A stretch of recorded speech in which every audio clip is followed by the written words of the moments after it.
1. Joe. When Joe stopped running, all he could hear was his breath faltering in his chest. As he dragged mouthfuls of air down into his lungs, he leaned forward onto his knees. His sweatpants were too tight. Not his. Borrowed from the trunk of an abandoned car which, miraculously, hadn't been looted yet. They were almost cutting him in half. He stood up, hands on hips. He was too loud and too clumsy for all this. His breathing was loud, and his big old clown feet, as his mother had called them when he was a teenager, were loud too. Snapping twigs, tripping over the uneven ground, drowning out the sounds of the others so that he'd barely heard Rick when he shouted, "Stop! We've lost him!" Joe pressed his lips together and exhaled slowly. He'd never been an athlete. He was slim, but not in a muscular way, and too tall to be graceful. He'd tried it all: hockey, football, soccer, basketball, and he'd been unceremoniously booted from every team he'd attempted to join. He was not the kind of guy who should be running through the woods in the middle of the night with 4 other now ex-cons. In fact, he shouldn't even be an ex-con. A con of any kind. He wasn't that kind of guy. He'd done everything right his whole life. Until he hadn't. Right before the power went out, he'd been days away from his appeal and a chance at freedom. "You're free now, aren't you? What are you complaining about?" Rick had said to him when he'd drunk one too many cups of prison punch and gotten so morose he'd threatened to start something with one of the bigger inmates just so that he'd be put out of his misery. Free. Joe had laughed so loudly that a spray of saliva had peppered Rick's chunky face. "You think this is freedom? Ain't no guards in charge of us no more," Rick had replied, wiping his face with the back of his hand. "We could walk right out the door if we wanted to." Joe leaned against the tree beside him and shuddered as a gnarly branch fingered the back of his neck. That was how it had started. Joe had gotten up from his chair and said, "Well, come on then. What are we waiting for? Others have done it. Why not us?" At first, Rick had shaken his head and said, "Nah, man, we're safer in here. Ain't you heard about the boogeyman in the woods? The one killing inmates?" Totally out of character, buoyed by desperation and booze, Joe had laughed in Rick's face and called him a coward. Rick had clenched his fist. From nearby, Franco, Jim and Lewis had hurried over to see what was going on. A few hours later, the decision had been made. They were finally going to leave Fairfield. Boogeyman or no boogeyman, now that Doogie was gone and people were doing whatever they liked, outside was better than in. That had been 2 weeks ago. 2 weeks that felt like 2 years. Joe strained his ears, trying to hear sounds outside of his own body so he could figure out where everyone was. In the belly of the woods, it was too dark to see them. Rick had a lighter, but he'd probably left it back at the hideout. "Rick," Joe whispered into the still night air. "Franco." No one replied. Joe flattened his palm against his chest and tried to push down the panic that was tightening in his rib cage. What if they'd left him? They had vowed to stay together, but perhaps they'd decided they'd stand a better chance without him. Perhaps when he was sleeping, they decided between them to sacrifice Joe to the boogeyman who was chasing them so they could get away. If they'd left him, where would he go? How would he survive if he was alone? He wasn't as smart as Franco or Rick. They were the ones who'd thought of changing out of their prison-issue clothes so that no one realized who they were. He wasn't streetwise like Lewis either, who'd swapped a bottle of pills for information and been told that they'd arrived just after a massive showdown at the high school. A bunch of civilians who called themselves the Cal had been running things, but they'd been overthrown and were now regrouping on the other side of town. They were, according to Lewis's source, not people you wanted to get caught up with. Rick. Joe tried again, louder. This time Rick answered. "Joe, over here." He was tapping something, maybe his knuckles, against a tree trunk. Joe followed the sound. Finally, up ahead, something flickered. Joe was thankful he'd brought the lighter.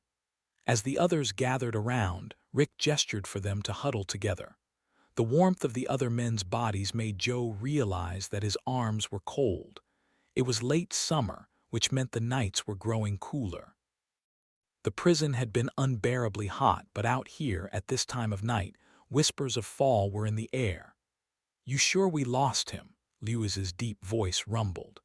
The flame from Rick's lighter illuminated his chin, making his entire face look much more menacing than usual.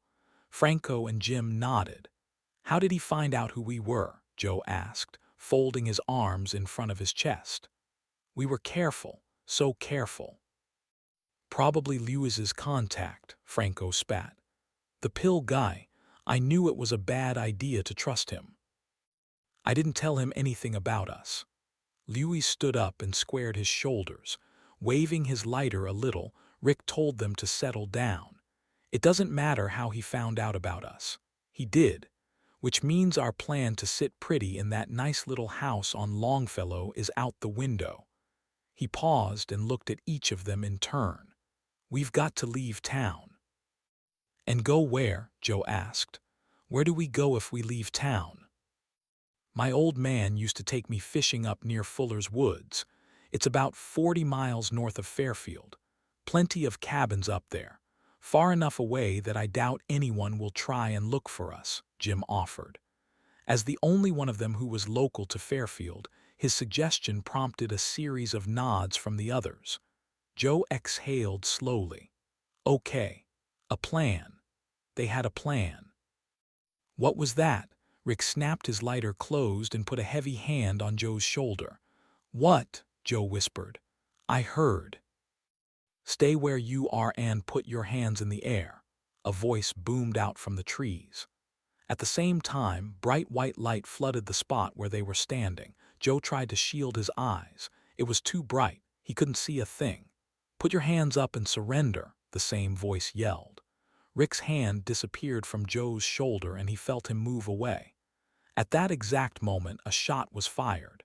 Into the air, but close. Joe's ears began to ring.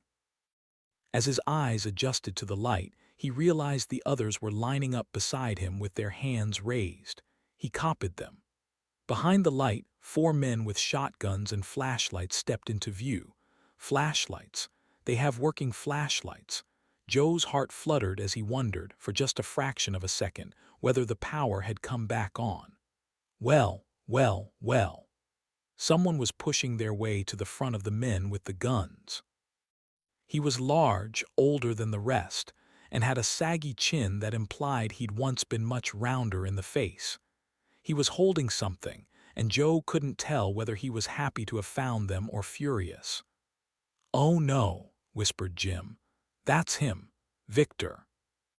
"Quiet," the large man pointed at Jim, then looked slowly at the rest of them, each in turn. "In case you don't know, my name is Victor Fox." Joe felt Jim inhale sharply. "Until a couple of months ago, I was a guard at Fairfield Prison." He narrowed his eyes and shook his head. "But I don't think I had the pleasure of becoming acquainted with any of you gentlemen." "We'd sure as hell remember a gut as big as that." Lewis's loud brash voice caused Joe to flinch.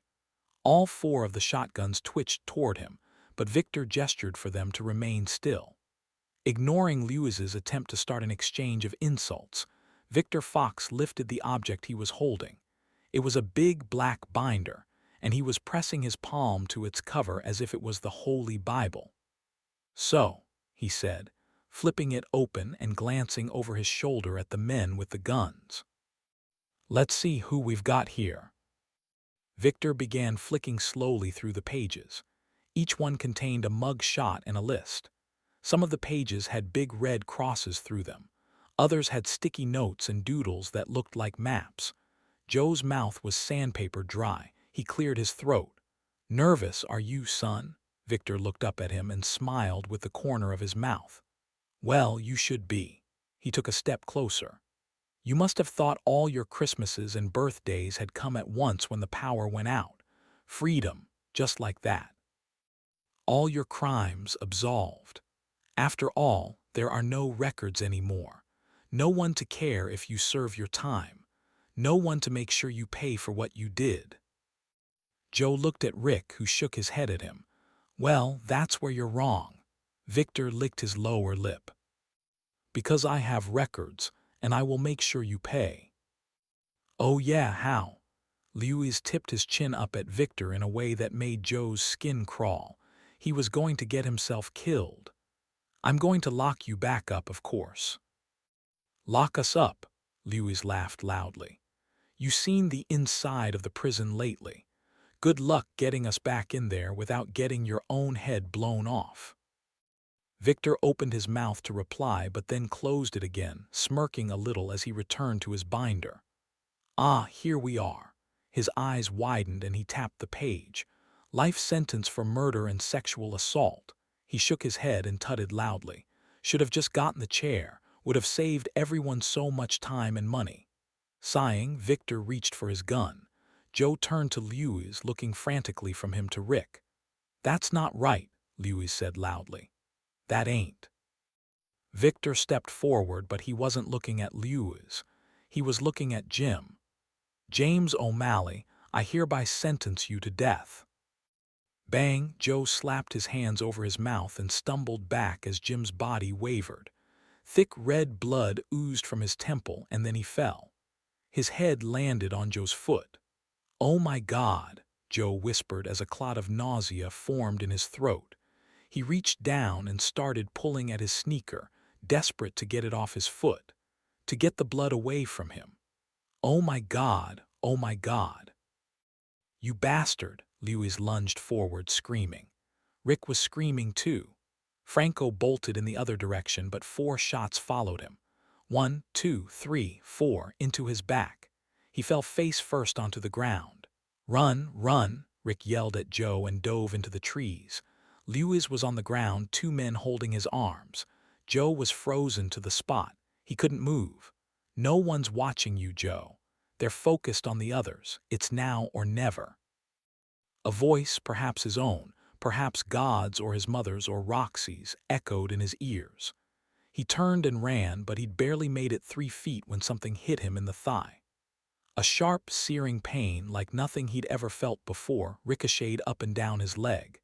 He stumbled, trying to drag himself forward, but fell to the ground.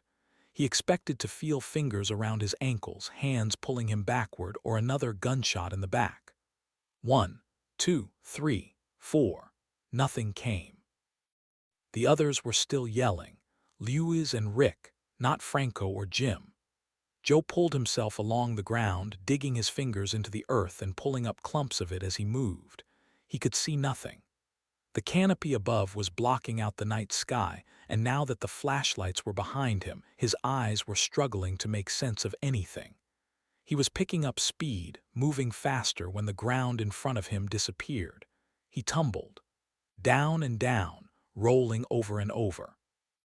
Branches scraped at his clothes and skin. Something hard stabbed his ribs. He tried to grab hold of something to stop himself, but he was falling too quickly. Then there was water. Ice-cold water. Not deep enough to drown him, but deep enough for him to inhale a mouthful of it and start to choke. Be still, Joe, be still. He stopped moving, stopped thrashing, lay still. His teeth were chattering, but he could still hear the hunters above him. Here, there were no trees blocking the moon. He was in a gully, in full view of anyone who stuck their head over to peer down at him. Slowly, quietly, Joe turned onto his stomach and pulled himself to the edge of the stream. Flashes of light through the trees meant the hunters were close, but a few inches away was an overhang that might be big enough to shield him. Joe crouched beneath it, pressing his hand to his thigh and shivering as the cold from the water seeped into his bones. We're 1 short, Vic, a gruff voice said as a flashlight swept the surface of the stream. We got the worst of them, Victor replied. Leave him. If he's injured, he won't get far. We'll track him down after sunrise. Their voices were fading. The flashlight was gone. Joe blinked up at the moon and then he passed out. 2. Molly. And points. That's definitely blood, so with my 5 points for the broken window and 2 points for the looted truck, I'm officially in the lead." Lucky's excited voice caused an uproar of groans and grumbles from the other teens. Up ahead, Molly couldn't see their faces, but she knew they'd be scowling at him. "No fair," Scarlet whined. "Not my fault I've got the eyes of an eagle," Lucky retorted. Molly stopped and turned around, folding her arms across her middle. "Okay, I think we've all had enough now, Lucky." "It's a little distasteful," Alex Banks said as he stepped up beside Molly. He was frowning at the twins, but Eric, who was deep in conversation with Jenna, didn't seem to have noticed. Molly turned around and rolled her eyes but couldn't help smiling. Colton, who was taking the moment's respite to rub his knee, caught the gesture and smiled back.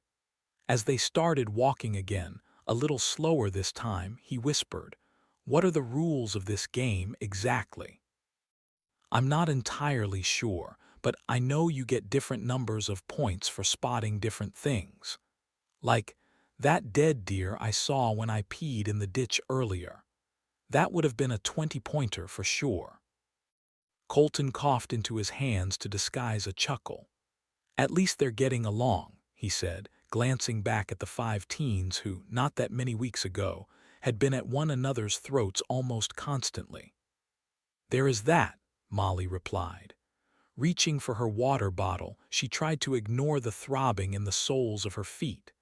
As if he knew what she was thinking, Colton nudged her arm and said, "Not far now." Molly nodded and took a swig of lukewarm water. She was thirsty enough to drink half the bottle, but the supplies Dr. Chase had given them when they left the hospital were dwindling. Sure, they could stop, light a fire, boil water from a stream and rebottle it. But that would take time, and Molly had the increasing sense, deep in her gut, that they needed to reach the cabin as soon as possible.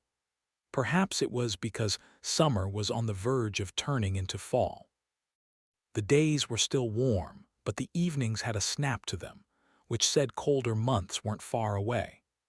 Molly shuddered, despite the sunny blue sky, and rubbed her arms. When they had finally reached the hospital and managed to get Lucky the drugs he needed, she'd experienced an overwhelming sense of relief.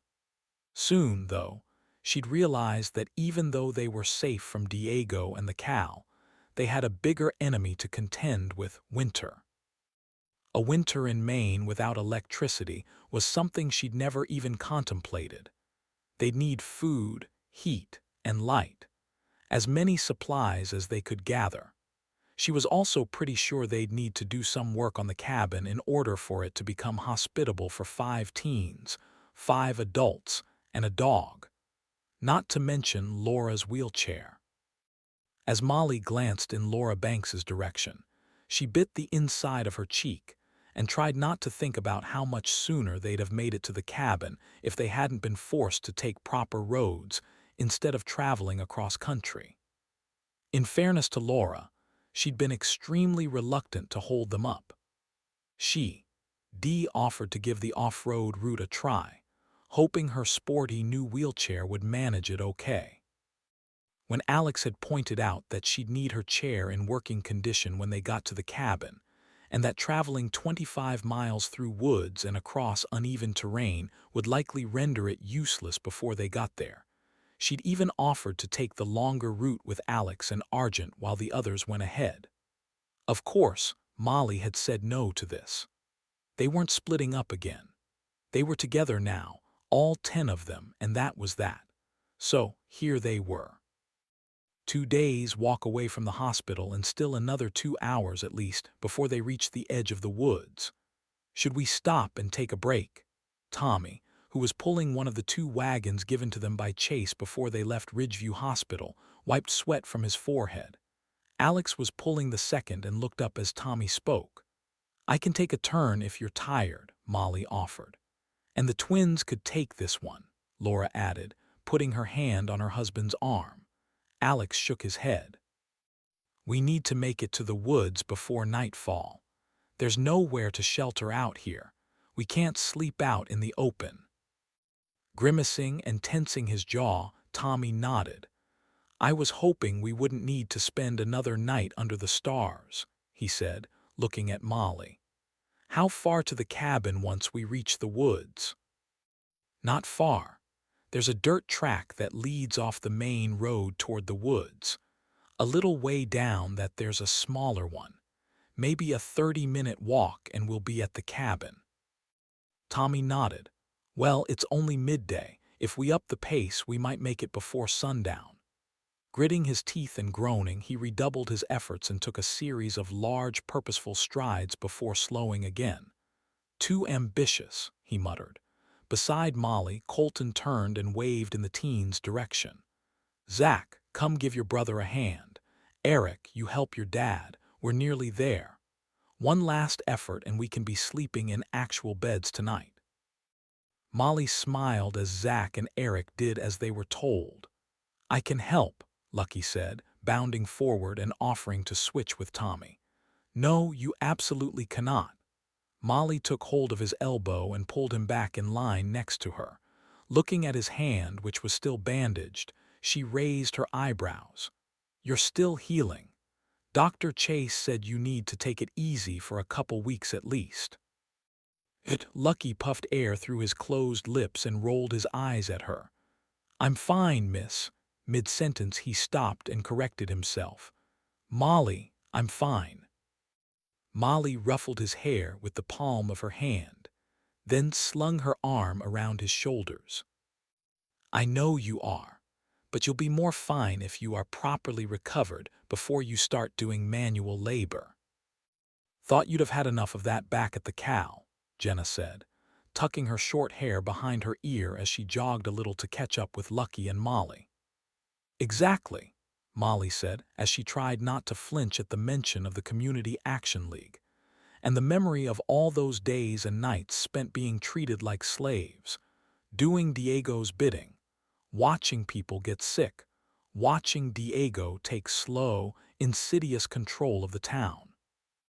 Jenna had asked her a few days ago whether Molly thought Hicks had done as he'd promised and freed her father from his bunker. Molly had told her, of course he has. Jenna had smiled a small, satisfied smile at that, as if she'd done her bit by ensuring her father was kept alive. But Molly wasn't so sure that Diego's survival was something to be pleased about. Diego Cruz was dangerous, and Molly knew, from the look in his eyes when he'd ambushed them in the woods, that if he was alive there was no way he'd simply forget about Jenna. As far as Diego was concerned, his daughter was his property. He wouldn't simply allow her to run off into the sunset with Molly and her friends, which made getting to the cabin quickly and unnoticed their absolute #1 priority. After another 2 hours of slow progress, the sparse scenery at the sides of the road began to turn into thicker bushes and trees, and eventually the forest was upon them. Dense and green, trees towered above them. There's the track. Molly pointed to a gap in the trees. It was large enough for cars to travel down, but Molly was assessing it in a way she hadn't in the past. Last time she came here, she drove up in her little Honda and remembered gritting her teeth as she anticipated her suspension being shot by the potholes and rocks in the road. If it was difficult to get a car down there, what would it be like for Laura? Molly put her hand on the back of Laura's chair. She was plowing ahead but looked exhausted. I'll be fine, she said, looking up at Molly and smiling. It's not far to the cabin, is it? Firecracker can take it. She patted her chair's arms as if it was a racehorse about to win a derby. Molly laughed.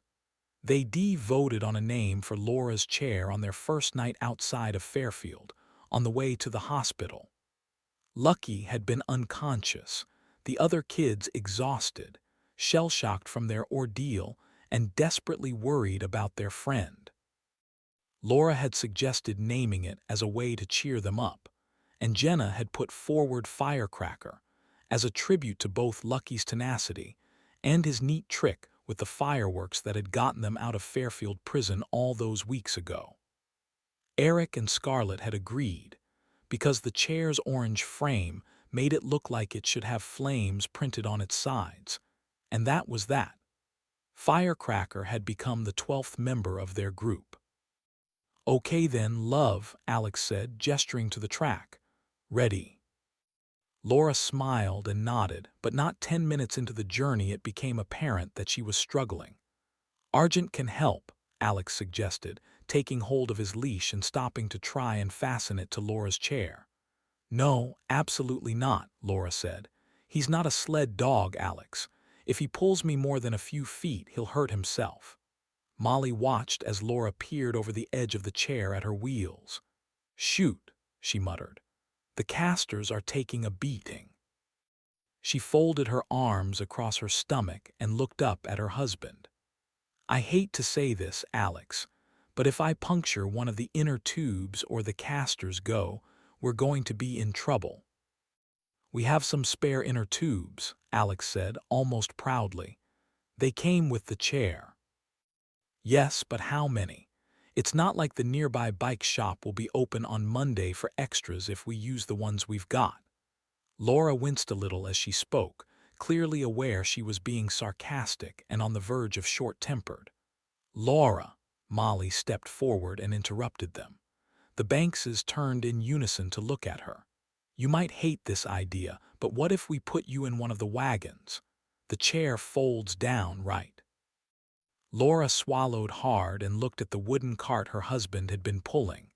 It was humiliating, Molly knew that, but it was the only solution she could think of. Laura pursed her lips and pulled at her ponytail. She was pale, sweaty, and clearly on the edge of exhaustion. "What about our supplies?" "We have room in our packs. We can divide them up and move some of the rest into the other wagon," Colton offered, rubbing his knee. "Looks like you need the ride more than me," Laura said as Colton winced at the pain in his leg. "Don't change the subject," he said gently. Laura glanced at Alex, who was deliberately not speaking up, aware she needed to make this decision on her own. "Come on, Mom." Scarlett was wrapping her arms around her mother's neck. Offering her a peck on the cheek, she said, "You can pretend you're a queen and we're your loyal subjects carrying you off to your palace." Laura laughed at that. "All right," she nodded, sighing slowly. "All right, let's do it." A few minutes later, they'd emptied Tommy's wagon and used one of their backpacks for Laura to lean against, distributed their supplies among them and folded down her chair. While Molly, Scarlett, and Colton took Alex's, now very full wagon, he took Laura's chair. It was cumbersome but not too heavy and he didn't flinch as he picked it up. Next to him, Lucky had been entrusted with the wheels, lightening Alex's load ever so slightly and allowing Lucky to feel useful despite his injury. "Ready?" Tommy asked, looking back at his passenger. Laura nodded. "Ready as I'll ever be." As soon as they started moving, it was obvious that the bumps and dips in the road were causing Laura's back to hurt. Argent was watching her closely. She'd braced her hands on her sides to try and stop herself from moving around too much, but it didn't seem to be helping. Another 10 minutes down the road, Colton said quietly, "Feels like we're the only ones here. Don't see any signs of people. No abandoned trucks or litter on the road." "It's a vacation spot, mostly," Molly replied, grunting as they pulled the wagon over a large stone in the road. "The majority of folks who own cabins here are from pretty far out of town. It'd take them a long time to get here on foot." As they moved deeper into the woods with the canopy shading them from the mid-afternoon sun, the anxiety in Molly's chest began to lift. Here, nothing looked any different. Same trees, same bird song. No blood spatters on the ground or broken down trucks with smashed windshields. "Stop," Colton whispered, taking hold of Molly's arm. "Up there, a deer." Molly nudged Scarlett, whose eyes widened instantly. "Wow," she breathed. "I've never seen one up close." Looking over at them, the deer blinked slowly and then, noticing Argent, slipped quickly into the undergrowth. "They usually stay out of people's way," Molly said. smiling as she remembered going on deer spotting expeditions with her grandfather in this very spot when she was a girl. With the power out, nature might start to claim back a bit of ground, Colton said. Molly was about to add that, as much as she loved seeing them out in the wild, it was encouraging to know there would be food sources around, when Zack waved his hand at her. "Molly, there's a cabin. Is it yours?" Up ahead, helping Tommy with the wagon Laura perched in, Zack was pointing at a cabin that was only just visible through the trees. "No, Zack, not mine. A little farther." "Shouldn't we check if it's empty? We could." Zack was cut off by his brother. "What? Steal stuff? That's not what we're here for." Molly nodded in agreement. "Sorry, Zack. These other cabins belong to other people. My cabin's not far and I've got supplies there that I squirreled away before all of this started." When Colton raised his eyebrows at this new piece of information, she added, "I was planning to come up here over the summer and start renovating the place, ready for my big escape from the rat race." She laughed a little, then returned to Zack. "I promise it's not far." As they carried on past one cabin and another, Molly could sense Zack's frustration. Even Tommy looked like he might have changed his mind and opted to squat for the night if it meant they could rest. But now they were so close, she wasn't going to allow them to stop. Her cabin was where they needed to be. All these others were close to the county road, but hers was deep in the woods. There was no phone signal there when phones were working, and GPS had always been thoroughly unsuccessful in finding it. Public records had it listed by a lot number only, and really, unless you knew the area, it was incredibly hard to find. Which was exactly what made it the perfect place to hide. The kind of place where Diego Cruz would never, ever find them. 3. "Molly, that is my cabin." Molly stopped, out of breath from pulling the wagon, and put her hands on her hips. Her jeans were looser than they had been a few weeks ago. She must remember to make herself a belt of some kind. As the others peered through the trees, Molly's heart beat a little faster. Not from the effort of the journey, but from nostalgia and relief, and dare she say it, happiness. "It's exactly as I pictured it," Colton said softly as they walked toward it, pulling the wagon awkwardly around the trees. "My grandfather and great-grandfather built it themselves," Molly said proudly. "It's perfect." Colton put one hand on her shoulder while the other continued to pull the wagon.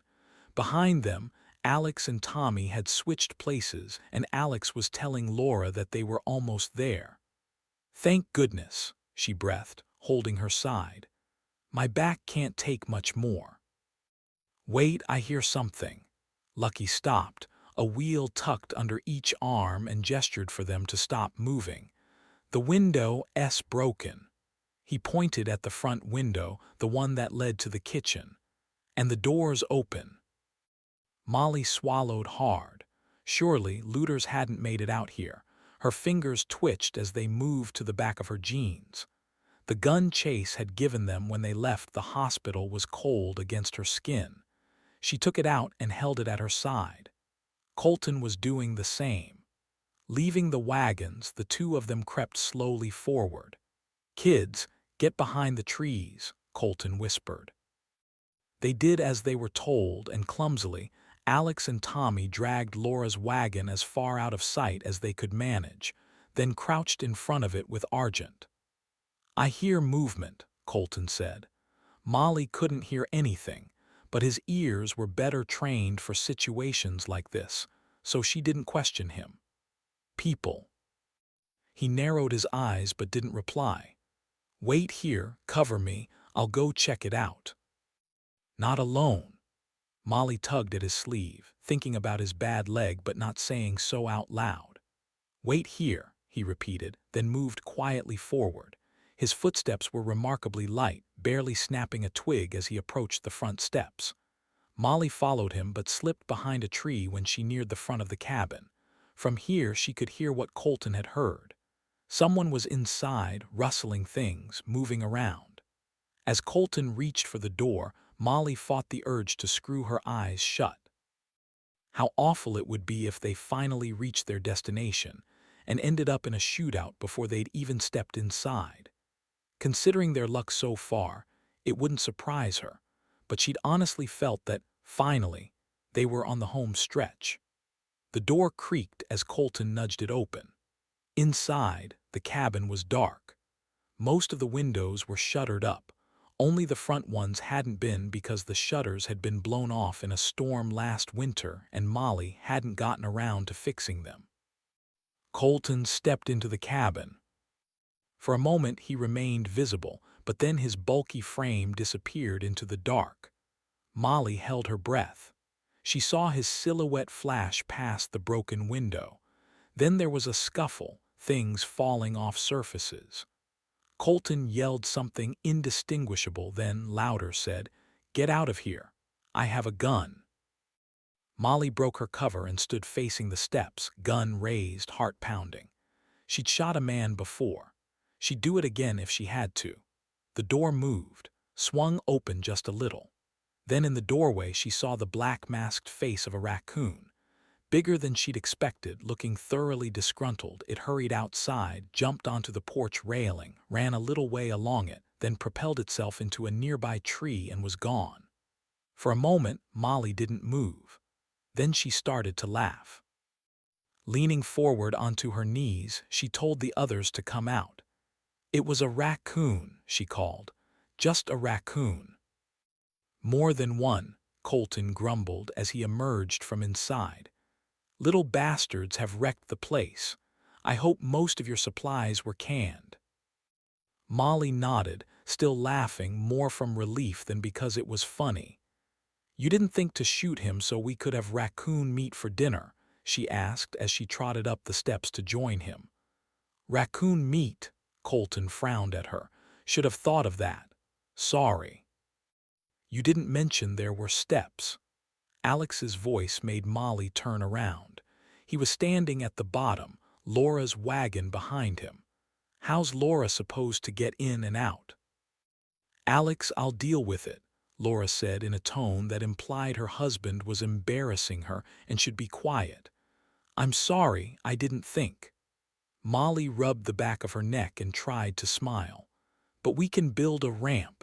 Of course we can. We'll make a list of alterations and repairs as soon as we're settled," Colton added firmly, motioning for the teens to come on up. "Home sweet home," he said, smiling at them and holding the door open. As if they were on an overnight school trip, Scarlett, Eric, Zach, Lucky, and Jenna raced inside.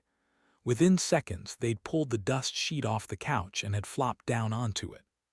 "Oh, it's so good to sit on a real chair," Scarlett sighed, kicking off her shoes to rub at her ankle.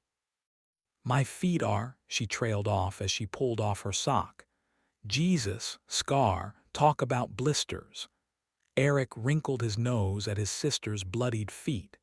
"Told you to wear different shoes." "They're the only sneakers I have, idiot," she replied. "How about some sympathy?" "Okay, I'm sorry. Sorry you're too dumb to buy proper sneakers." "Mom," as Scarlett swung her head around to look for her parents, Molly told them to stop bickering and strode across the room to throw open the shutters. Light immediately filtered in, illuminating their new living space. Molly took a moment to look at it. The raccoons had done a fair bit of damage, especially in the kitchen, where they'd clearly been trying to steal food from the cabinets. In the living room, too, ornaments and picture frames had been knocked from her grandmother's old sideboard onto the floor. A knot formed in Molly's throat. She blinked quickly, tears stinging her eyes, and bent down to pick up the frames that had fallen behind the couch. The first two were unscathed, but the third was badly scratched and its glass pane was broken. Molly traced her finger over the image. Her grandmother and grandfather, standing proudly outside their cabin. Molly wasn't in the photograph, but she remembered taking it. She remembered taking hold of the heavy black camera and telling them to smile as she pressed the shutter. In the kitchen, which was part of the same space as the living room, Tommy tried the tap. It spluttered out muddy water for a few seconds and stopped.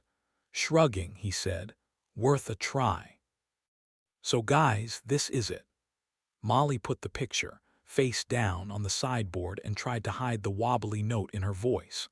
Suddenly, with 10 people and a dog inside, the cabin felt far smaller than she remembered. A thin layer of dust had settled on just about everything, and there was so much that needed to be done to make it truly habitable. The only time she'd come here as an adult, she'd stayed for 1 or 2 nights. She'd made the best of the facilities and hadn't cared that things were broken or not working quite right. However, with winter approaching and nowhere else to go, they didn't have the luxury of allowing things to be not quite right. This place needed to be habitable, especially for Laura.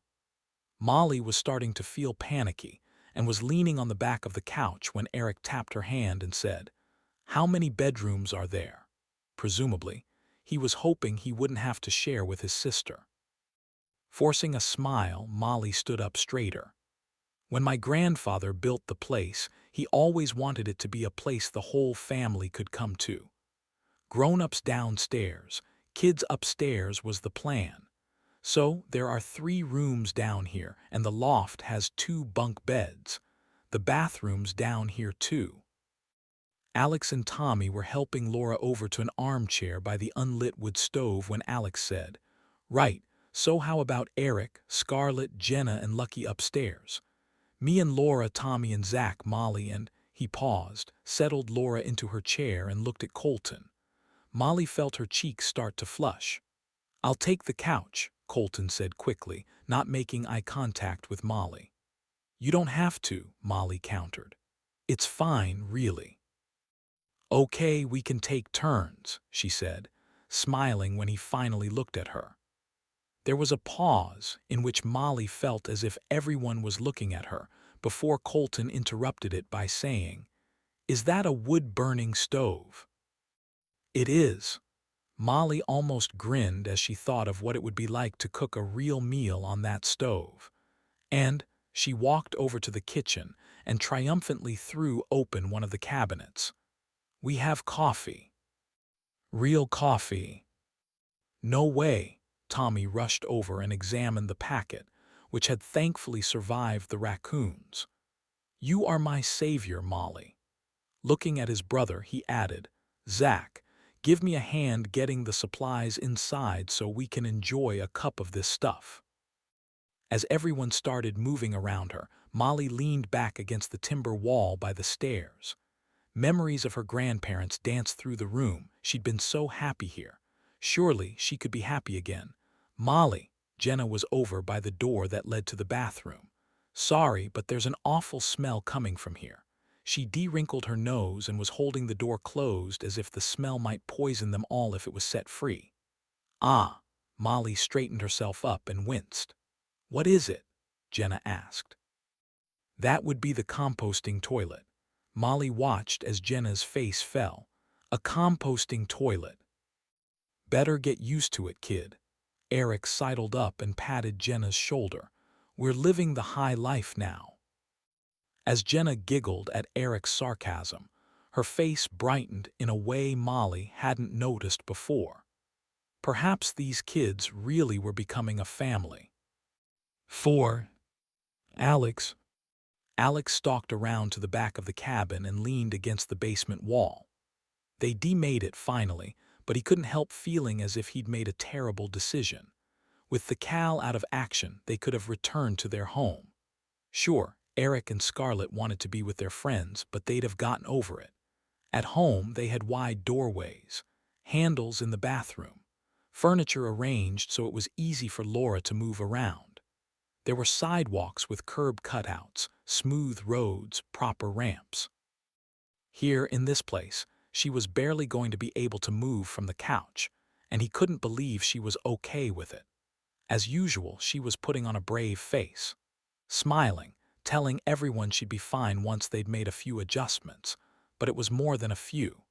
The bathroom was practically unusable for her, and he had no idea how they were going to get around that one. With all the ingenuity in the world, it simply wasn't big enough for the chair to fit through the door. They could remove the door frame, maybe. Hang a curtain for privacy. Alex growled and shook his head. How could he expect his wife to live like this? Going to the bathroom behind a curtain in a house full of people. It was the kind of thing she'd hate to talk to the others about. She'd be mortified by it, and it was just the first of many problems Alex could see ahead of them if they stayed in Molly's cabin. With the kids upstairs, Laura would be totally unable to get to them if she needed or wanted to. The kitchen was big enough for Laura to get around, but the wood-burning stove wouldn't be easy for her to use. And then there were the steps. They were steep. A ramp would send her careening down so fast she'd end up capsized in the trees. After the accident, while Laura had been recovering in the hospital, Alex had worked tirelessly to make adjustments to their home that would allow her to be completely independent. Out here, he feared that even the best they could do wouldn't be good enough. Alex rubbed his temples. He didn't smoke, never had, but right now he wished more than anything that someone had a cigarette they could offer him. "You okay, man?" Tommy appeared from around the corner and looked Alex up and down. "You look awful." "Just worried about Laura." Alex scratched his once neatly trimmed beard with his thumb and forefinger. "Not sure how she'll manage here." "Better than being back in town, though, right?" Tommy asked. "Safety in numbers." Alex grimaced, but was pretty certain Tommy could tell he was having second thoughts about being here. He was about to voice his thoughts when a burst of laughter came from inside the cabin. "What's going on in there?" Alex moved toward the front of the building. "Probably discovered a dead raccoon," Tommy quipped. "At least they're all getting along now." "All except my twins," Alex replied, laughing softly and following Tommy back to the cabin. As they pushed open the door, an ungodly smell attacked their nostrils with gusto. "Jesus," Tommy said, pulling his t-shirt up over his mouth. "What is that?" "Composting toilet. Molly's trying to clean it out. Looks like kids might have broken in as well as raccoons," and Zach trailed off, looking utterly horrified and letting them fill in the blank for themselves. Tommy stifled a laugh as he looked at his brother, who was wearing a clothespin on his nose. "Want one?" Zach asked. "Here." Lucky, also wearing a clothespin, held out a cloth bag full of them and gestured for Tommy and Alex to help themselves. Alex shook his head, but Tommy joined in the fun. In the armchair by the wood burner, Laura had pressed a dusty cushion to her mouth and nose and was laughing along with Scarlett and Eric. "Oh, Molly, it's awful," she shouted. "Can I do anything?" "No, no, Colton and I have it." "Nearly there," Molly shouted back. "But could someone go down to the basement and fetch the sawdust? A couple of fresh layers should fix this." Rolling his eyes at Molly's optimism, Alex began throwing open the windows while the twins hurried off to explore the basement. When he reached the window behind his wife, he patted her shoulder and said, "Love, I think we need to have a chat about staying here." Laura met his eyes. "Later," she said. "We'll talk later." Almost an hour later, with the cabin airing out, the 10 of them gathered on the porch and Molly proudly poured them each a mug of fresh coffee. Raising her mug, she smiled. "Cheers," she said, "to brighter futures." "To brighter futures," everyone chimed in, "and to a new, funny kind of family." Molly slurped her coffee loudly but caught Alex's eyes and stopped. "Alex, are you okay?"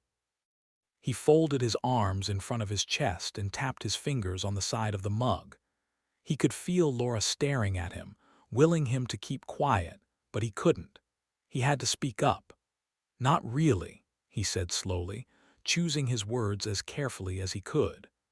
"I'm worried about how we'll all manage here. There's a lot to be done to make this place secure for winter, and making alterations for us will just add to the pressure." He was careful to say us and not my wife. He hoped Laura noticed. Wrapping her fingers around her mug, Molly nodded gently at him. She was a pretty woman. Not as pretty as Laura, but definitely the kind of teacher he'd have had a crush on when he was at school. She was smart too, but she was also, in his opinion, a little naive and a little too fixated on the idea of playing happy families. Alex, we need to stay low. She glanced at Jenna before continuing. Diego could come looking for us again, and we upset a lot of people back there. Sure, it'll take work to get this place running, but it'll be worth it. We'll be safe and together. Alex smiled, trying to encourage her to change the subject, until he'd had the chance to talk to Laura properly when they were alone. But Molly continued. Diego got a lot of things wrong, but there was one thing he was right about. At that, Jenna Cruz raised her eyebrows. Community. We need one. Winter's coming, and with no snowplows, electricity, or grocery stores to rely on, we're going to need each other. But Diego's gone now. He couldn't help himself. The words came out before he could stop them. Hicks arrested him, didn't he? The Cal is out of action. Hicks took back charge of the school. The town's safe. Is this really where we want to be in the depths of winter? Cutting in, Colton put his coffee cup down on the railing. His jaw twitched and he looked pissed. Diego Cruz might not be a problem anymore, but don't you think there are others who could take his place? Bigger, badder, uglier, fiercer guys than Diego who might think that now's just about the perfect time to cause some chaos. Colton picked his cup back up, gripping the handle so tightly his knuckles whitened. He was looking at Alex as though by suggesting he might leave, Alex was throwing back in their faces everything Colton and Molly had done for them so far. Sure, but, Alex started. Well, I'm not going anywhere, Zach said defiantly. I like it here. Tommy nodded in agreement. I don't want to go either. Eric widened his eyes. Scarlett was doing the same, and in that moment they looked so much alike that Alex remembered how he'd felt when they were born, when he could barely tell them apart and felt so much love for them he thought his heart would burst. Alex, I know you're worried about me, but I don't want to go anywhere. I want to be here. I want us to stick together. Laura squeezed his arm. Besides, I really don't think Firecracker could cope with the long journey back with his casters in their current state. She was trying to lighten the mood, but it wasn't working. Frustration swirled in Alex's gut. Combined with the stench from the toilet, it was souring what should have been a great-tasting mug of coffee. Fine, he said before trying again, brighter this time. Fine, as long as you're sure. I am, she said definitively. Now, Molly, what's first on the list of things to fix? As Molly started reeling off jobs, beginning with what they immediately needed in order to have a good night's sleep, Alex walked away from the group, fetched Laura's chair, and set about trying to fit the wheels back on and assess the damage to the casters. After a few minutes, Tommy joined him and crouched down at his side. Need a hand? I've fixed a few bikes in my time. Not quite the same, but... Alex nodded. You know how much this thing cost? $3,000. $3,000, and it didn't survive more than half an hour in the woods. But it's a sports chair, right? Designed for speed on smooth surfaces. Tommy chuckled a little, then sat back on his heels and met Alex's eyes. Look, this place isn't smooth. Nothing about it is. But we've got each other. No one knows we're here, and there isn't a soul for miles. We'll fix the place up so it's suitable for Laura. Just give us a chance, okay? Alex inhaled deeply and nodded. Sure, he forced a smile. I'm probably just grouchy 'cause I'm hungry. You know what's for dinner. Nah, but anything cooked on an actual stove will be an improvement over the last couple weeks. Tommy glanced behind them into the trees. Shame Colton didn't shoot that raccoon, though. I could have used some barbecued critter to get my energy levels up. We could go hunting tomorrow, Alex suggested, almost laughing as he pictured how delighted his father would have been to hear him say that. "It's a date." Tommy patted Alex firmly between the shoulder blades, then returned to the task at hand. "Does Molly have any tools in the basement?" "Yeah, I think so." Alex stood up. "I'll go look." As he descended the stairs into the dark, damp-smelling room at the bottom of the house, a thought flashed through Alex's mind. Long term, they could turn this into a series of rooms, accessible from the ground. Build a new door. They could even make the cabin bigger if they wanted to, but it would take months, maybe even years to get it how they needed it. Molly had said most of the homes around here were vacation places. Surely one of them would be more suitable for his family, one that belonged to an elderly couple. Maybe even one with wheelchair access. Tomorrow, if he went hunting with Tommy, he'd scout out the area, just in case. 5. Victor. Victor put his feet up on the desk and crossed his ankles, looping his fingers together behind his head. He'd always wanted a chair like this.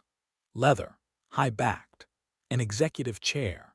Shame it had come his way under circumstances like these, but he was pretty sure Chief Bailey would have been happy for him to have it considering the good work he was doing. On the chief's old desk, cleared of his personal memorabilia, which was now in the trash out back, Victor had deposited his binder. He needed to update it, but it could wait. First, he'd do the ceremonial crossing off of the names on the whiteboard in the incident room. Heaving himself out of the chair, Victor braced his hands on his lower back and stretched left and right to try and ease the ache he was feeling. His gut still hurt from the injury he'd suffered in the aftermath of the EMP, and he wasn't used to being on his feet so much. Back at the prison, before all this, he'd managed to engineer it so that most of his shifts had involved nothing more strenuous than sitting down and watching the security cameras. It wasn't how he'd intended for his career as a prison guard to go, but just a few weeks into the job, he'd been attacked. A stab wound to the leg. After that, when he'd realized just how dangerous most of the inmates of Fairfield really were, and that his colleagues were next to useless in a crisis, he'd requested a position that would keep him out of harm's way. All he had to do was hint, wide-eyed, that his sister had suggested he consult a lawyer about the fact that the prison's security protocols hadn't been kept up to date, and the warden had been happy to oblige. "I think we'll put you on desk duty for a while, Victor," the warden had said, as if it had been his idea. "Oh, thank you, sir," he'd replied. "Thank you very much." An achy back was a small price to pay, though, wasn't it, for getting rid of those filthy, murderous bastards who'd escaped the prison. Back when he was a guard watching grainy security footage day in day out, he'd fantasized about taking matters into his own hands, getting true justice for the families of those who'd been extinguished, abused, and assaulted by the offenders who called themselves men, and justice for himself, for the way he'd been humiliated, made to feel worthless, scared, small. Even before he was a prison guard, when kids who would grow up to be the kind of guys locked behind bars had kicked his bike out from under him, thrown stones at him on the way home from school, yelled insults in the schoolyard. Back then, he'd been powerless. Now he had all the power. He had maps and guns and soldiers at his disposal. He was going to clean up Fairfield if it killed him. He was going to get every last one of them. If their crime was minor, he'd lock them back up.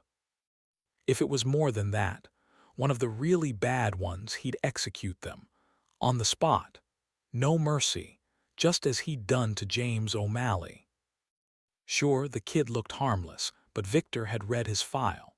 He'd almost puked onto his binder when he'd read what O'Malley did to that woman.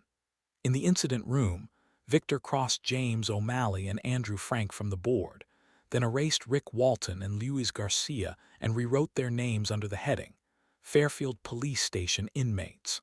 On the table in front of the board sat a jug of cold coffee. Victor poured himself a cup and tried to imagine it being hot. It didn't work. He put it down and emptied his go bag next to it, carefully taking stock of his supplies. Since leaving the prison, he'd been on the move pretty much constantly.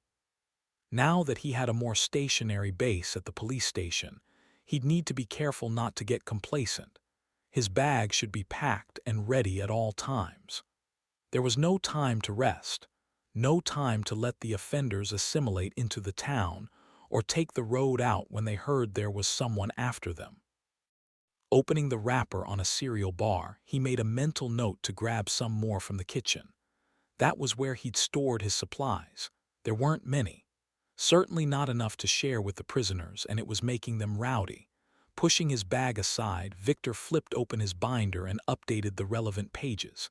He'd have to head out tomorrow and track down Joe Mullins. Dead or alive, he had to be accounted for. Everything has to be right, he muttered. Everything in order. When the power comes back on and the Department of Corrections comes knocking, it's me, Victor Fox, who will tell them what's what. Just you wait. Not long from now, I'll be sitting pretty in the warden's office with a gold plaque on the desk, and you know what that plaque will say. It'll say, Victor Fox, Warden of Fairfield Prison. Who exactly are you talking to? Victor's heart skittered in his chest. He looked up to see one of the guards Diego Cruz had lent him, standing with his arms folded, watching Victor with narrowed eyes. What do you want, Marco? Victor slapped the binder closed, but at the exact same moment another guard entered, shoving the door back so hard it clattered against the wall. He was followed quickly by the remaining two. Looking at Marco, he nodded. Marco, arms still folded, nodded back, then turned to Victor. Fox, we need to talk. His gun was slung across his chest, and he nudged it with his elbow. Diego instructed us to help you track down convicts who might be a danger to the community. He didn't say anything about executing people. Or starving them to death, another chimed in, looking back toward the cells where the men they'd captured were shouting about being hungry. A slow heat began to creep up Fox's neck. His whole life, men like this had tried to bully him into submission. Well, not anymore. You signed up to do what I tell you to do. That was the deal. When I got Cruz out of that hole he was in, he promised me resources. He promised you resources in return for you finding his daughter. I don't see you doing much in the way of finding her. Marco looked him up and down and spat on the floor. The gesture made Victor's throat constrict. Listen, Victor heard his voice waver. I'm keeping this town safe, which means right now my priority and your priority is finding the injured prisoner who got away. Joe Mullins. If he's dead, great. If not, we need to track him down. He's a nasty piece of work. What's all this wee crap? Another of the men spoke up, shifting his gun so it was a little farther forward. We work for Diego, and you need to talk to him. Marco's hand was on his gun now, and his eyes were darker than before. I don't have to do anything you tell me to. Cruz and I are partners in this. Victor squared his shoulders, tried to make himself bigger, as if he'd come across a wild animal that he wanted to believe he was a threat. As he puffed out his chest, the recently healed wound on his stomach tugged uncomfortably. I think you do. Marco raised his gun. The other three did the same. Unless you want to take us all on. Victor hadn't even reached for his own gun yet. He swallowed hard. Fine. Let's go see Cruz. Your attitude is impacting how efficiently I do my job, and I'm sure he'd love to hear about it. Oh yeah, drawled Marco. I'm sure Diego would love to hear all about it. Zix. Molly. Lucky, pass me that can of beans.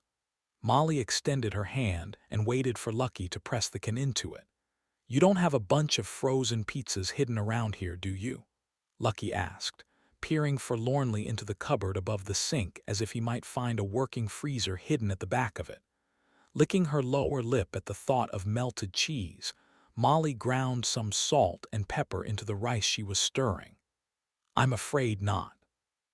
She pointed to one of the drawers and added, there should be a can opener for the beans around here somewhere, though. So, when you said you brought supplies up here, you meant mainly coffee. Colton was leaning against the wall near the stove, arms folded, a relaxed smile on his face. Molly rolled her eyes at him. Don't you start.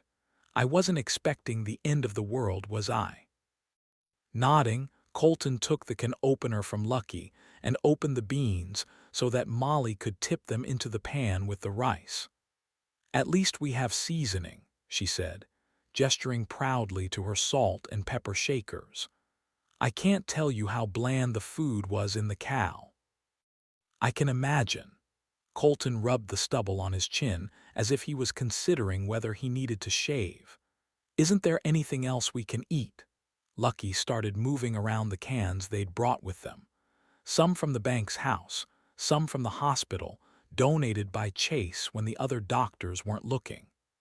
You're supposed to be putting those away, Colton chided gently, heading over and starting to put the cans in order into different cupboards. We don't know how long this stuff will need to last, Molly added. So, for tonight, we're doing rice and beans.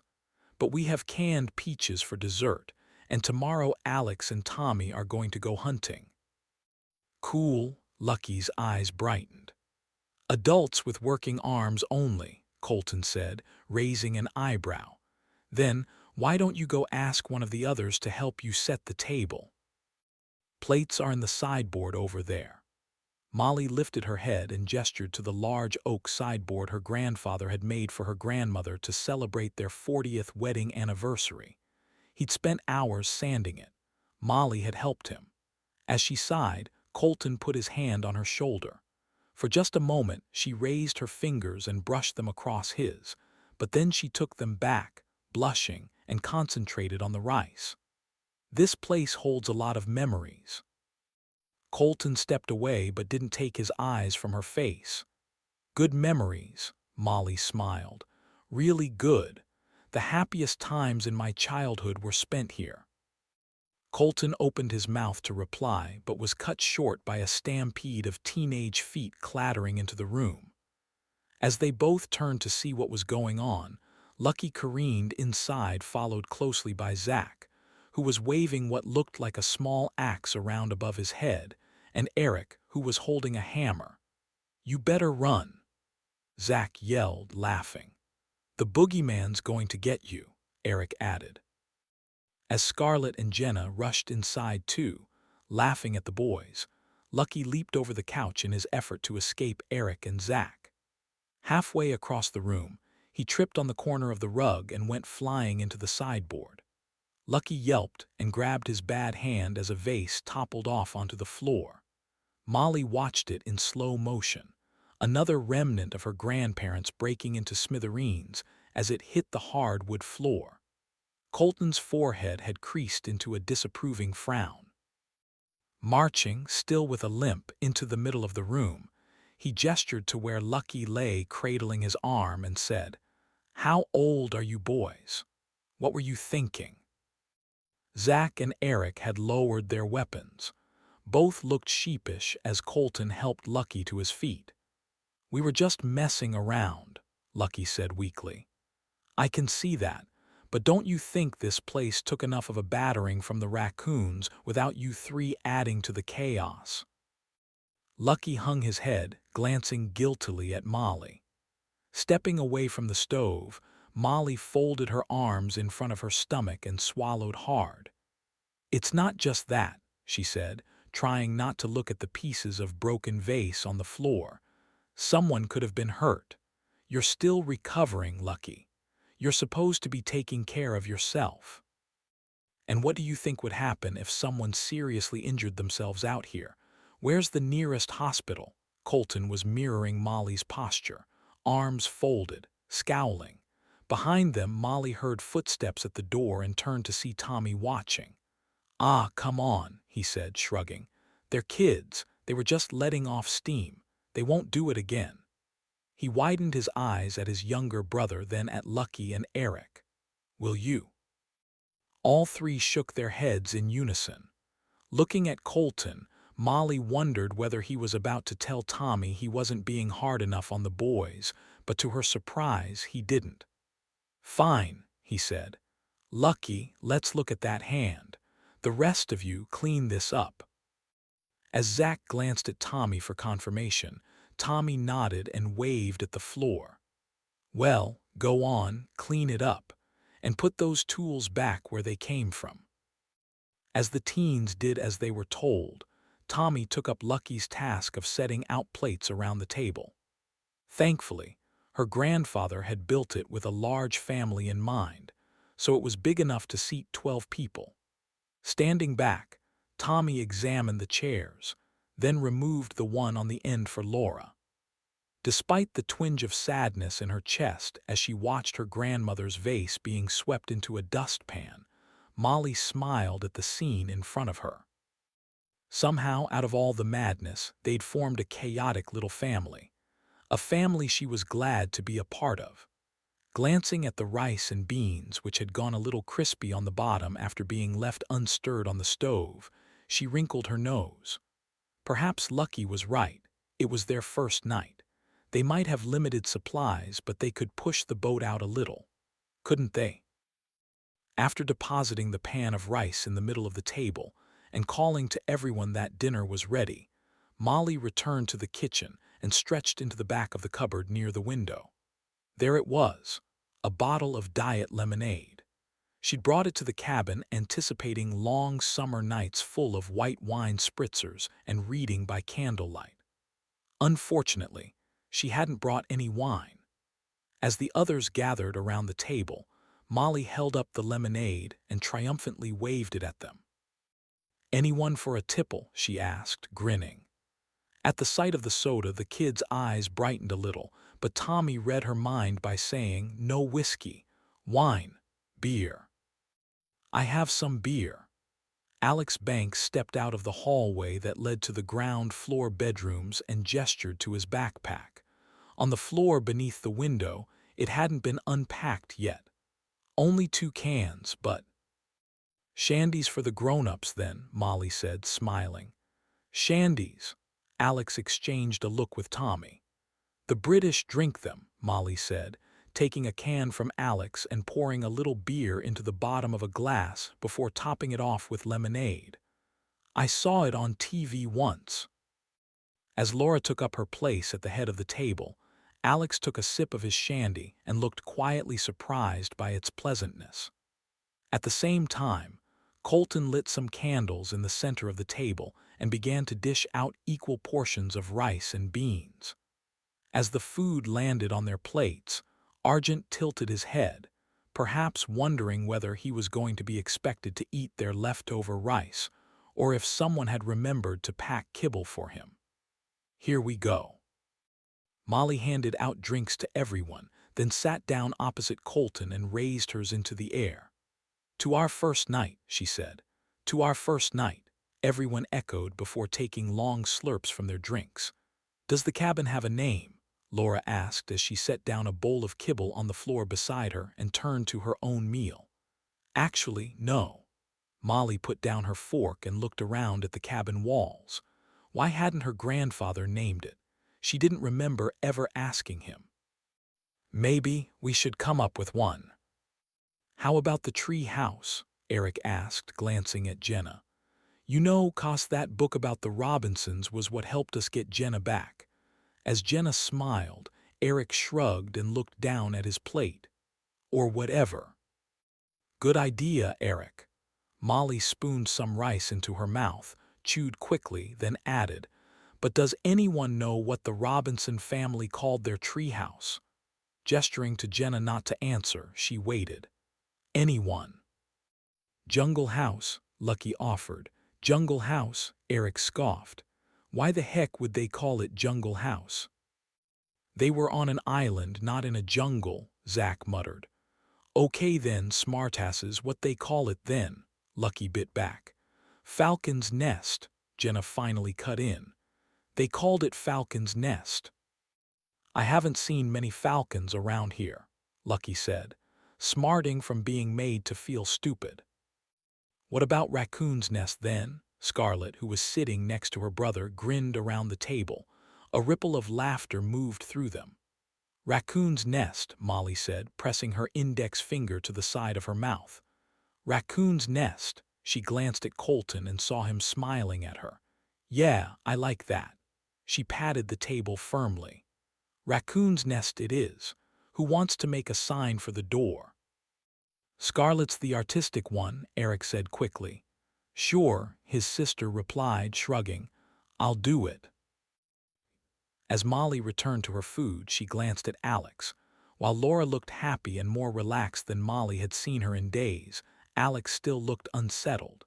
Tomorrow she'd try to talk to him alone. There must be something she could say to ease his worries about the cabin. Surely he could see that being together made them stronger. Looking away from him before he noticed her staring, Molly gestured to the pot of rice. Help yourselves to more, everyone. There's nowhere to store leftovers, so eat up. Can we add that to the list? Colton reached into his pocket and took out the notebook and pen that Molly had given him from the sideboard. Some kind of cold storage. Over winter, we should be able to keep things relatively fresh for a few days. A box buried underground should do it, Zach answered. I saw it on the Discovery Channel once. Okay then. Colton ran his finger down the list, then passed the notebook to Molly. You want to divvy up the tasks, Miss O'Neill. Putting down her fork, Molly looked over the list. I'm doing the sign, Scarlet reminded her. Yes, Molly replied. But maybe that's a task for the evening. We need to make the most of daylight hours for essential tasks. Looking up, she nodded around the group and said, Okay, so Alex and Tommy, you're going hunting. Maybe take some paper so you can sketch out a map of any neighboring cabins, streams, and so on. Alex nodded. His eyes had brightened a little. Good, he liked hunting. Laura, there's some fabric in the cellar. I'd like to try and create curtains for the windows. Extra insulation. Are you any good with a needle and thread? Pressing her lips together, Laura shook her head. My mother would just love it if she knew I was sewing curtains. Molly paused, wondering whether she should have asked Laura to do something more physically challenging. Was she being patronizing by asking her to sew? But Laura was smiling. Sure, I'll give it a go. Molly nodded and continued to reel off tasks. When she'd finished, she closed the notebook triumphantly and said, more to Alex than to anyone else, see what we'll be able to achieve if we work together. If we do all this now, Lucky said, as he shoveled his last spoonful of rice into his mouth. Does that mean we get to spend the entire winter doing no chores at all? I'm afraid not. Molly tilted her head to the side. There will still be jobs to do, but we'll certainly have a lot more free time when the snow comes. Nowhere to go and nothing to do. Sounds great, Eric said sarcastically. Months of boredom, here we come. Oh, nonsense, Molly rolled her eyes. We won't be bored. There are stacks of books in my room. And board games, Tommy said, gesturing to the sideboard. There are board games in there. As Eric wrinkled his nose at the idea of books and board games, Jenna glanced up from her plate. Louder than usual, she said, There you go then, Eric. There's no need to worry. You can spend the winter playing Scrabble and reading Shakespeare. You might come out of these woods a little more cultured, Scarlet added, giggling as she nudged Jenna and the pair laughed. Or at least able to spell, Laura Banks joined in, which caused Eric to groan. Whatever, he said, although Molly could tell from the twitch of his lips that he was only half sulking. After what they'd all been through, a lonely winter with just each other and some books for company sounded pretty darn good. After a group effort with the washing up, Molly clapped her hands and congratulated everyone. And as a reward, she said, grinning. Dessert. With a flourish, she opened up the bread bin on the countertop and produced a stack of chocolate bars. Dishing them out, one each, she watched as the teens eagerly ripped open their wrappers. Before they'd had a chance to start eating, however, she cleared her throat and said sternly, "I should warn you, though, that this is the last of our chocolate supplies. It's up to you whether you finish your bar or save some.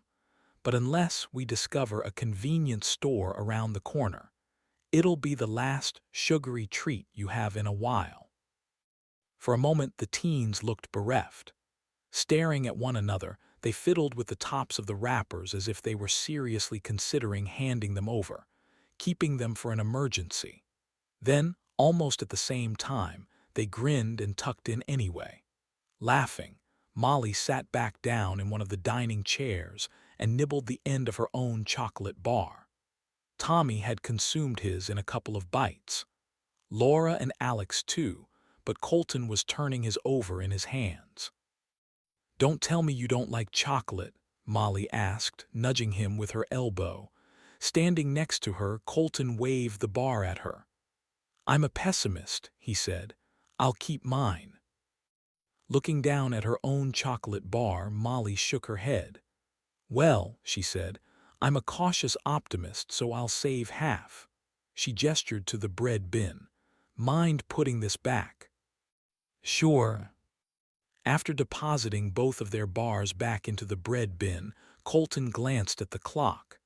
Of course it wasn't working, but it was dark outside. Pitch dark, which meant it was definitely approaching bedtime. Nodding at him, Molly stood up and waved toward the couches. "Guys, we've got a lot to do tomorrow. We're all pretty beat. I think we should settle down and get some sleep in real beds, don't you?" As she spoke, remembering Colton had offered to stay on the couch, guilt tugged at her belly, but she knew he wouldn't let her switch places on their first night, no matter how much it might have benefited his knee to do so. After a few grumbles from the teens, eventually they agreed. All except Zach, who stood next to Tommy with a strange expression on his face. "Zach, you okay?" Molly walked over and put her hand on his shoulder. "Sure," he shrugged. He was watching the others gather their backpacks and make their way to the loft ladder.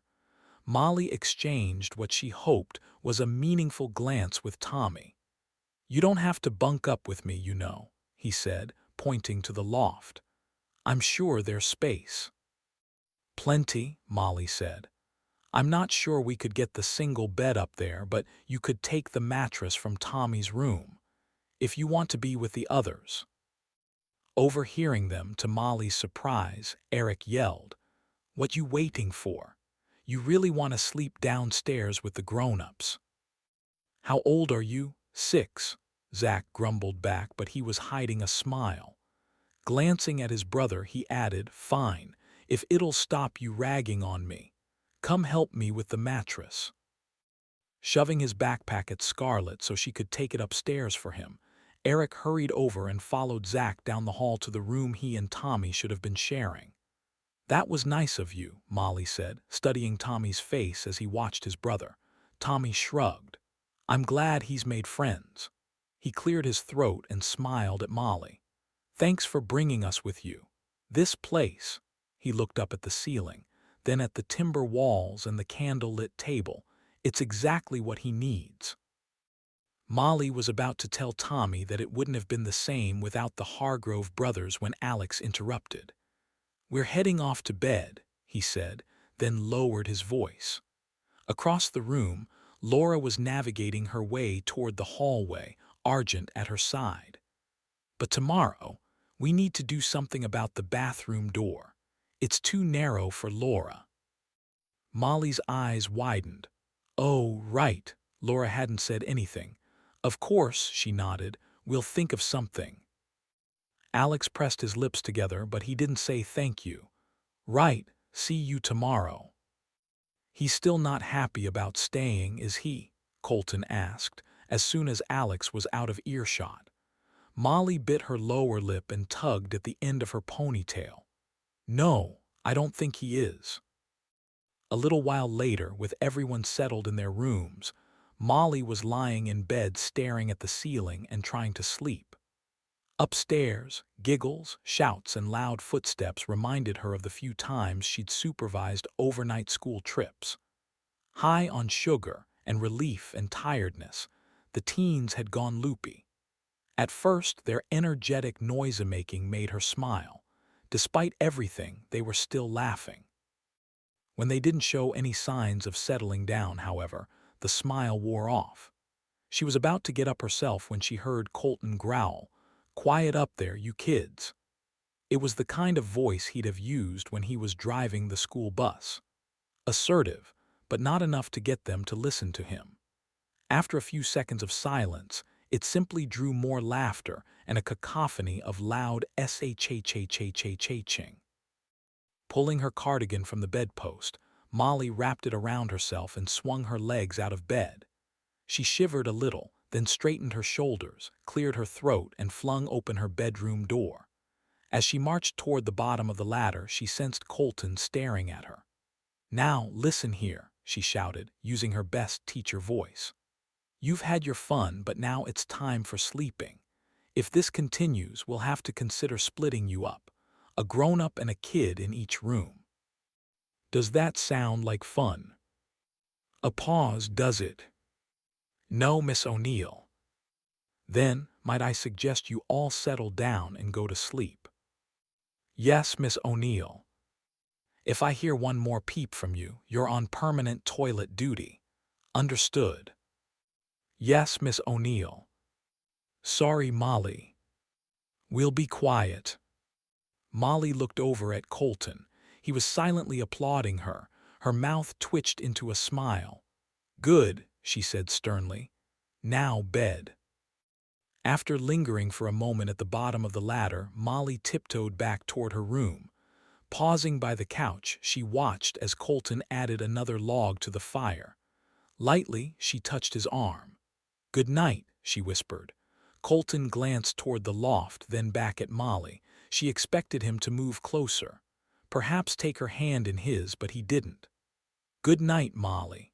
He stepped back. "Sleep well." 7. ZACK. For the first time in a long time, Zack woke feeling groggy from oversleeping. Since getting out of the prison, they had been constantly on the move. Each day had started with the gnawing knowledge that they weren't safe. Today, though, when Zack opened his eyes and waited for the twisting sensation in his gut, it didn't arrive. Looking up at the ceiling, where he saw cobwebs covering wooden beams and a small skylight, which framed more tree branches than sky, Zack smiled to himself. He was tired, but that was mainly because they'd stayed up goofing around instead of going to sleep when they should have. He was hungry, too, and not really looking forward to breakfast. And they had a heap of stuff to do to this place before winter crept in, but no one was chasing them. They had nowhere to be. "Dude, you snore like a train." Lucky was leaning over the edge of his lower bunk. When Zack looked up at him from his mattress on the floor, Lucky tossed a pillow at him. "That wasn't me, it was Jenna," Zack replied, easing himself up onto his elbows. "Oh, yeah, sure." Jenna, who was already dressed and sitting on the side of her bed, rolled her eyes. "You keep telling yourself that." From downstairs, Molly, it still felt weird calling her that, called up to them. "Breakfast's ready, sleepyheads." Zack stood up and pushed his floppy hair from his face. Perhaps he should cut it soon. Then again, perhaps he'd be grateful for the extra insulation when winter set in. Rifling in his backpack, he pulled out one of the sweaters Molly had made them take from the gas station back in Fairfield and tugged it over his head. The others were already by the ladder, hurrying down as if they thought someone might have magically conjured up bacon and pancakes for breakfast. "Oats," Alex said, setting down a large pan of porridge in the middle of the table. "Help yourselves," added Laura. "We were all a bit lazy this morning, so we've got some catching up to do." Spooning oats into her mouth, Molly nodded. She was wearing jeans and a plain gray t-shirt. She used to wear more makeup when she was their teacher. Now she looked more like a mom, or maybe a big sister, the kind who appeared in those Happy Family TV commercials or Everything Turns Out Okay in the End movies. "We might have to revise our list from yesterday," she said, glancing at Alex. "I don't think there's time for hunting today." Zach looked at his brother. Tommy didn't seem too disappointed. "What do you want us to do instead?" he asked, seemingly happy to take orders, which surprised Zach a little. "Well," Molly paused as Colton passed her a mug of coffee. Zach had never been a coffee drinker, but it smelled better than the porridge. She flipped open the notebook she'd started writing in yesterday. "I'd say inventorying our supplies and scouting out the area are our top priorities." Molly looked around the group for confirmation. Scarlett and Eric were bickering, but everyone else nodded. "So, how about Laura and I stay here and do inventory? Food, water, tools. Figure out what we need for the cold storage Colton mentioned, and for building an outdoor latrine." An outdoor latrine? The twins' dad, Alex, frowned and allowed his spoon to clatter into his bowl. He looked quickly at his wife, then back at Molly as if she'd said something terrible. "Colton's idea," Molly said quickly. "There's 10 of us and only one toilet. Not ideal." As Alex said nothing and returned to his food, Zach narrowed his eyes. He was trying to figure out what was going on. Mr. Banks had seemed like a good guy back in town, but here, he was on edge and grouchy. From what Zach could figure out, Alex didn't think the cabin was very wheelchair-friendly, but what other option was there? As far as Zach was concerned, the guy was being an ass. But he wouldn't have said so in front of Eric or Scarlett. The last thing he needed was an argument with them over whether their dad was ruining the mood. Skipping over the awkwardness, Molly said cheerfully, "So, Laura and I will figure that out, while the rest of you divvy up and scout out the area." "I found this," Laura Banks interrupted by pushing something across the table. "A map, in one of the bedside drawers in our room." Oh, Molly reached for it and spread it out. Zach tilted his head to see it better. "Is the cabin on here?" he asked, nudging closer. "Right there." Molly pointed to a hand-drawn X near some trees. "That's us." "There are no other cabins." Tommy had moved next to Zach and was scanning the area. "Not marked on the map," Molly said. "But if you each take pen and paper and mark down roughly where things are in your area, we could populate the map when you're back. Give us a true idea of what's around and how far." Gesturing to the area around the X, she continued, "So, how about Eric and Alex head east? Scarlett, Colton, and Jenna go south. Lucky and Zach west, Tommy north." No one answered. "Guys, a little enthusiasm." Molly folded her arms and shook her head. "I thought you'd be excited to see what's around here. I loved these woods when I was a kid." She stood up and gestured to the trees outside the window. "This place was my sanctuary, somewhere to escape the world. Now it's our sanctuary, our escape." Zach glanced at the others. Scarlett looked like she was about to laugh. "Sounds awesome." Zach pushed his chair back from the table and nudged Lucky to do the same. "We're game, aren't we?" Taking the hint, Lucky nodded quickly. "Sure, can't wait." "Great," Molly smiled broadly at them. After everything she'd done for them, Zach liked to see her smile. She deserved it. "Grab your backpacks in case you find anything useful," Laura Banks said as she started to gather dirty dishes from the table, stacking them carefully in her lap. "And be back around lunchtime," Molly added. "How do we know when it's lunchtime?" Lucky frowned up at the broken clock. "When your stomach tells you," Laura replied. "So which way is west?" Lucky asked as they trotted down the steps at the front of the cabin. Zach peered up at the sky. That way." Colton was handing out compasses, one for each pair, and giving them a brief masterclass in navigation. "Hey, Colton, I think I'll go with Zach and Lucky. Tommy adjusted his empty backpack on his shoulder. Alex and I can do the area north of the cabin tomorrow. I don't need babysitting. Zach felt Lucky watching him and started to blush. Baby brother. Tommy put an arm around Zach's shoulders and started to make kissing noises in his ear. It's my job to take care of you, and let's face it, there's no way you two will make it back here without adult supervision. At that, Colton chuckled.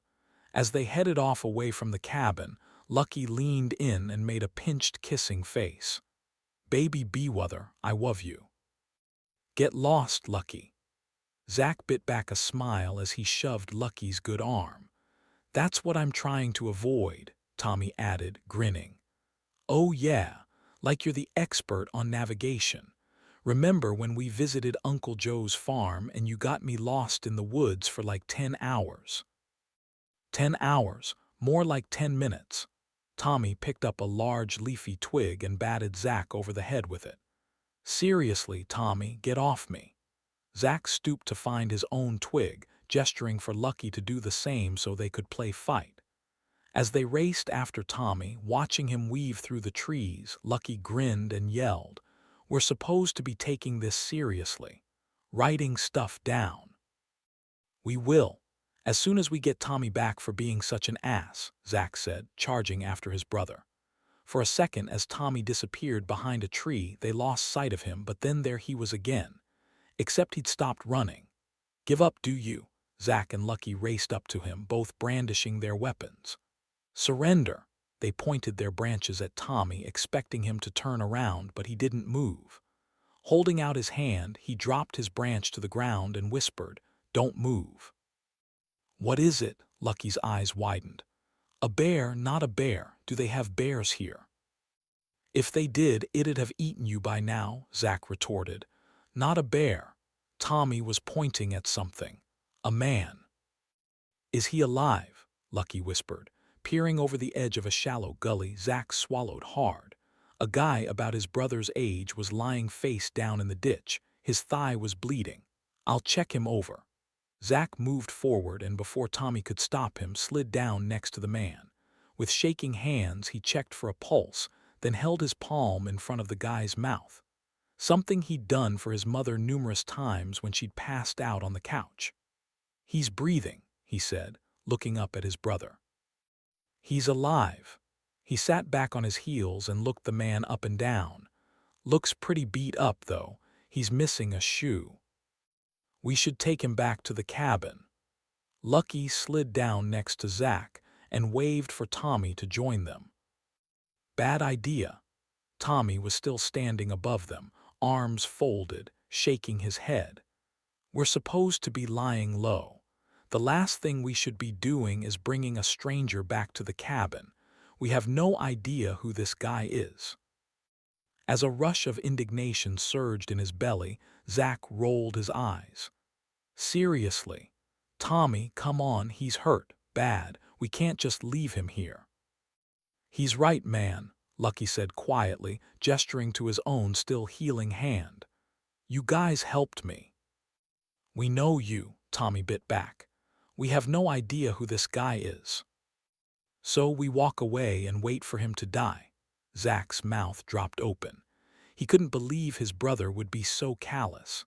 Turning away, he stooped to pull the man's arm around his shoulders and glared up at Tommy. "We're helping him. So, are you going to help us or just stand there and watch?" "Wait. Molly." "Oh, yuck, this one has weevils." Laura held out a bag of rice between her thumb and forefinger. Argent sniffed it, staring at the small, moving creatures inside. "Dang it." Molly took the bag and threw it into the box they were using for food that was no good. "Do we need to check everything else?" "It was in a cupboard with a bunch of cans. Should be fine if we give the cupboard a good cleaning." Laura gestured to the offending cupboard, wrinkling her nose a little. They had emptied everything onto the table and had made lists of each food group. "Seems beans are a food group of their own," Molly said, surveying their sheet of paper. Looks like Argent is set with his kibble. Molly smiled at the dog. He should be good for at least 2 months. More if I augment his food with rice, beans, and any meat we manage to prepare. Molly nodded her head, relieved that at least one of them would eat relatively well. What else do we have? Laura ran a finger down the list. Flour, sugar, spices, salt. Plenty of salt. I think my grandfather used it for curing meat, Molly mused, trying to jog her memory. Well, that's good. Do you remember how? If we can catch and cure a bunch of meat before the snow comes, that'll be a huge help. Can you still hunt in the winter? Laura was thinking aloud, trying to be helpful, but her constant questions were making Molly's stomach twitch. Yes, it was her cabin, but she knew next to nothing about how to survive in it over winter with no electricity. It had been on her list of things to do in the future. Learn how to survive in the wilderness. Learn how to cure meat, make fires, concoct delicious meals from nothing but rice and nettles. She hadn't had time. She wasn't prepared for all this. Okay, so there are 10 people and 1 dog. Laura had turned over their sheet of paper and was concentrating hard. Argent was next to her, as always, paying close attention. Despite the tightness in her chest, Molly smiled. Somehow, having a dog around the place made everything feel just that little bit more okay. And winter will last for. Laura clicked the end of the pen she was holding and frowned at her piece of paper. 3 months. 4. Let's say 4. Worst case scenario. This is Maine, after all. Molly sat down at the table, pulled a mug of nearly cold coffee toward her and took a long sip. I was never any good at math. Laura scratched her head and shoved the piece of paper toward Molly. Me neither. I was an English teacher, remember? Molly laughed. Alex would be better at this. Laura sighed and shook her head. So, 10 people, 1 dog, 4 months. She started to jot down numbers. Excluding treats, because we don't have too many of those left if we base each meal on some kind of grain, since that's what we have the most of, plus protein like beans, or meat if we can get it. And if we say each person needs half a pound of food per day. Laura sat back in her chair and breathed out slowly. Molly looked at the piece of paper. How much?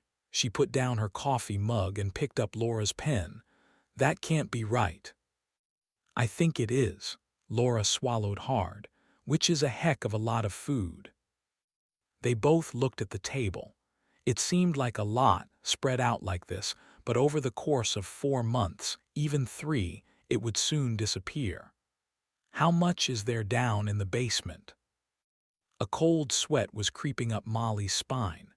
Not enough, she thought. Not nearly enough. Some more rice, I think.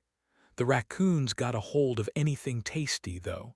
Chips, cereal bars. All we've got of those is what you guys brought from home and the remains of what Chase gave us from the hospital. Okay, Laura breathed in deeply, then repeated herself. Okay, what about firewood? She glanced over to the fireplace. Where's your supply? Molly rubbed the back of her neck. You have a wood store, right? Laura was trying to be polite, but a flash of disbelief crossed her face. Molly knew what she was thinking. She was thinking it too. You're not telling me you brought us all the way out here to the middle of nowhere and you've got no real supplies, not even any firewood. I'll go check outside. Molly allowed her chair to scrape against the wooden floor as she got up from the table. Outside, the sky was sunny, but the air was cool. It would soon be fall, and she'd brought 10 people into the woods, far away from anything, to try and sit out the winter in solitude. It had seemed so romantic, but now they were here she was starting to agree with Alex Banks. She was foolish. She dragged them away from everything they needed: medical supplies, food, heat, light. They didn't have enough of any of it to last the winter. Molly leaned forward onto her knees. Her breath was coming fast. She closed her eyes, and for the first time in weeks, the darkness behind her eyelids made her feel nauseated. When she stood up, her head began to spin. She made another bad decision. They distrusted her and she led them once again into danger. She stopped when she felt something cold and wet against her hand. Looking down, her breathing slowed. Argent was staring at her. Weaving her fingers into his fur, Molly breathed deeply. "Thanks, boy, thank you." Argent stood up and started to walk back to the cabin. He paused at the bottom of the steps. "Okay," she said, straightening herself up. "I'm coming." "Are you all right?" Laura was over by the sideboard and turned when Molly entered. "When you didn't come back, I sent Argent after you." Sitting down hard on the edge of the couch, Molly put her head into her hands. She stayed like that for a moment, and when she looked up, Laura was watching her. "Molly, you can talk to me." "I'm sorry." Molly pulled a cushion onto her lap and squeezed it. "I'm just a bit overwhelmed. I feel like maybe I've made a horrible mistake." She couldn't bring herself to look at Laura. Instead, she focused on a loose thread that was catching on the cushion's zipper. "I brought you all out here, and there simply aren't enough supplies to last the winter." "But we always knew it was going to be a challenge," Laura said. When Molly looked up, Laura was smiling at her. "We didn't expect to turn up and find a fully stocked minibar, Molly." Molly tried to laugh. "I know, but—" "Listen." Laura wheeled over and leaned forward to put her hands on Molly's knees. "It's going to be tough, but we have each other, and the fact of the matter is that winter would be tough whether we were out here or back in town. Sure, there are additional—" she paused, searching for the right word—"challenges out here. But even back in town, heat and food would be issues. In case you'd forgot, we're kind of living through the end of the world here. No one was prepared for it." Molly sniffed loudly. Tears were stinging her eyes. "If we work together, we'll be okay." Laura nodded firmly and sat back in her chair, wincing a little at the movement. "We just need to be methodical about it. We have time." "Methodical," Molly nodded. "I can do that." "Good." Laura turned back to the sideboard and picked something up, "because I found these." She was holding a stack of hardback books. "Foraging," she said, waving one. "Recipes for game meat." She waved another and added, "There's a delicious-looking stew in here if we can catch ourselves a hare or a wild boar." "Don't think there are any wild boars in Maine. How about a rabbit?" Molly suggested. "Is there a book on how to make firewood from nowhere?"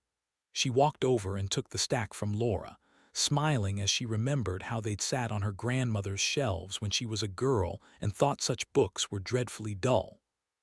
"I'm afraid that's going to be a matter of hard work," Laura said, then smiled brazenly and gestured to her chair. "And a task I am entirely exempt from." As the urge to cry subsided, Molly smiled back. "Well, we have about 2 cords of wood out back. One more should be enough." "That's good," Laura said encouragingly, in a very mom tone of voice. "We can do that, no problem. When the others get back, we'll draw up shifts.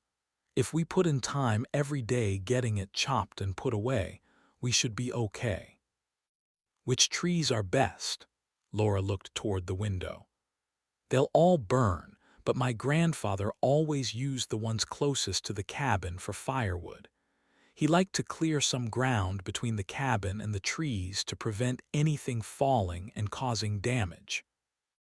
"Okay then, we have a plan." Laura glanced at the table. "Coffee break. Have you calculated how long those supplies will last?" "Not yet," Molly grimaced. "One more cup, then I'll work out rations." "Deal." 9. Molly. "Hey, Mom, we found ducks."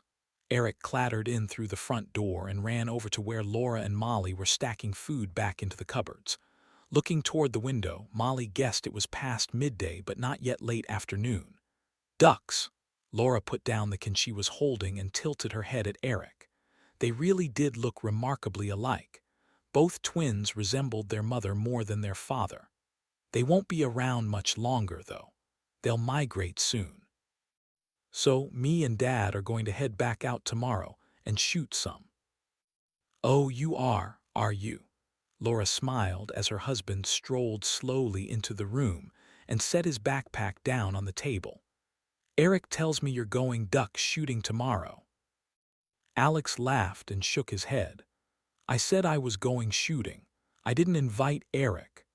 As Eric's mouth hung open in disbelief, Alex put his arm around his son's shoulders. But I guess if he behaves himself between now and then, I might reconsider. Grinning, Eric pulled a piece of paper from his pocket and motioned for Molly to come take a look. At the table, he pointed to the little map he'd drawn. There's a creek here. We followed it for about an hour. It meets a larger tributary. Looks like good drinking water, Alex said. Fast moving, straight down from the mountains, but we could boil it to be sure. Bit of a trek to collect, Eric added. But if we make some trips before the snow comes, we should be able to gather enough for the months when we can't make it out there. Glancing at Laura, Molly smiled. Great, that's great, you guys, well done. Spot anything apart from ducks? Laura asked, looking hopefully at her husband's backpack. Plenty of animal tracks near the creek. Definitely a good spot for hunting. Molly's grandfather used to cure meat, Laura offered. So, if you can catch some. Alex was nodding, muttering something about using the fishing nets in the basement to see if there was anything much in the creek, and maybe for catching the ducks rather than shooting them, when the sound of footsteps outside interrupted him. Colton, Jenna, and Scarlett entered in a gaggle of chatter and smiles. We found chips, Scarlett said triumphantly, tossing 2 bags onto the table and opening her backpack to show everyone its contents. And a bunch of other stuff. Where? Molly tried not to frown. I thought we discussed leaving the other cabins alone. We found 2 that were in really bad shape. Colton poured himself some water and took a long drink before continuing. Roofs caved in, windows broken. If we hadn't taken the stuff, animals would have. Scarlett and Jenna were nodding. We found some books, too, and a first aid kit. The animals would have eaten those too, would they? Molly folded her arms. Well, no, Scarlett blushed sheepishly. But we left a note, Jenna said. A note. It said, we've borrowed some things. We're in a cabin north of here. Come find us if you need anything. Molly nodded slowly. Okay, she said, a little unsure about whether she liked the idea of someone turning up asking for supplies, but pleased the girls and Colton hadn't just robbed whoever's cabins they'd come across. We got some rope, too. Colton sat down and rubbed his knee. Rope, nails, and this. He reached into his bag and put down a heavy-looking metal object. What is it? Molly picked it up. It really was heavy. A pulley. Still moves, he said. Should be useful for something. Anything else? Molly asked, unsure what she was hoping for. No signs of anyone, if that's what you mean, Alex said. Molly nodded. That was good news, wasn't it? No one else for miles. The other cabins deserted. Exactly what they'd hoped when they left Fairfield. The others aren't back yet. Scarlett had opened a bag of chips and was offering it to her brother. Molly stopped herself from telling them not to. They'd discuss rationing when everyone was together. Not yet, she said. Listen, why don't you all freshen up? We'll have something to eat, then Molly and I need to have a chat with you all about our supplies. Laura was trying to sound lighthearted, but something in her expression caused the twins to look guiltily at their bag of chips. Go on, she said. Go wash up. I'll pop out and see if I can spot the boys, Molly said, heading outside. They should have been back by now. No sooner had she reached the edge of the woods than, as if she'd summoned them, she spotted Zach and Tommy through the trees. Someone was between them. They were moving oddly. Molly narrowed her eyes. A little way ahead of the brothers, Lucky waved at her. If that was Lucky in between Zach and Tommy, who was it? As Molly stared at the figures moving toward her, her chest tightened and her mouth went dry. "Colton! Alex!" she yelled, rushing forward. "Get out here!" When she reached Lucky, he grabbed her arm and, panting, started to gabble at her. Miss O'Neill, Molly, we found him. He's hurt. Tommy said to leave him, but me and Zach didn't want to. We did the right thing, didn't we? You can't just leave someone who's hurt. Do we have a first aid kit? He needs help." Holding up her palms, Molly breathed out slowly. "Lucky, take a breath. Who is this man?" Having caught up with Lucky, Zach and Tommy stopped in front of Molly and allowed their patient to droop slowly to the ground. "I can't," Zach breathed. "I can't carry him any farther." At that moment, Colton and Alex appeared. Alex first and then Colton, limping after his long morning walk. "What the?" Alex Banks pushed his hands through his hair and stared down at the man on the ground. "Give us a hand," Tommy said, stooping down. "Zach and I have been carrying him for miles. Took us an hour just to get him out of the ditch we found him in." "Whoa," Colton said. "What happened to him?" "No idea. We found him in a gully not long after setting off. His leg's hurt." Lucky was almost bouncing up and down with all the nervous energy inside him. "We need to get him inside," he said urgently. "His breathing's slowing down." "Molly," Colton looked at her, waiting for her to give the okay. For a moment, just a flash of a second, Molly thought about telling the boys to take the man back where they'd found him. As soon as the thought appeared, it was gone.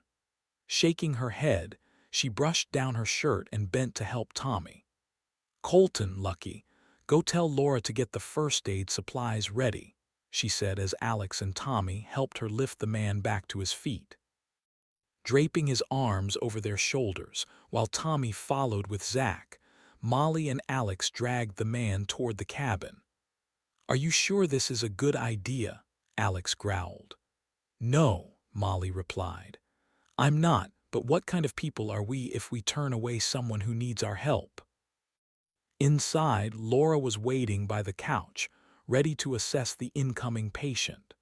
When she saw him, however, she took a sharp intake of breath and put her hand to her chest.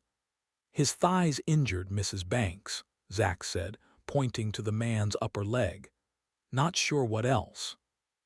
"His breathing is pretty shallow," Laura said, leaning over to listen to the man's chest. "Possible hypothermia if he was outside for several nights." Waving at Molly, Laura asked her to pass the scissors from the medical kit and set about cutting open the man's pants around his leg wound. As Laura instructed Zach and Lucky to fetch blankets and boil some water, Colton and Alex began to grumble. "We shouldn't have brought him in here," Alex said, shaking his head in disbelief. "I agree." Colton looked at Molly apologetically. "What if he's dangerous? We know nothing about this man." "He doesn't look very dangerous right now, does he?" Laura snapped, not looking up from her task. Standing up from where she'd been kneeling beside the couch, Molly walked over to Alex and Colton and put her hands on her hips. "Listen," she said quietly, "I tend to agree, but what option did I have?" As Zach and Lucky returned, Alex glared at them and said, "Miss O'Neill told you to keep a low profile. What if someone was watching him? Watching you?" "No one was watching," Zach replied, rolling his eyes. "You sound like Tommy. He wanted to leave the guy in the ditch." "I never said that," Tommy said, not very convincingly. "Well, I say we fix him up, then ship him out as soon as possible." Alex folded his arms. "I agree." Colton nodded at him. "Guys," Laura's voice floated over from the couch. "We can't just throw him out. He'll need some time to recover." Molly looked from Alex to Colton. "Guys," Laura's voice was more urgent this time. When everyone turned to look at her, she was staring at the man's leg. Swallowing hard, she said quietly, "I think this is a bullet wound." 10. Victor. It said a lot about Diego Cruz that in the 3 weeks since Victor had freed him from his bunker, he hadn't bothered to find a proper place to live. In fact, he seemed to enjoy living in his little concrete box. For a few nights, after Victor set him free, he disappeared. Victor had heard rumors that he'd tried to get back in with the cow, but that they were having none of it. Some of his closest friends, the guys Victor was now using as foot soldiers, had gone with Diego, but most had stayed, happy to have the protection of the now largely inactive cow. They'd lost control of the town, but they still had guns and a small patch of territory that the cow didn't want to enter. Victor got the allure of it, but he didn't get the allure of Diego. The guy was a pig. Entering the dark, dank little bunker that Diego called home, Victor wrinkled his nose. It was like a frat house, or at least how Victor imagined a frat house would look after a party. Empty beer bottles, cigarette butts, empty cans of food. Except Victor had noticed that a lot of the supplies which had been here the first time he'd entered the bunker were dwindling. The others hadn't picked up on it. Of course they hadn't. They were too stupid to be that observant. Victor had noticed, though. About a week ago, he'd followed Diego and hadn't been surprised in the least to discover that this man who talked about community and helping one another had been taking his supplies to the skeleton of his old burned-out house and hiding them there. Presumably, the last place in the world anyone would think to go scavenging. When all was said and done, Diego was looking out for himself. Victor, on the other hand, was looking out for the entire town. He was protecting people. "You haven't found my daughter yet." Diego took a toothpick from his mouth and tossed it onto the ground. He did not get up from the chair he was lounging in. Victor shuffled uncomfortably. It was hot and airless down here, like there wasn't enough oxygen for more than one person. Behind him, Diego's men, still holding their guns, moved closer. "Not yet, Diego." Victor deliberately used Cruz's first name to indicate that he was not Victor's boss. They were partners, equals, working together because each man had something the other needed. Diego had men with guns and Victor had an uncanny knack for finding people who were trying not to be found. "You promised me you'd find her." Diego blinked slowly. A gold tooth glinted as a small ray of light illuminated it. "And I will," Victor said resolutely. "But as we discussed, Diego, my priority is finding and catching the criminals who have broken free from Fairfield Prison. My job is to make this town safe again." "I thought you understood that." Diego puffed air from his nostrils.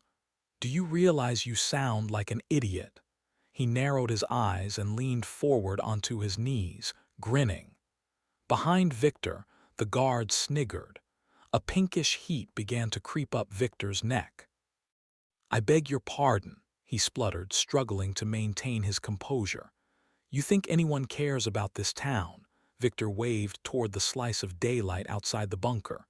"No one cares, but I care about my daughter, and you promised me you'd find her."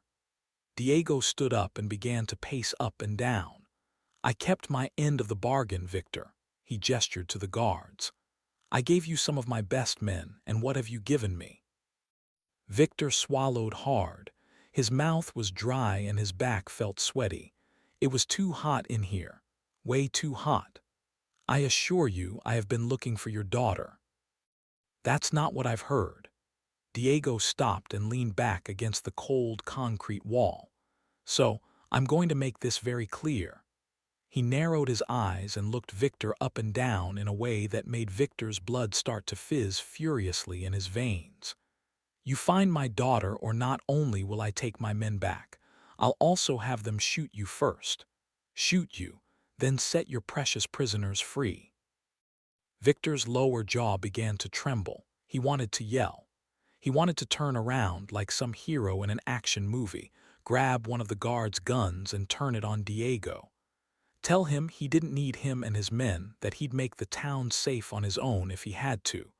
Of course, he didn't.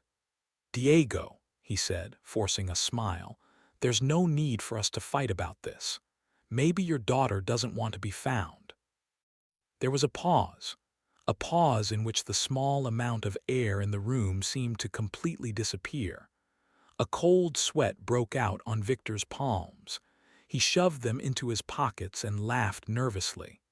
"I mean, she ran away, is all I'm saying." Slowly, Diego stood up and walked the small distance from the wall to where Victor was standing. "You think my daughter wanted to leave me?" he asked, clearly not wanting Victor to answer. "She's a teenager. Teenagers don't know their own mind." Surprisingly, Diego laughed. A loud, exaggerated laugh, and slapped Victor hard on the shoulder. "No," Victor said, forcing himself to laugh. "No, of course they don't." "So then you'll stop prancing around hunting prisoners and you'll find my daughter." Diego tightened his grip on Victor's shoulder. His nails dug into Victor's flesh. He squeezed harder. "Won't you?" "Yes." Victor's voice cracked as he spoke. He smiled a shaky smile. "Yes, Diego, I'll find her, I'll find her." "Before you continue your little manhunt." "Yes, before that," Victor agreed, even though his gut was swirling with resentment. "You'll do whatever it takes to track her down." Diego did not release his grip. "Whatever it takes," Victor repeated. "I swear, Diego, whatever it takes." 11. Joe. His head was throbbing. His eyes were closed. He knew that but couldn't bring himself to open them. Twitching his fingers, he expected to feel leaves or dirt, but instead felt the kind of scratchy fabric that reminded him of his grandmother's hard brown couch. The one that stood in the center of the living room at his family's farmhouse. The air felt different too. He was inside, but inside where? Something moved, not footsteps. A wheel turning. Something flashed in his mind. A bike, mangled. On the sidewalk, wheels spinning, someone screaming, the sickening realization that the scream was coming from him. A bent, broken body on the hood of his truck. Before he could open his eyes, he slid back beneath the surface of being conscious. The next time he woke, Joe managed to slowly peel his eyelids open. His breath coming fast, he blinked at the bright light coming from a window opposite him. He tried to sit up but was unable to move. "Keep still." A woman's voice. Joe turned his head. A woman in a wheelchair was staring at him. She was older than him, pretty. She moved her hand, and when he looked at it, he realized she was petting a dog. A big dog. Joe's lips twitched into a smile. He'd always liked dogs. The dog didn't move. It didn't like him. He could tell. "Here, take a sip." The woman with the dog must be some kind of nurse. She was holding out a bottle of water. Supporting his head, she lifted it to his lips so he could drink. When she'd put it down, she pressed the back of her hand to his forehead and made a hissing noise. "You have a fever," she said. "Wait there." As she disappeared, Joe tried again to sit up, but a searing pain in his leg stopped him. How was he injured? He looked down at his body, trying to remember. "I was shot." The thought sprang into his mind. He recalled the running, the shouting, the others going down, being taken, the pain in his leg, the gully, that was it. He threw himself down there, didn't he? He lay waiting for them to find him, but they didn't. And now he was here.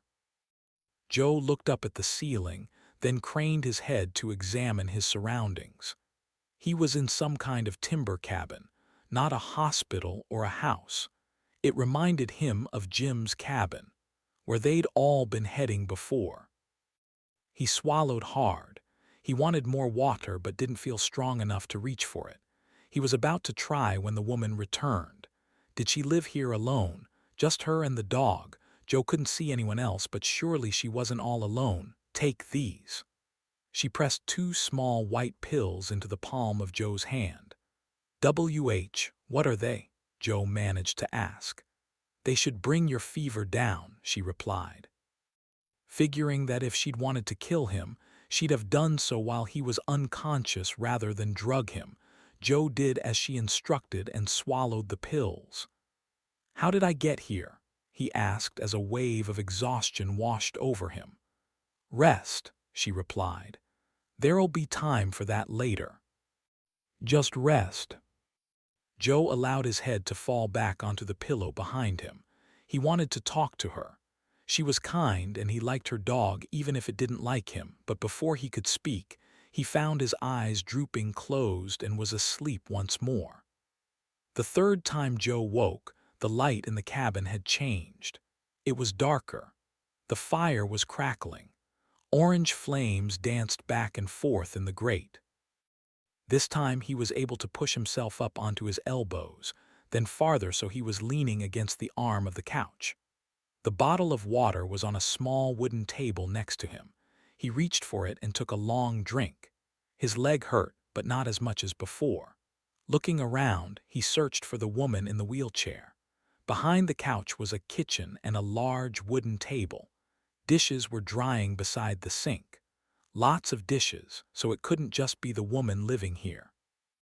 He strained his ears but couldn't hear anything to indicate how many people were in the rooms around and above him. He was about to try and swing his legs around to stand up when a door opened. A woman walked in. A different woman, tall with pale, freckled skin and strawberry blonde hair. She smiled at him. Joe smiled back, conscious of his crooked teeth and bruised face. "You're awake," she said, walking over to sit in the chair next to him. "I'm Molly. How are you feeling?" "Molly," Joe repeated. His thoughts were moving slowly, as if he was unable to process information at his usual speed. "I'm a little better, thank you." "You gave us quite a scare," Molly said, folding her arms in front of her chest.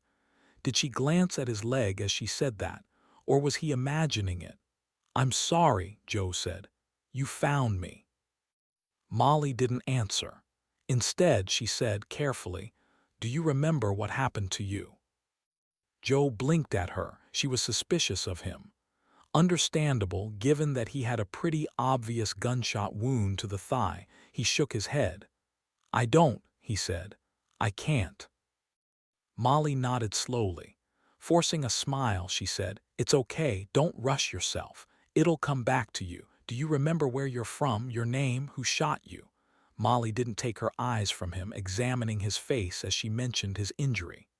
"Joe," he whispered, sinking down on his pillow as his head began to spin. So they knew it was a bullet wound. "I think I was running," he said, aware he needed to offer her something. "Running." Joe screwed his eyes closed and pinched the bridge of his nose. "I'm sorry," he said. "I feel a little dizzy." Before he could make out Molly's response, once again he'd passed out. 12. "Molly." "How is he?" Molly asked as she exited the bedroom. Sometime in the early hours of the morning, she and Colton had switched places, and he'd taken a shift watching the man they now knew was called Joe. "He still has a fever," Colton said. "The Tylenol didn't touch it." "He might need antibiotics," Molly replied as Colton got up and crossed the room to stand with her in the kitchen. "Do we have any?" "Not many," Molly said. "Chase couldn't spare much. The other doctors weren't happy that he wanted to share." "I remember." Colton grimaced and rubbed his palm over his face. He looked tired, crumpled around the edges, and was growing more stubble by the day. "You know," Molly said, touching her index finger to his jaw, "you're going to have to shave soon or you could be mistaken for a Bigfoot and shot by Tommy and Alex." Colton chuckled and scratched at his chin. "I kinda like it," he said, smiling at her. Moving over to the stove, Molly peered at it and grinned. "You lit it," she said. "Thought you'd need coffee." Molly was smiling when she remembered they were supposed to be rationing. "Do I want my 1 cup a day now or later?" she asked, wrinkling her nose. "Definitely now." "You look like crap, Miss O'Neill," Tommy's voice interrupted them. Rubbing his eyes, he yawned and said, "I'll take mine now too, thanks." "I didn't offer to make it," Molly said as she fetched the jar from the cupboard. "I'll wake the others." Colton put his hand on her waist as he brushed past. The gesture made Molly's skin twitch. in a good way. Catching her blushing, Tommy offered her an exaggerated wink as he leaned back against the countertop. "So, things are obviously going well with the bus driver," he said. "But how's Sleeping Beauty over there?" "Joe," Molly replied. "His name's Joe, and I'm not sure." "He tell you how he got shot?" "He said he can't remember." Molly pulled her cardigan tighter around her waist and glanced over at the couch. "You believe him?" She sucked in her breath and held it for a moment.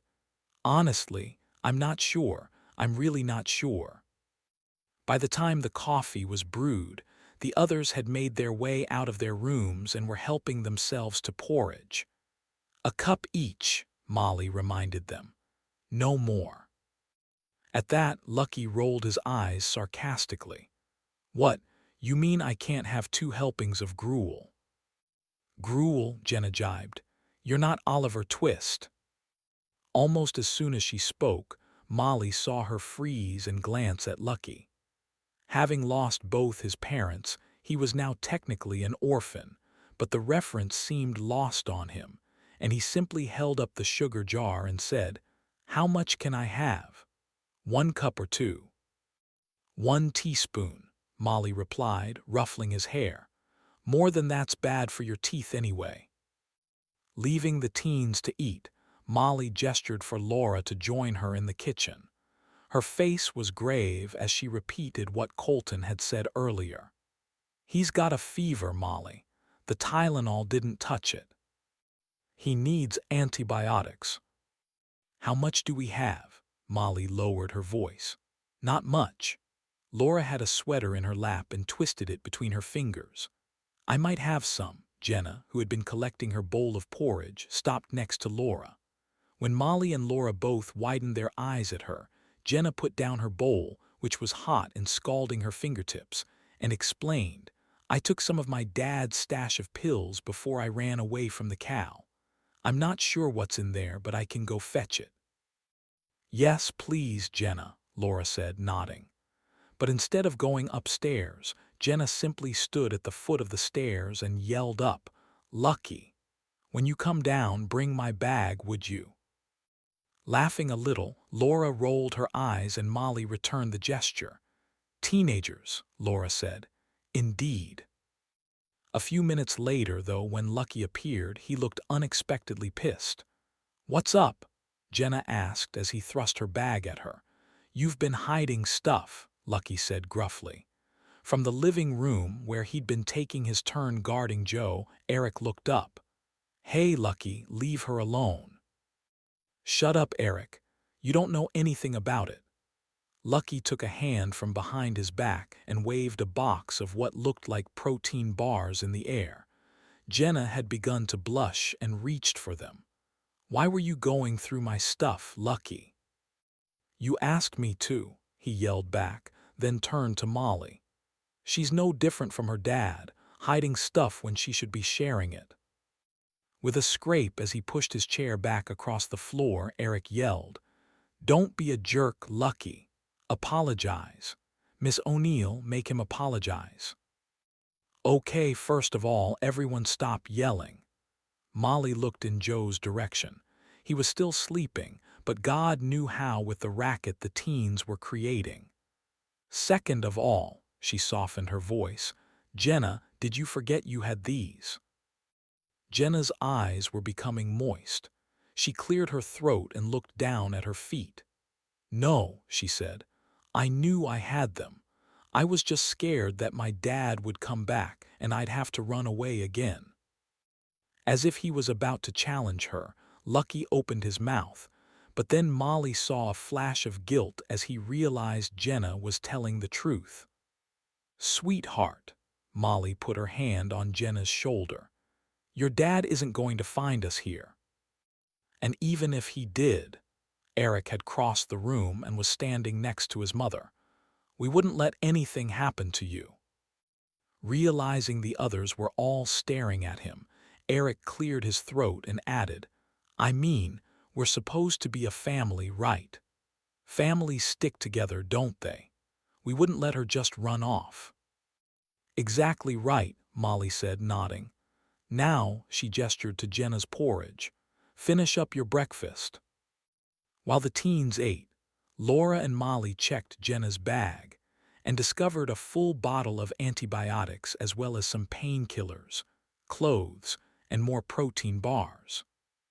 Pressing the painkillers into Molly's palm, Laura took the bottle of antibiotics and sighed with relief. Great, we can treat him. If we want to. Alex was pulling on his shoes, ready to go hunting with Tommy, but looked up at his wife as he spoke. Of course we want to, Laura said. Why wouldn't we? I think what Alex is saying is that we've got a limited supply. Right? Tommy was waiting by the door and looked at Alex for confirmation. Right. Alex stood up, pulling his backpack onto his shoulders. What if one of us is injured? One of the kids? Laura looked at Molly. Molly's stomach was twisting into a sharp, painful knot.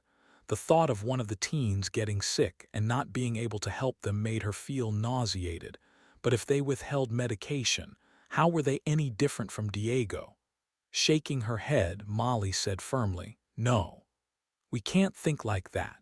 If he needs the medication, we give it to him. It's not our last bottle. We have another. As Laura nodded in relief, Alex shrugged and headed for the door. If you're sure, he said. Molly paused, then inhaled deeply, annoyed with herself for even questioning it. Yes, I'm sure. Diego refused Lucky help when he was sick because he was keeping medicine for himself. I am not going to do that to someone else. Silently, Alex looked at Laura, then at Joe, then stalked out of the room. Ignore him. Laura tucked the antibiotic bottle between her legs and headed over to Joe. He's like a bear with a toothache at the moment. Molly tried to smile. Alex was being grumpy, but somewhere deep in her belly she understood what he was feeling.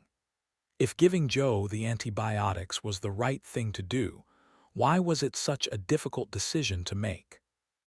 While Joe slept, both guarded and nursed by Laura, and Alex and Tommy went off hunting, Molly headed outside to find the others. Starting at the front of the cabin, she found Colton directing them to gather plant debris from the immediate area and sort it by size. Kindling, small, medium, and large.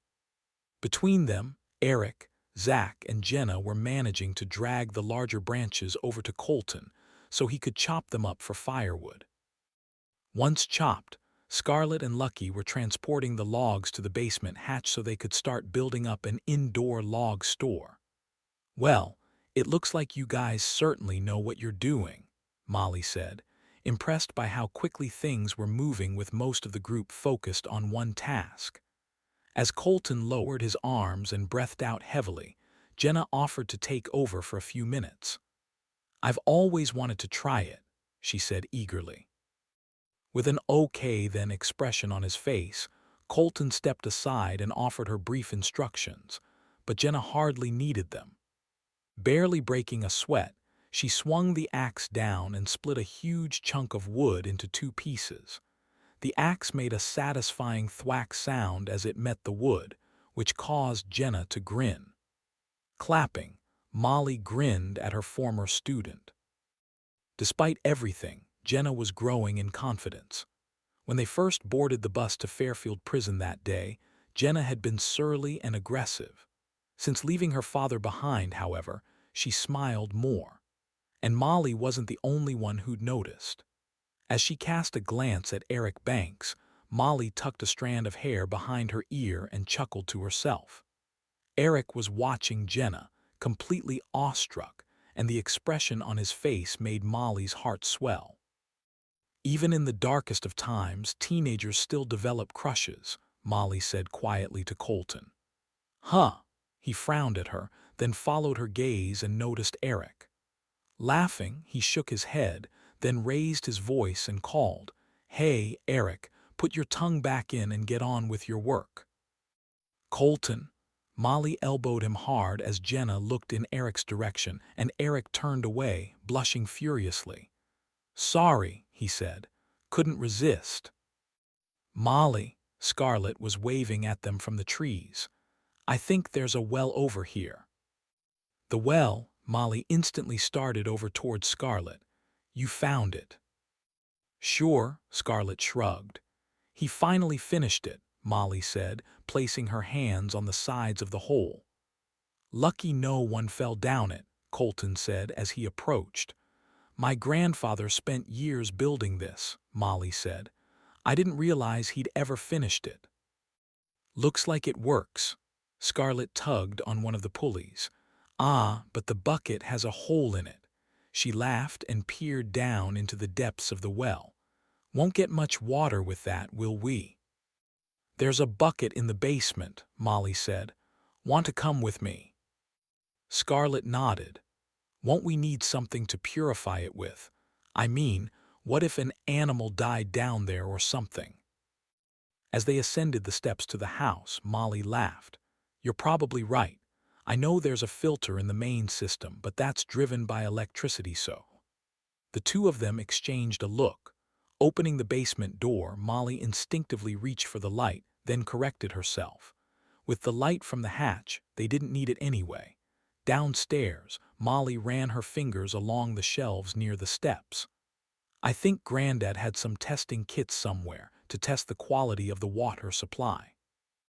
And what if it's not good? Scarlet asked, taking the bucket Molly had passed her.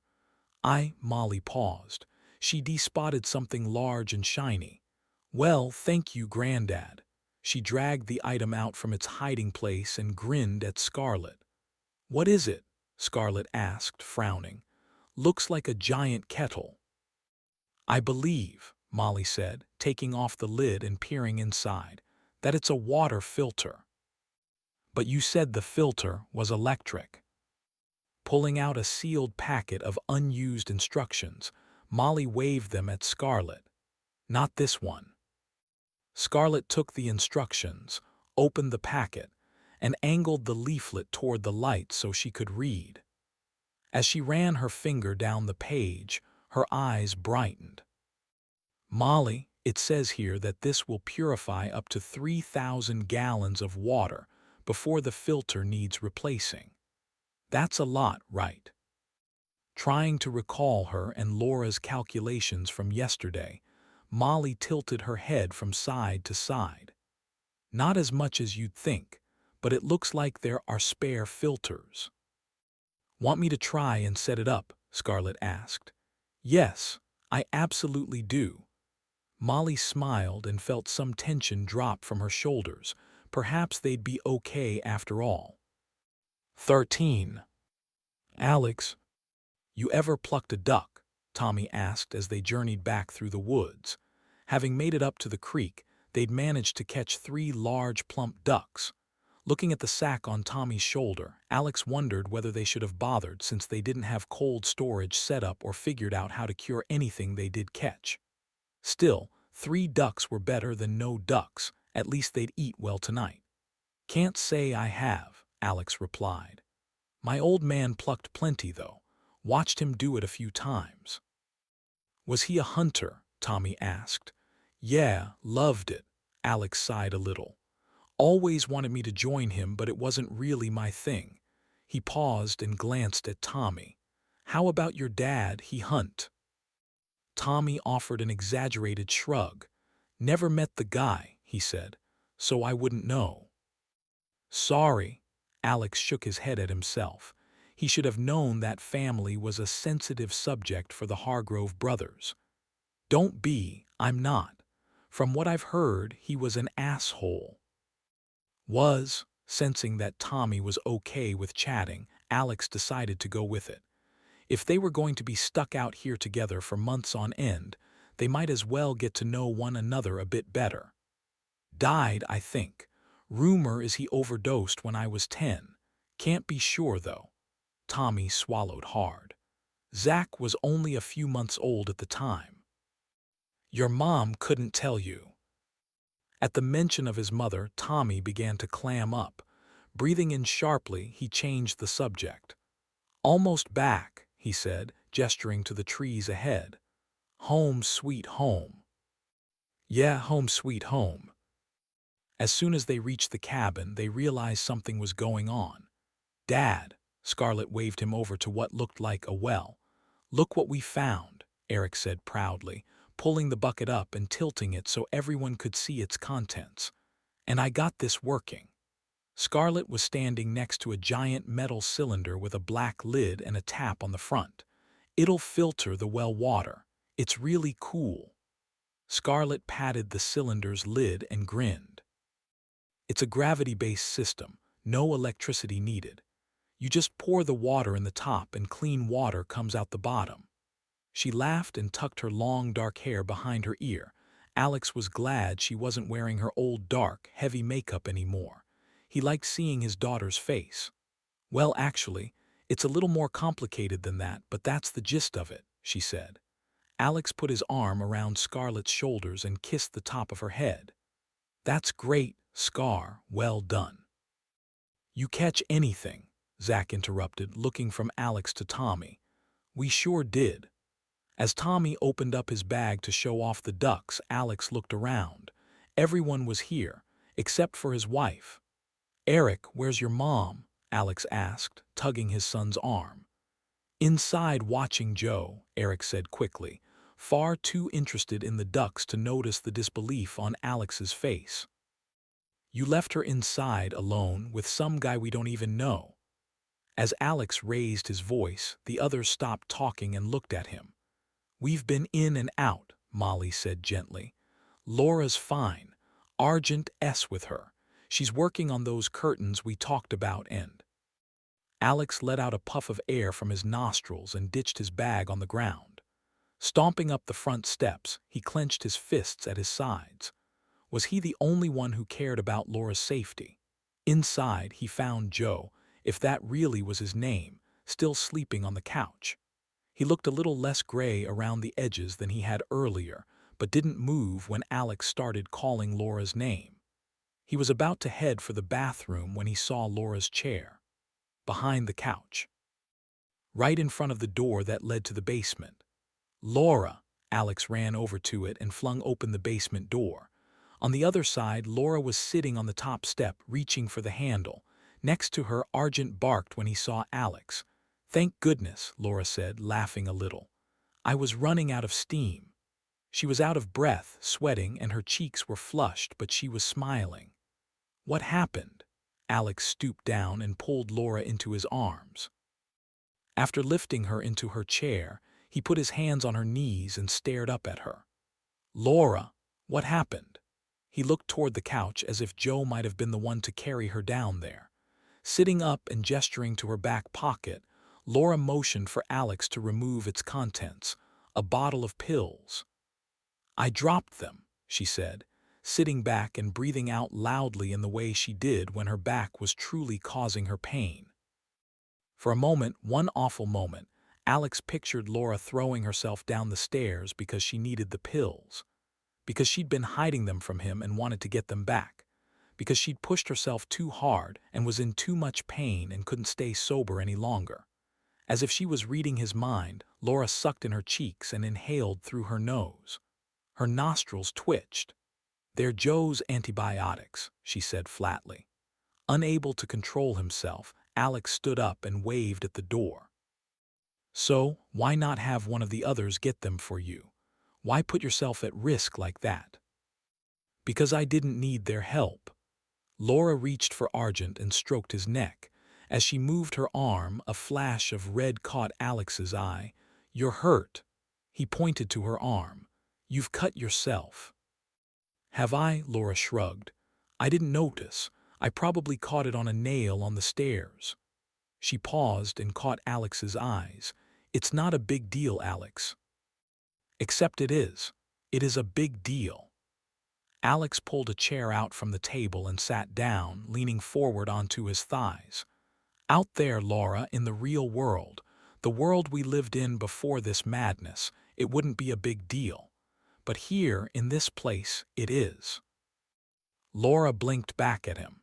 He could tell she was close to tears and knew he was the cause of it, but it needed to be said. "There's no hospital. We have limited medical supplies. What if your cut gets infected? We've just given a chunk of our antibiotics to that guy on the couch. What if you broke a bone, did something to your back, ended up in so much pain you couldn't get out of bed? What then? Laura's breath had quickened. She wiped her eyes with the back of her hand. It's not safe here, Laura. This is not where I want my family to be.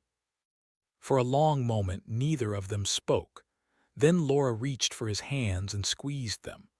Not every injury will lead to disaster, she said slowly. But I'm sorry I wasn't more careful. You're right about that. I didn't think. I did what I'd have done at home, and that was reckless of me. I've learned my lesson. She smiled at him and twitched her arm. Want to kiss this better for me? Alex leaned forward and rested his forehead against his wife's. She was making light of the situation. For whatever reason, she didn't want to leave this place. She wanted to be here with the others. Maybe she felt safer with more people around.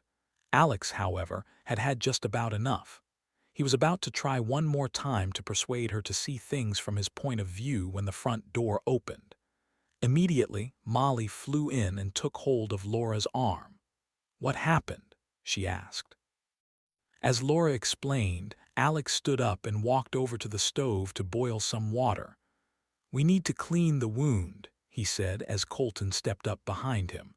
"Alex, she's okay." Colton put a large hand on Alex's shoulder. "It's only a cut." "This time," Alex said loudly, whirling around just as Molly walked over to ask for the water. "Alex, are you all right?" Molly had stopped next to Colton.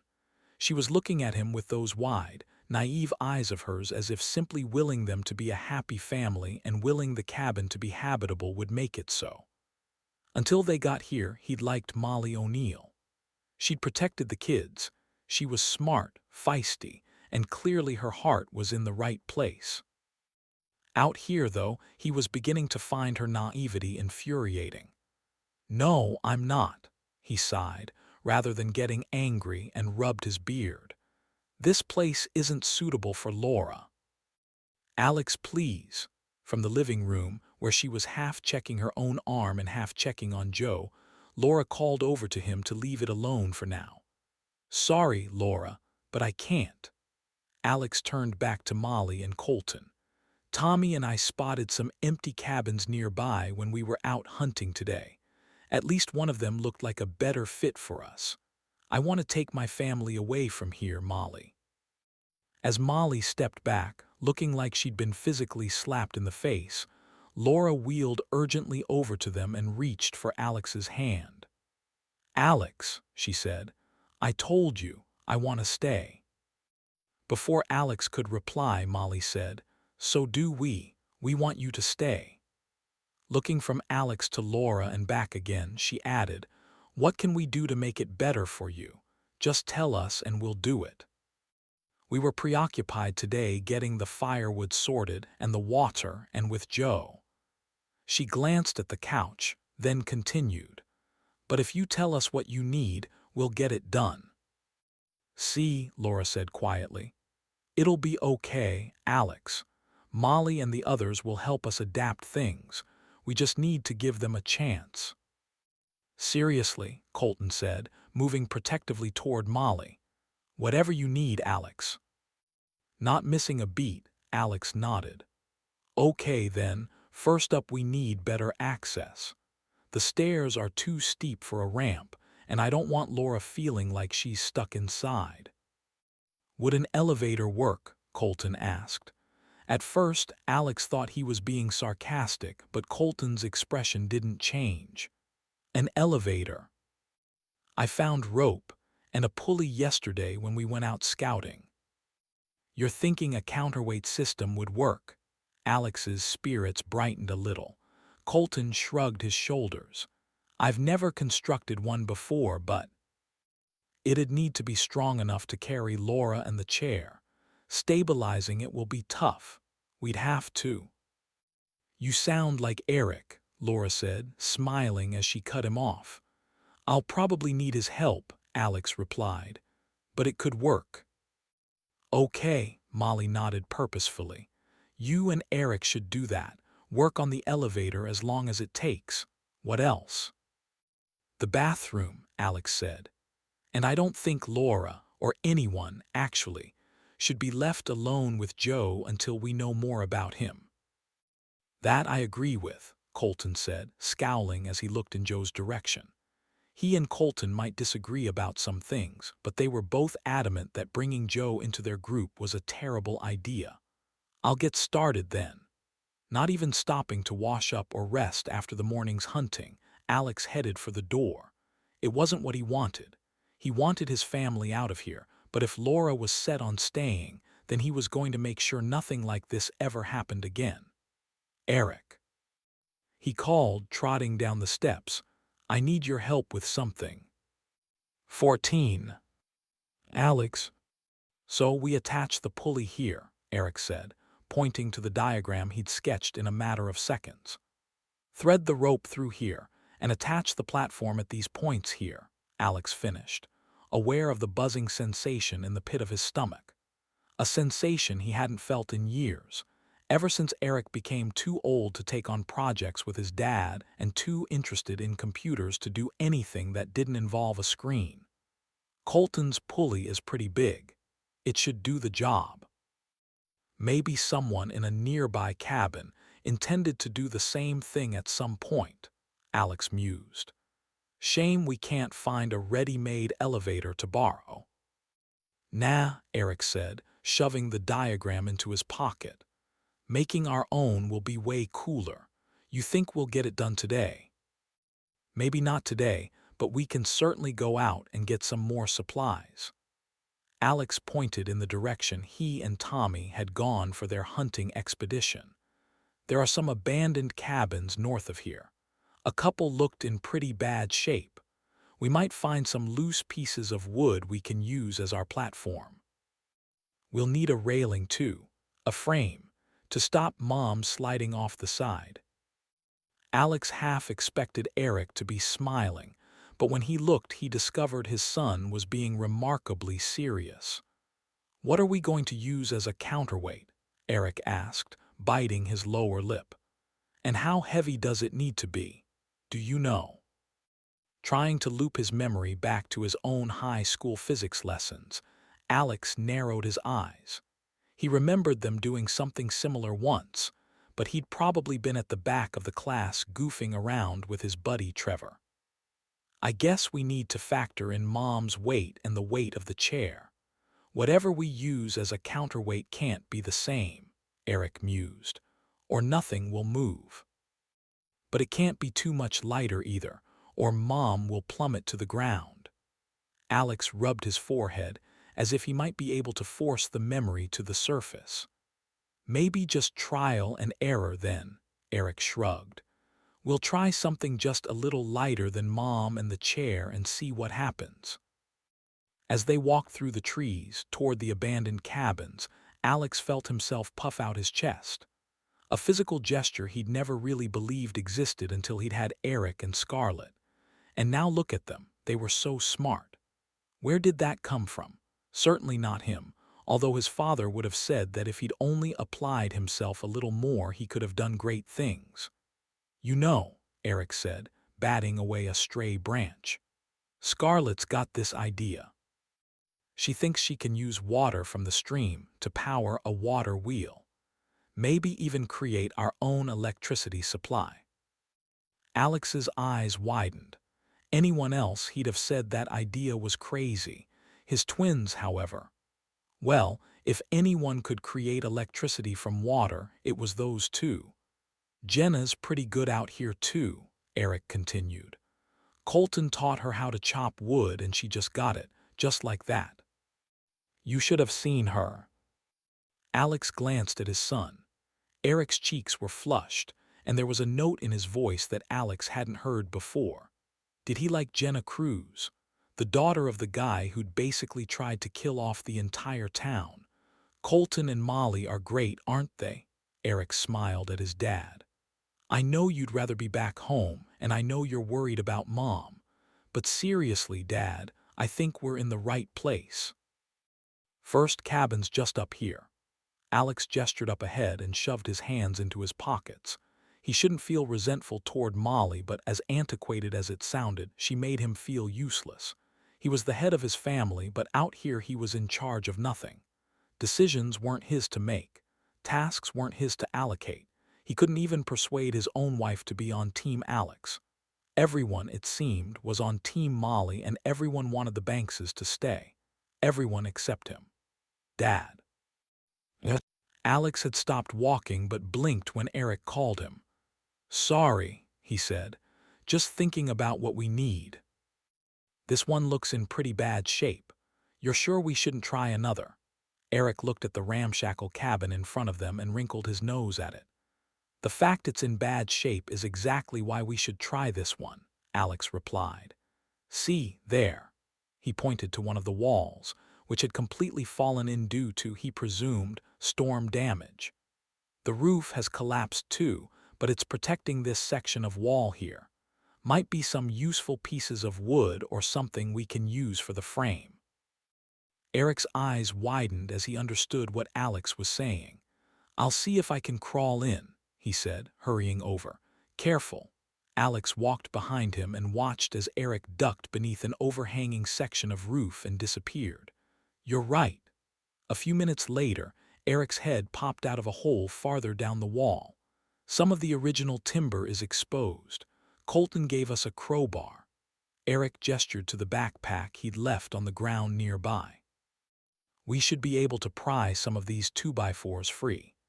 There's enough to make the platform and the frame too, I reckon." Clambering in beside his son, Alex took out Colton's crowbar and began to assess how best to free the wood they needed without risking the building collapsing on top of them. Eventually, with Eric acting as half lookout, half cheerleader, Alex managed it. With heavy breaths and rapid heartbeats, they pulled the wood from the building and laid it down outside, then returned to see what else they could find. "Dad, there's an old hammock here." Eric had his head in a closet, and when he emerged, he was holding a large piece of fabric. "We can use it to drag the wood back." "Good," Alex nodded. "That'll work." "What about the counterweight?" Eric was looking around as if he might see the perfect object sitting right there in front of them. "I think logs are going to be best. We can add bigger and smaller ones to make sure the weight's right." Alex headed back outside, motioning for Eric to follow. After heaving their pieces of wood onto the hammock, they were ready to go. Eric looked up at the sky. "I don't think we'll have time to finish it tonight," he said, a little glum. "First thing tomorrow." Alex had already started pulling on his half of the hammock. "Cool," Eric grinned. The next morning, after barely sleeping a wink all night, Alex rose with the sun and went outside to start work on Laura's elevator. As he passed the couch, he nodded quietly at Tommy, who'd given his bed to Colton for the night and had taken a split shift with Laura to look after Joe. Right now, Laura was sleeping. Alex hadn't been happy about her taking another night shift, especially after they'd agreed no one would be alone with Joe. But she had pointed out that she wasn't alone, she had Argent, and that she had more chance to catch up on rest during the day than the others. As had become a habit, Alex hadn't disagreed with her. Outside, Alex took a long, deep breath of cool morning air and strained his ears. Birds were starting to sing. It was loud, louder than he'd ever noticed the dawn chorus being back in town. Around him, the bushes and trees rustled with the sound of animals. More raccoons, probably, maybe a porcupine. He just hoped there weren't any bears nearby. That really would give them something to worry about. He'd only just begun cutting the platform and framework to size when Eric stumbled outside, bleary-eyed but clearly keen to help. "You started without me," he said, yawning. "Sorry, buddy. Wanted to get a good start on the day." "Give me a minute. I'll change and come help." Eric disappeared back inside and emerged a few minutes later in jeans and a dark green sweater. Not his usual choice of attire, but sensible and suited to their surroundings. For a good couple of hours, the two of them worked steadily. When they started nailing pieces in place, The others came outside in ones and twos to see what was going on. By breakfast time, they had finished. With the pulley attached to the side of the cabin and what seemed like an appropriately sized log tied to one end of the rope, Alex threaded the other end through the thick metal loops and stood back as Eric attached it to the platform using the knots Colton had showed them. If they'd had power tools, they could have made a truly good job of it, but as it was, they hadn't done badly. Calling for Laura, Alex pulled the rope and raised the platform to the top of the steps. When she appeared at the top of them, his breath caught in his chest, but he had no idea if it was because he was hoping the system would work or hoping it wouldn't. "Is this thing safe?" Laura asked, peering at the platform. "We've tested it with our own weight," Eric said confidently. "It should be fine." "Should be," Laura laughed nervously. "I'll hold you to that if I end up in a heap at the bottom of the stairs." "Hey, everyone, come see. The elevator's ready," Scarlett, who was behind her mother, yelled back toward the cabin, and the others slowly emerged. With them all gathered at the top of the steps, Alex took a deep breath and told Laura to wheel onto the platform. "When you get on, it shouldn't move, not until you release the pulley. Then it'll lower you down gently," Eric called from the bottom. "Here goes," she said, holding her breath. As she moved onto the platform, it swayed a little, but it didn't plummet to the ground. Alex tapped his fingers nervously against his thigh. "Okay, now release the pulley and feed the rope through to lower yourself down." Laura nodded and did as she was instructed. Everyone was watching. Then, miraculously, it worked. The elevator inched down and down until it met the ground. With whoops and cheers, everyone flew down the stairs to greet her. Laura was ecstatic, grinning and high-fiving Eric. "Can I have a go?" Scarlett asked. "I don't think you'll be strong enough to pull yourself up, love," Laura replied, sounding a little proud of the fact that her years of working out and training were now proving to be extremely useful. But Scarlett was already on the elevator with Jenna, heaving on the rope to raise themselves up to the top of the stairs. "I think Laura should be the only one to use the elevator," Alex said, stepping forward and putting his hand on Laura's shoulder. "Oh, Alex, stop being such a spoilsport. Let them have 5 minutes of fun." Laura squeezed his hand. "And thank you, it's wonderful." She smiled up at him and motioned for him to lean in for a kiss. "Don't you see now?" "See that we can make it work here," she said softly. Meeting her eyes, Alex forced himself to nod. "Sure," he said. "Sure I do." But as he watched the teens trying out his and Eric's handiwork, he couldn't help wishing that they hadn't done quite such a good job. If they hadn't, maybe Laura would have seen that building an elevator in this place was like putting a Band-Aid on a bullet wound. It might help at first, but ultimately, it was not sufficient. 15. ZACK. While everyone else began a celebratory breakfast, talking loudly and excitedly about all the other wonderful things they could build now they'd mastered the art of the elevator, Zack loped off into the woods. He knew he shouldn't. They'd been told by every single adult in the household not to wander off alone. But with everyone in such high spirits, he was beginning to find it all a little overwhelming. As he reached the creek, Zack kicked off his shoes and sat down to dangle his toes in the water. Back home, he'd been a loner. The kid no one wanted to sit near, let alone be friends with. Now he had friends. The others had been pleased when he chose to sleep upstairs with them instead of with Tommy downstairs. Sure, he and Lucky rubbed each other the wrong way sometimes, but he'd still count him as a friend. Someone he didn't mind being around. Zack looked down at his toes and wiggled them. He hadn't thought of his mother much since leaving Fairfield, but when he did, it hit him like a heavy weight pummeling right into his chest. It took his breath away. Lowering his head, trying not to see the disgusting places he and Tommy had been forced to go to when they were searching for her, Zack exhaled slowly. With his eyes to the ground, he frowned. Were those animal tracks? Pulling his shoes back on, he crouched down and used a stick to poke at a small depression in the ground. Another was beside it. Then another a little way ahead. "Deer," he muttered, looking up as if he might see one standing right there in front of him. Of course, all that surrounded him was trees, nothing else. He started to stand, but then he heard something, a rustling in the undergrowth. He held his breath, wishing he had a gun, but also relieved that he didn't, because he wasn't entirely sure he'd be able to make himself shoot an animal even if he wanted to. Zach! It was Scarlet. He'd know her long, dark hair anywhere. Even with cold showers and rationed shampoo, it was shiny. "What are you doing out here?" she asked. "What are you doing out here?" he repeated. "I thought you were celebrating Eric's success." Scarlet shrugged as she flopped down onto the ground next to him. "Nah, breakfast's over. Now it's chore time," she said. Then quickly added, "Not that I'm trying to get out of doing any work, I just needed." "Minute?" Zach asked, sitting back down beside her. Scarlet's mouth twitched into a smile. "Something like that," she said. "It's hard to hear yourself think with so many people in one house." Zach glanced at her from the corner of his eye as he spoke.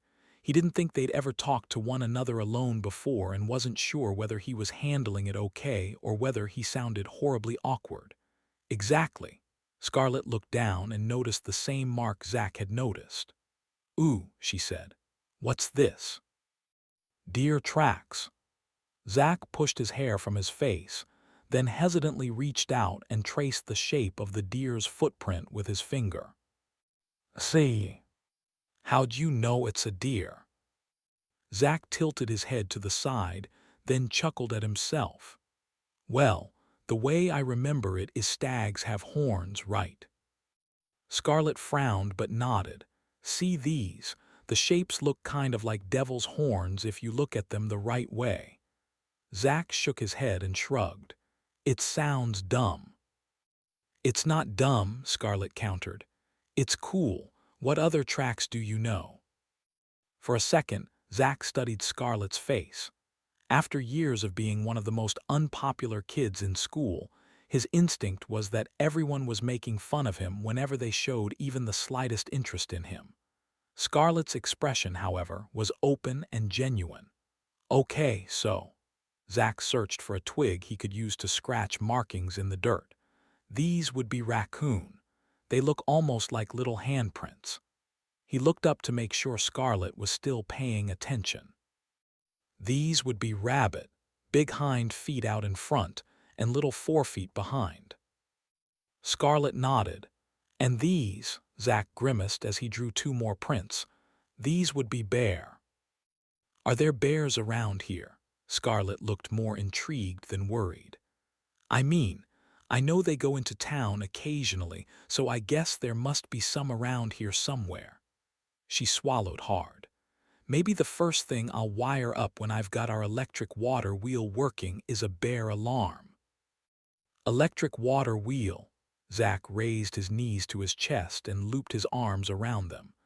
Breathing out slowly, he made an "I'm impressed" face. Scarlet smiled and pointed back at Zach's drawings. "How'd you know so much about this stuff?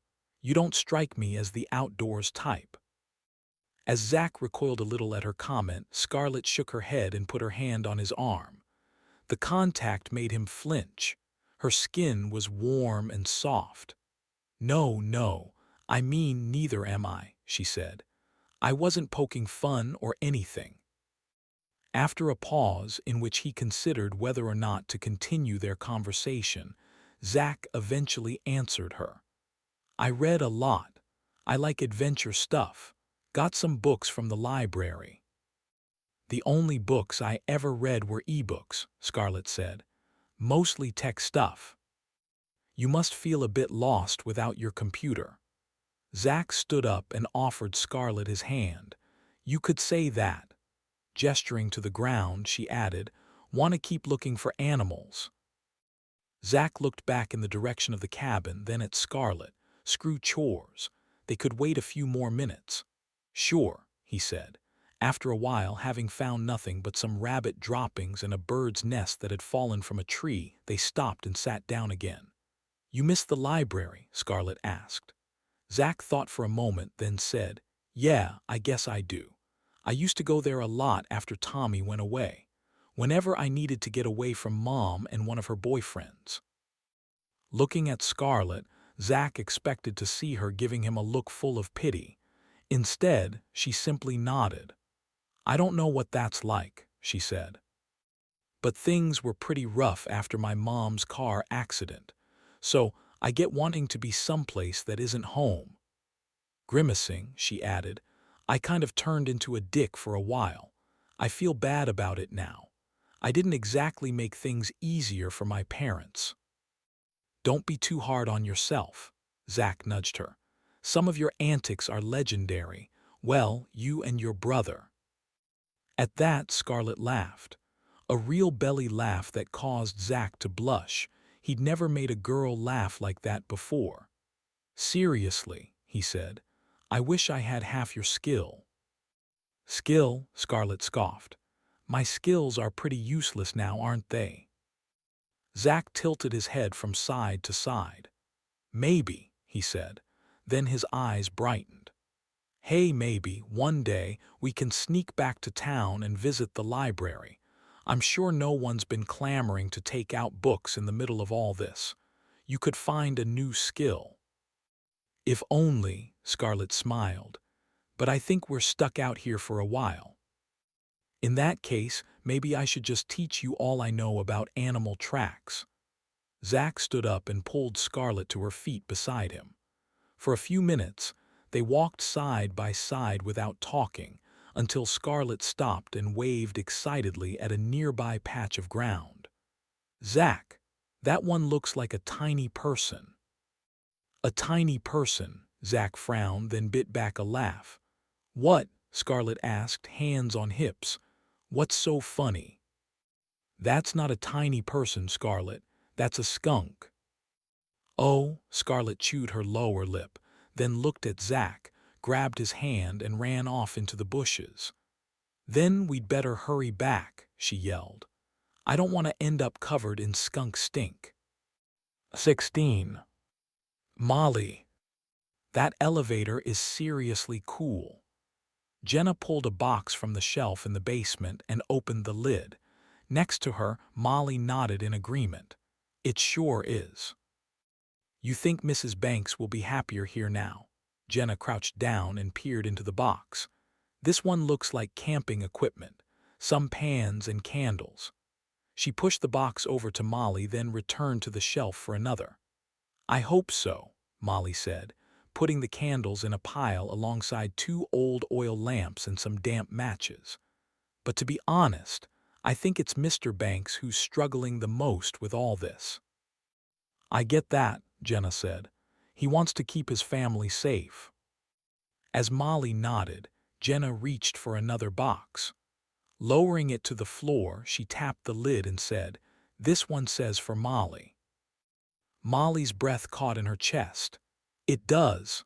She pulled the box toward her and peered at it. Jenna was right. There on top was her name in her grandfather's handwriting. "You want me to leave?" Jenna looked toward the stairs. "While you open it." Molly shook her head. "No," she said softly. "It's fine, Jenna, you can stay." Opening the box, Molly put her hand inside and took out a square leather-bound photo album. She tucked her index finger inside the cover and was about to open it when she stopped herself. Since this whole thing started, she'd done her best not to think about her family. Being in the cabin, she couldn't help thinking about her grandparents, but, in a way, that was okay because they were already gone. Her parents and her brother, however, were alive. Alive and hundreds of miles away. Had they thought about her? Had they considered coming to find her? Probably not, and maybe she should just be okay with that. After all, she hadn't contemplated going to find them either.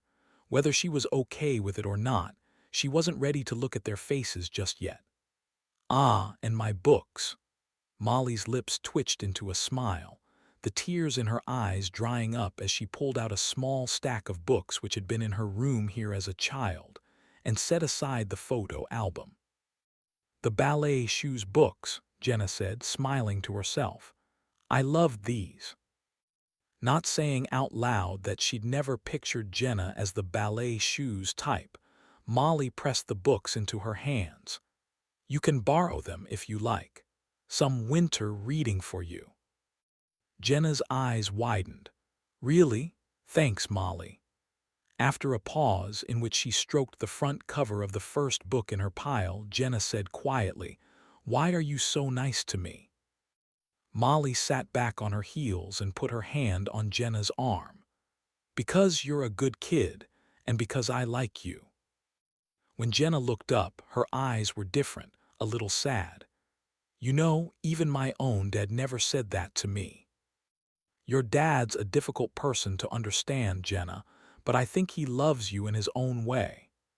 Molly wasn't sure she believed what she was saying, but she said it anyway for Jenna. "Do you think he'll find us here?" Jenna asked bluntly. After finding her stash of protein bars, Molly had realized how worried Jenna was, but had hoped it was something that would have started to subside now that they were getting settled. "No, I don't think he'll find us here." "Even with Joe here?" Jenna lowered her voice and looked toward the stairs. At that, Molly furrowed her brow and made a sound. "Colton and Alex are all bluster. How could an injured stranger lead your father to us? No one even knows Joe is here."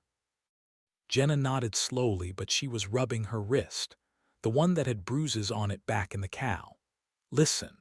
Molly took Jenna's hand in hers and squeezed it gently. She had never spoken about what her father had done to her physically, had never mentioned the bruises on her arms or her face, but Molly knew one day she would need to. "I'm not going to let anything happen to you, Jenna. None of us will. There are a heck of a lot of people who care about you in this house, plus a big toothy dog. No one's getting past our defenses. Trust me." At that, Jenna smiled and, to Molly's surprise, folded herself in toward Molly's shoulder. Wrapping her arm around Jenna, Molly pulled her closer, and the two of them stayed that way for several long moments until laughter filtered in through the hatch. Outside, Eric and Lucky were teasing one another. Sitting up straighter, Jenna's ears almost visibly pricked up at the sound, but as the noise passed, she stood up and returned to the boxes near the door. "I'll start taking these up," she said. Molly nodded but remained on the floor. As Jenna hurried upstairs, she sighed and rubbed her temples. Jenna had a crush on Eric, that much was obvious. While Molly was pleased that they were getting along, after sharing so much animosity a few months ago, this also worried her. She couldn't forbid the teens from forging relationships. It was natural, especially when they were full of hormones and cooped up together. But it also opened up the possibility of problems if things went wrong. Sighing, Molly stood up and went to fetch the final box from the shelf. This one, she could tell just from the weight of it, contained more books. She'd take it upstairs for everyone to enjoy. Perhaps she'd find her copy of Romeo and Juliet and leave it on top of the stack as a subtle warning. As the thought crossed her mind, she rolled her eyes at herself. Like any of them would be tempted to read Romeo and Juliet, even if it did contain important life lessons about the dangers of teenage infatuation. As Molly carried the box toward the stairs, she tried to remember what else might be inside. The Hunger Games. She very much hoped their situation wouldn't descend that far into anarchy. She paused as she reached the bottom step. Balancing the box on her knee, she pried open the lid and breathed in sharply. There it was. How had she forgotten about it? The book that had shaped her childhood more than any other. Reaching in, Molly traced her index finger over its cover. It felt more like a long-lost friend than an inanimate object. My Side of the Mountain. She smiled. It had been her brother's book, gifted to him by their grandfather one summer when Peter was refusing point-blank to even look at a book, let alone read one. Of course, Peter had never read it. It had become simply a convenient excuse to get him out of doing chores. "Do you mind if I go read for a while instead of chop the wood, Grandpa? I'm really enjoying that book you gave me." Molly had never quite figured out whether her grandparents believed in Peter's sudden love of reading, but they'd never questioned it. As Molly looked at the cover, she vividly remembered sneaking over to her brother's bed when he was asleep, flashlight in hand, borrowing the book and reading it under her covers until the sun came up. That book had given her so much. It had soothed her fears of the darkness. It had whisked her away into a different world. It had enthralled her and comforted her. Picking it up, Molly pressed the book to her chest, then tucked it under her arm. This one was too precious to share. As she walked up the stairs, Molly smiled to herself. My side of the mountain would be her reward. When the cabin was winterized and they were prepared to hunker down in the snow, she'd allow herself an entire day to read by the fire. An entire day to pretend she was on holiday in her little cabin in the woods and to remember her grandparents. For now, though, there was still a lot of work to do. 17. Jillian and A. After her chat with Molly, all Jenna really wanted to do was retreat upstairs and read. She knew it didn't seem like something she'd be into. She was on the wrestling team, she liked working out, and she was probably a little rough around the edges. She also knew that the others, especially Lucky, would poke fun at her if they saw her reading books about ballet, but she didn't particularly care. She'd read those books when she was little. The first and second in the series were the only things of her mother's that had remained in the house after she left, and Jenna had read them more times than she could count. Having them here now felt like a sign, a little slice of comfort, but she couldn't disappear in the middle of the day to read. They weren't on vacation. "I'll go chop some wood," she said as she walked through the living room. Looking up from her wheelchair, Laura Banks nodded at her. "Okay, dear." Jenna paused in the doorway. "How is he?" She gestured to the man on the couch. "Joe. A little better, I think. The antibiotics seem to be helping." Mrs. Banks looked toward the door. "If you see Tommy and Alex out there, love, would you ask them to come in here? I'd like to suggest moving Joe into one of the bedrooms. I think he'd get more rest out of everyone's way." Jenna nodded. She wasn't sure what she thought about giving a stranger an entire room to himself, but she didn't say so.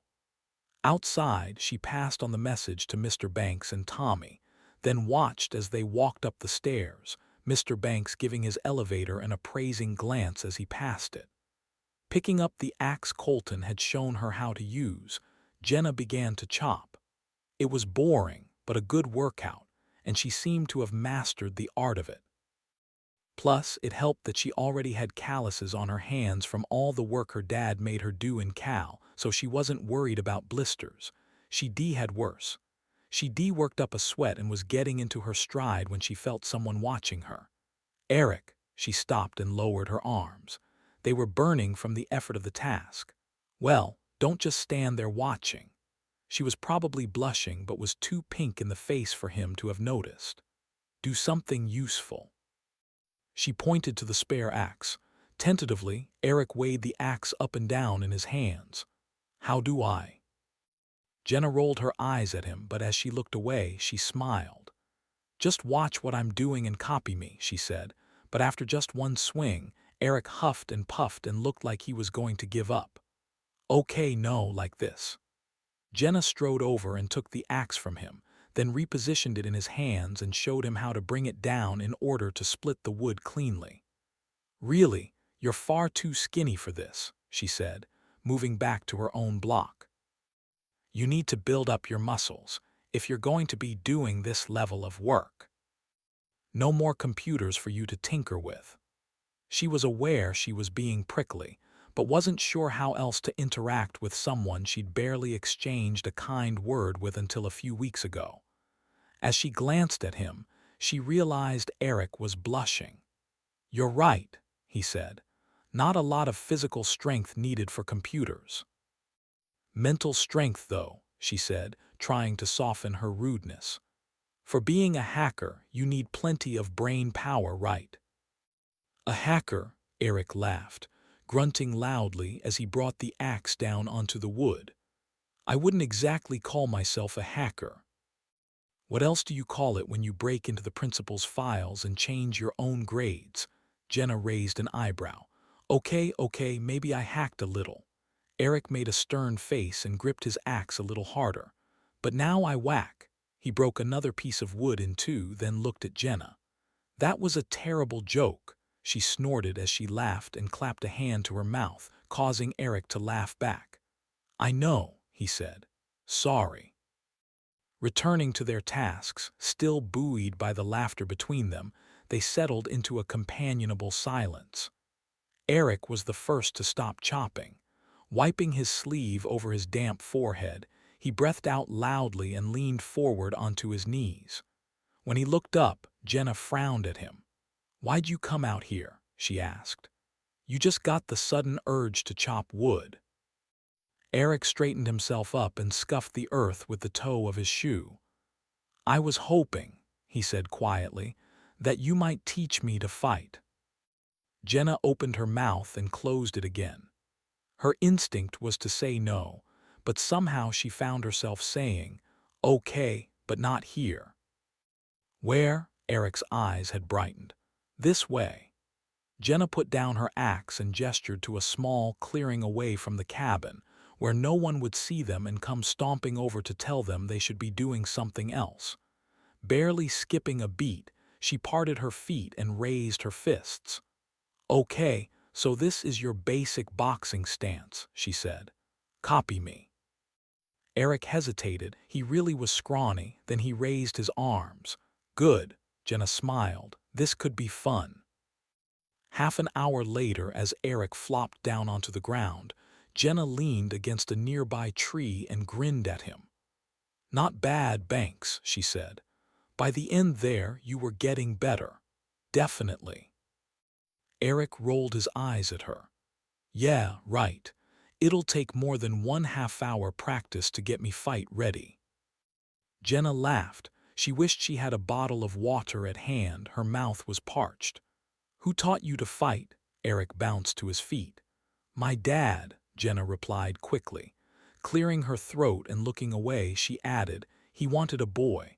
Said he was stuck with me, so he might as well make the best of it. She shrugged and looked down at herself. Guess that's how I ended up like this. That's BS, Eric said emphatically. Total BS. Jenna blushed and looked away. As they started back toward the cabin, Eric said, Why'd you leave him? I mean, why'd you run away to join up with us? Jenna pressed her lips together. She'd never spoken to anyone about her father, not at length anyway. The most she'd said was to Molly, and even then she didn't go into details. Things with him were always difficult. I never measured up to his expectations. No matter what I did, I wasn't what he wanted me to be. Jenna wrinkled her nose and tucked her short hair behind her ear. Plus, he's just not a very nice person, really. As Eric chuckled, he nodded. I get that. Not the nice person bit. My parents are nice. I just get the expectations part. You do? Jenna looked sideways at him. Sure. After Mom's accident, Scarlett kind of fell apart, and it was like everyone expected me to hold it together. Be the strong one, you know. Jenna nodded quietly. Things look good between you now, though. They'd reached the cabin, and Jenna pointed at the elevator Eric and his dad had made. I'd love to have that kind of relationship with my dad. Eric nodded. Sure, he said. Things are definitely better now, not perfect, but better. They were at the steps to the cabin when they stopped.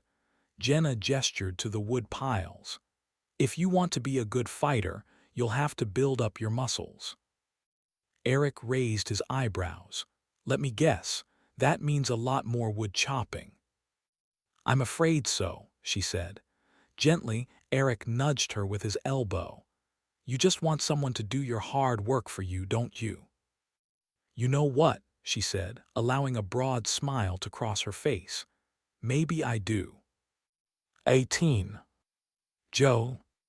Joe woke from a fitful dream, thunk, smash, screaming, to find himself in a completely different room. A bedroom. Wherever he'd been before had been noisy, people coming in and out all the time. It had reminded him of the sounds he'd hear when trying to sleep at night back at Fairfield. Chatter, comings and goings, movement, never still, never quiet. Here, this new room was different. He was in a bed covered in old-fashioned sheets, a patchwork quilt and a hard mattress. Next to the bed, to the right, was a window. He loved windows. After 3 years without one, when they finally left Fairfield, the first house they'd squatted in, he'd chosen a spot right next to a window to sleep. Waking up to see light and leaves had made him smile. This window framed a cluster of thick, dark-leafed trees and a snippet of blue sky. Now, though, in the middle of the night, all it captured was darkness. Next to him, a woman with strawberry blonde hair had fallen asleep in a chair. He recognized her, but he couldn't remember her name, so he watched her for a while, trying to recall what it was. Her breath moved slowly in and out.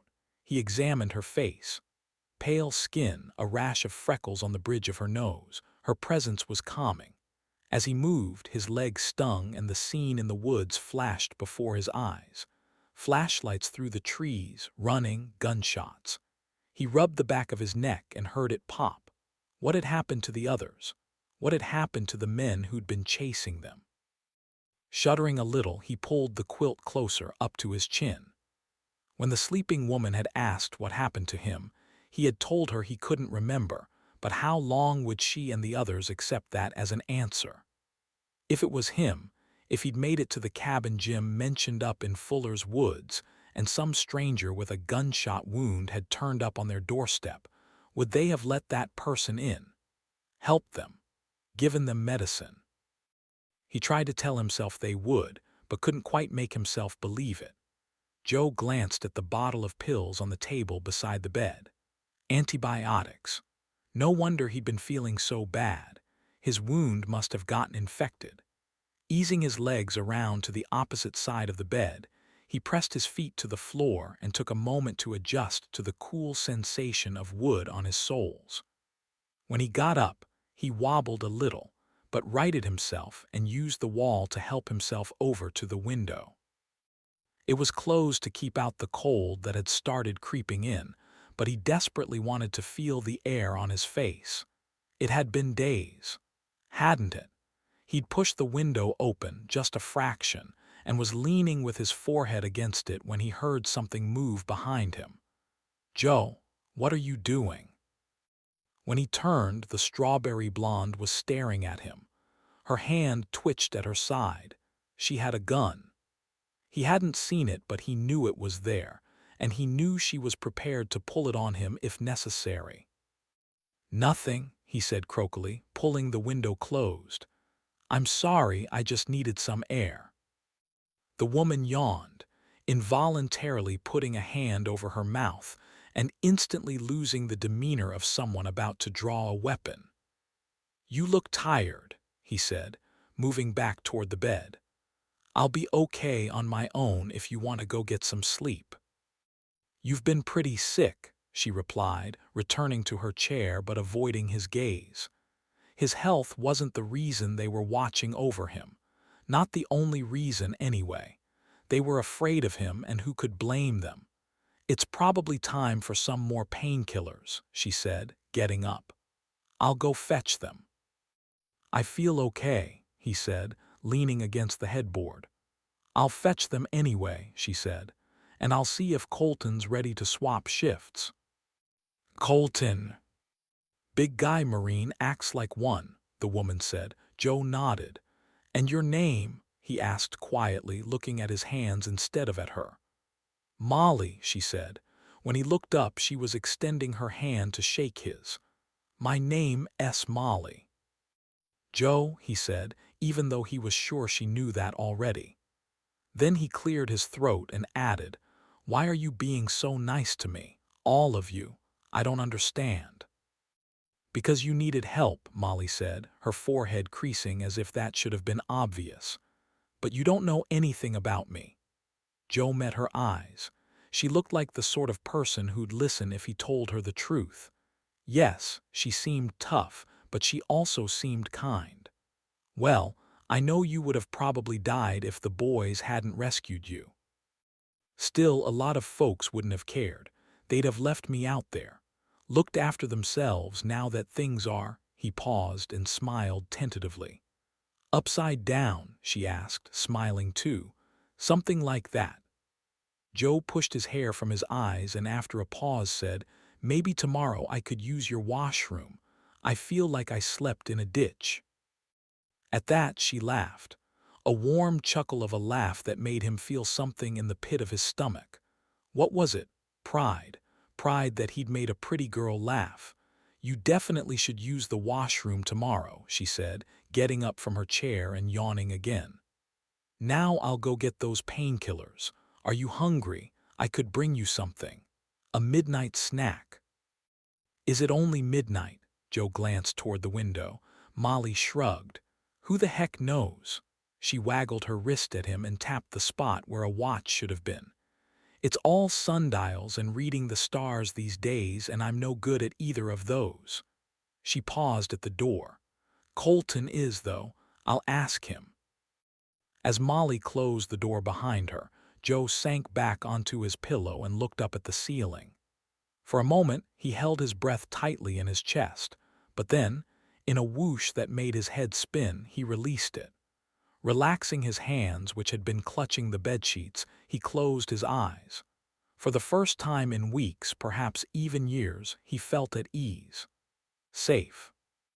Perhaps finding these people hadn't been an accident. Maybe it was the chance he needed to have a fresh start, to finally escape his past. 19. Victor. Right up until the moment they walked into Diego's wretched bunker, Victor was feeling confident. Since their last meeting, he'd upped his game.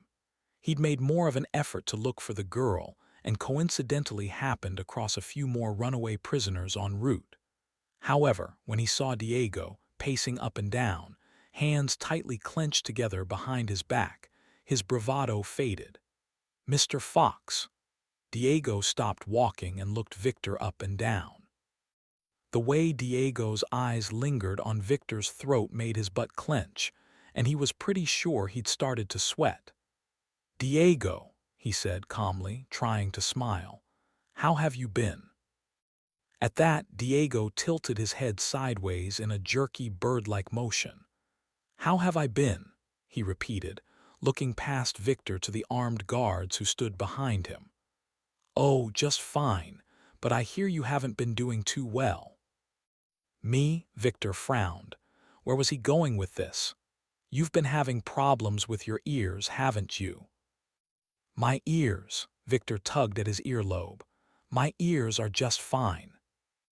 Then could you please explain to me? Diego paused, took a deep breath, then began to yell. Why are you still looking for prisoners instead of my daughter? Victor took a step back but was quickly met by the end of a shotgun in his back and jolted forward again. With his face inches away, Diego continued.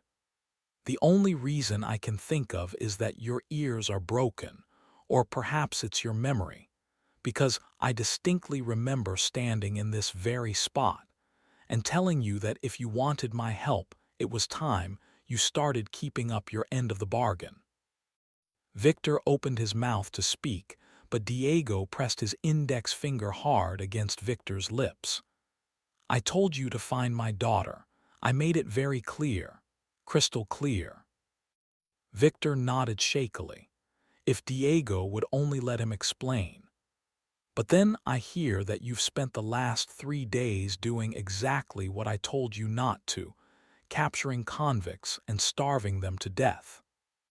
That's not entirely accurate, Victor finally managed to say. I'm withholding food so they'll talk. I thought they might have information about the girl. As he said, girl, Diego's eyes widened so he corrected himself. Your daughter, Jenna. Why exactly would a prisoner who's been running around in the woods for the past few weeks know where my daughter is? Well, Victor's tongue had become thick and heavy in his mouth, as he'd been doing it, exactly the opposite of what Diego had told him to do. He'd convinced himself that he could explain it away, but clearly neither Diego nor his men were falling for it. I need you to listen to me very carefully now. Diego was so close that Victor could smell the stale cigarette smoke on his breath. I want my daughter back, and there will be no more resources from me until you find her. As Diego spoke, a jolt of indignation gripped Victor's belly. No more, but you promised. I promised you a quid pro quo. So far, you've given me nothing. Until you do, no more backup. Diego gestured for the guards to back away, and they moved as one into the corner of the room, still staring at Victor, most of them smirking. But you're her father. If you do know where she's hiding, how am I supposed to figure it out? As Victor waved his arms and squared up to Diego, one of the guards let out a low ooh-woo and another laughed loudly, biting his knuckles and grinning. For a moment, Diego smiled. Then he laughed. He put his hand on Victor's shoulder and Victor relaxed a little. He sees the funny side. He's a reasonable man. Then Diego's face changed. His grip tightened. My daughter is a devious, sneaky little girl. She never respected me, certainly not enough to share her secrets. Diego wasn't letting go. So then why do you want her back? Victor whispered. Because she's mine. Diego gritted his teeth and pointed to a photograph on the wall. A photograph of him standing behind Jenna with his hands on her shoulders. He was smiling, but she was. She's mine. She leaves when I say she can leave. He let go of Victor, gave him a gentle pat, then stood back. So, you find her. You keep looking and you don't stop until you've found her. When you bring her back to me, we'll have a chat about what resources I can lend you, depending on how quickly you do your job. Victor began to nod slowly, but before he could speak, Diego reached out his palms and shoved him. Hard. He stumbled backward toward the door. What are you waiting for? Diego shoved him again and again.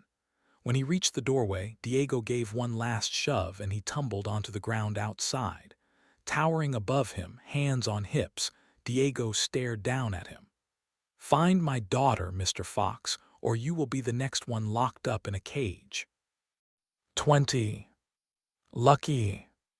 Joe the Weirdo, as Lucky had nicknamed him, had been in their cabin 3 days. 2 nights and 3 days, and he still wasn't fully conscious. Molly said he'd spoken to her last night, but after that he'd fallen asleep again, and the whole time Lucky had been babysitting him. Since breakfast, he hadn't stirred, which was both boring and irritating in equal measures. Lucky felt a little bit sorry for the guy. Of course he did.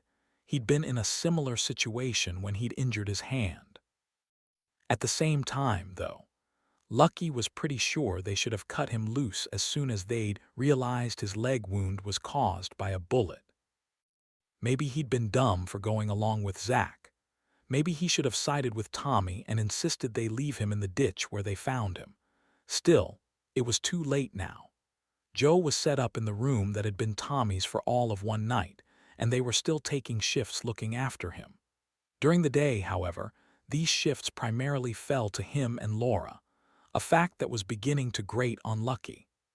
I can be useful, he said, stalking out of Joe's room as he switched places with Colton. I know you can, Molly replied. She was walking ahead of him, sipping her one allotted cup of coffee for the day. Then let me do something, he whined. In the kitchen, Molly stopped and put down her mug. Looking over Lucky's head at Laura Banks, she said, Laura, remind me what Dr. Chase said about Lucky's hand. He said Lucky should do minimal physical activity with it for at least 8 weeks. And how many weeks has it been? Molly asked. Okay, I get it. Lucky rolled his eyes at the pair of them and sat down hard in a nearby chair. Despite everyone saying it was because of his hand, Lucky had the creeping sense that it was more than that. He was the youngest, he'd lost his parents, they all felt sorry for him. He got that, but they shouldn't be protecting him. He should be pulling his weight. Jenna, Tommy, Molly waved as they entered the room from outside. You're done with the wood. For now, we need to cut down a few more trees, I think, Jenna said. Could you go take a look around the back of the cabin? Molly was looking at a list she'd made in the notebook she carried around with her. There are some trees back there I think are a bit too close. In a storm, they could be dangerous, but I'm not sure. See what you think. I'll go, Lucky said, moving to get up from the table. Lucky, you're on shift again soon with Joe. Molly handed him a glass of water and nodded for him to drink it. But that's ridiculous.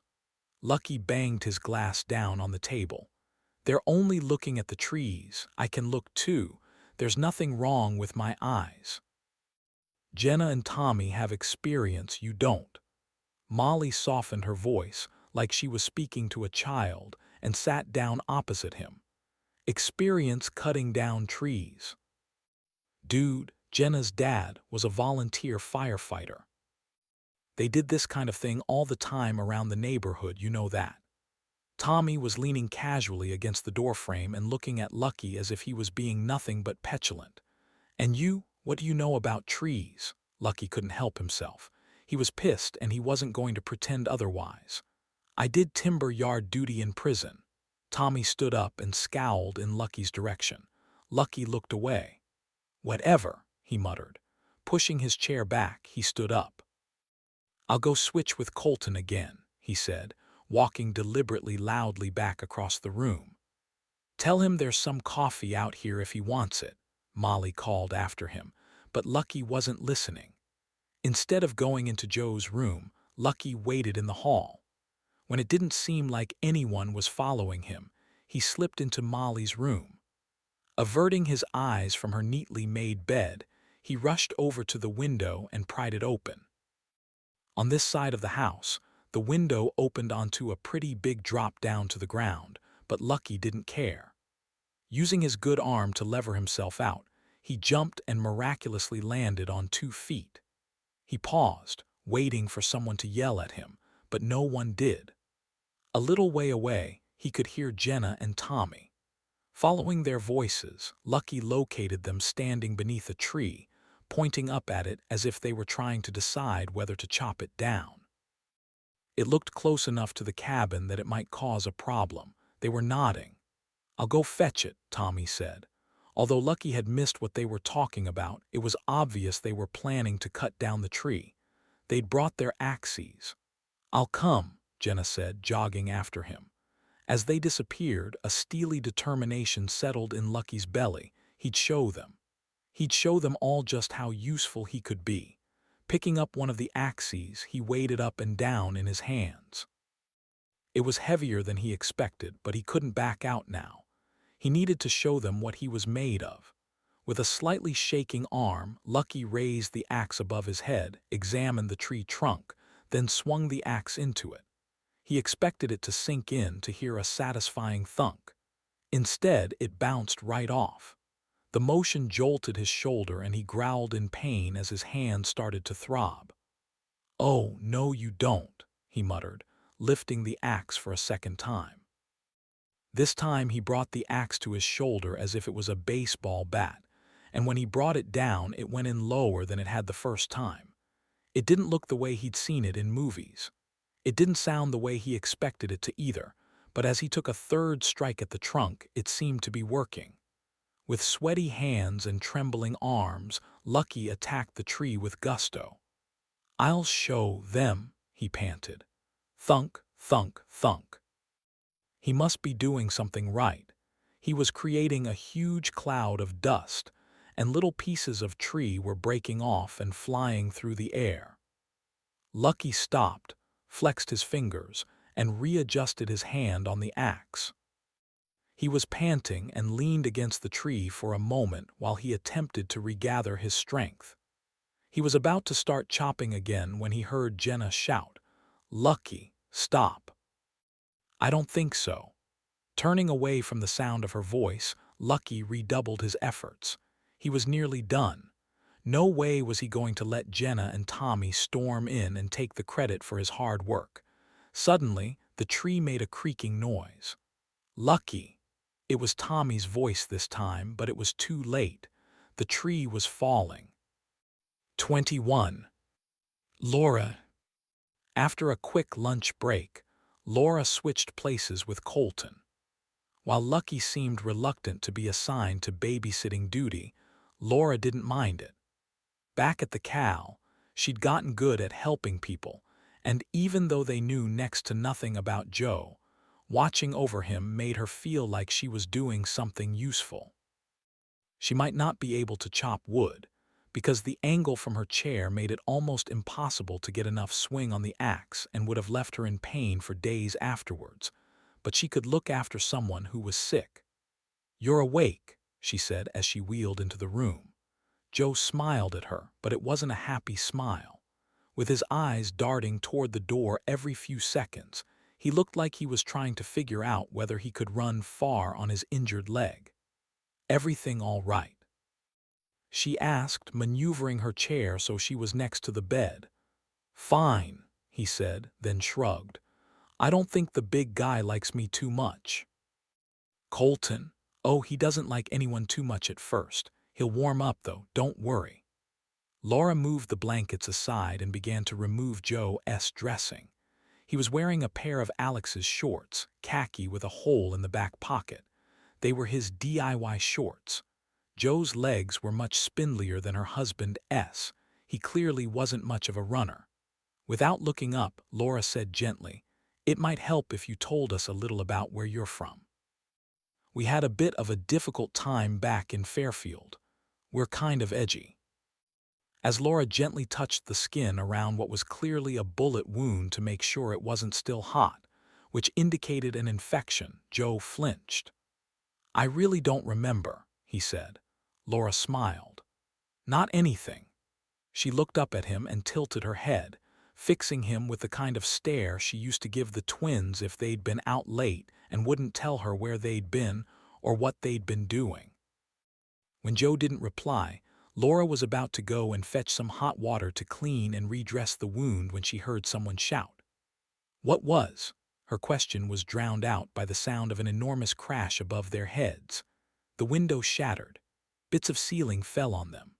Laura lurched forward, grabbed Joe and pulled him to the ground, hurling herself out of her chair and curling her upper body over his unprotected leg wound.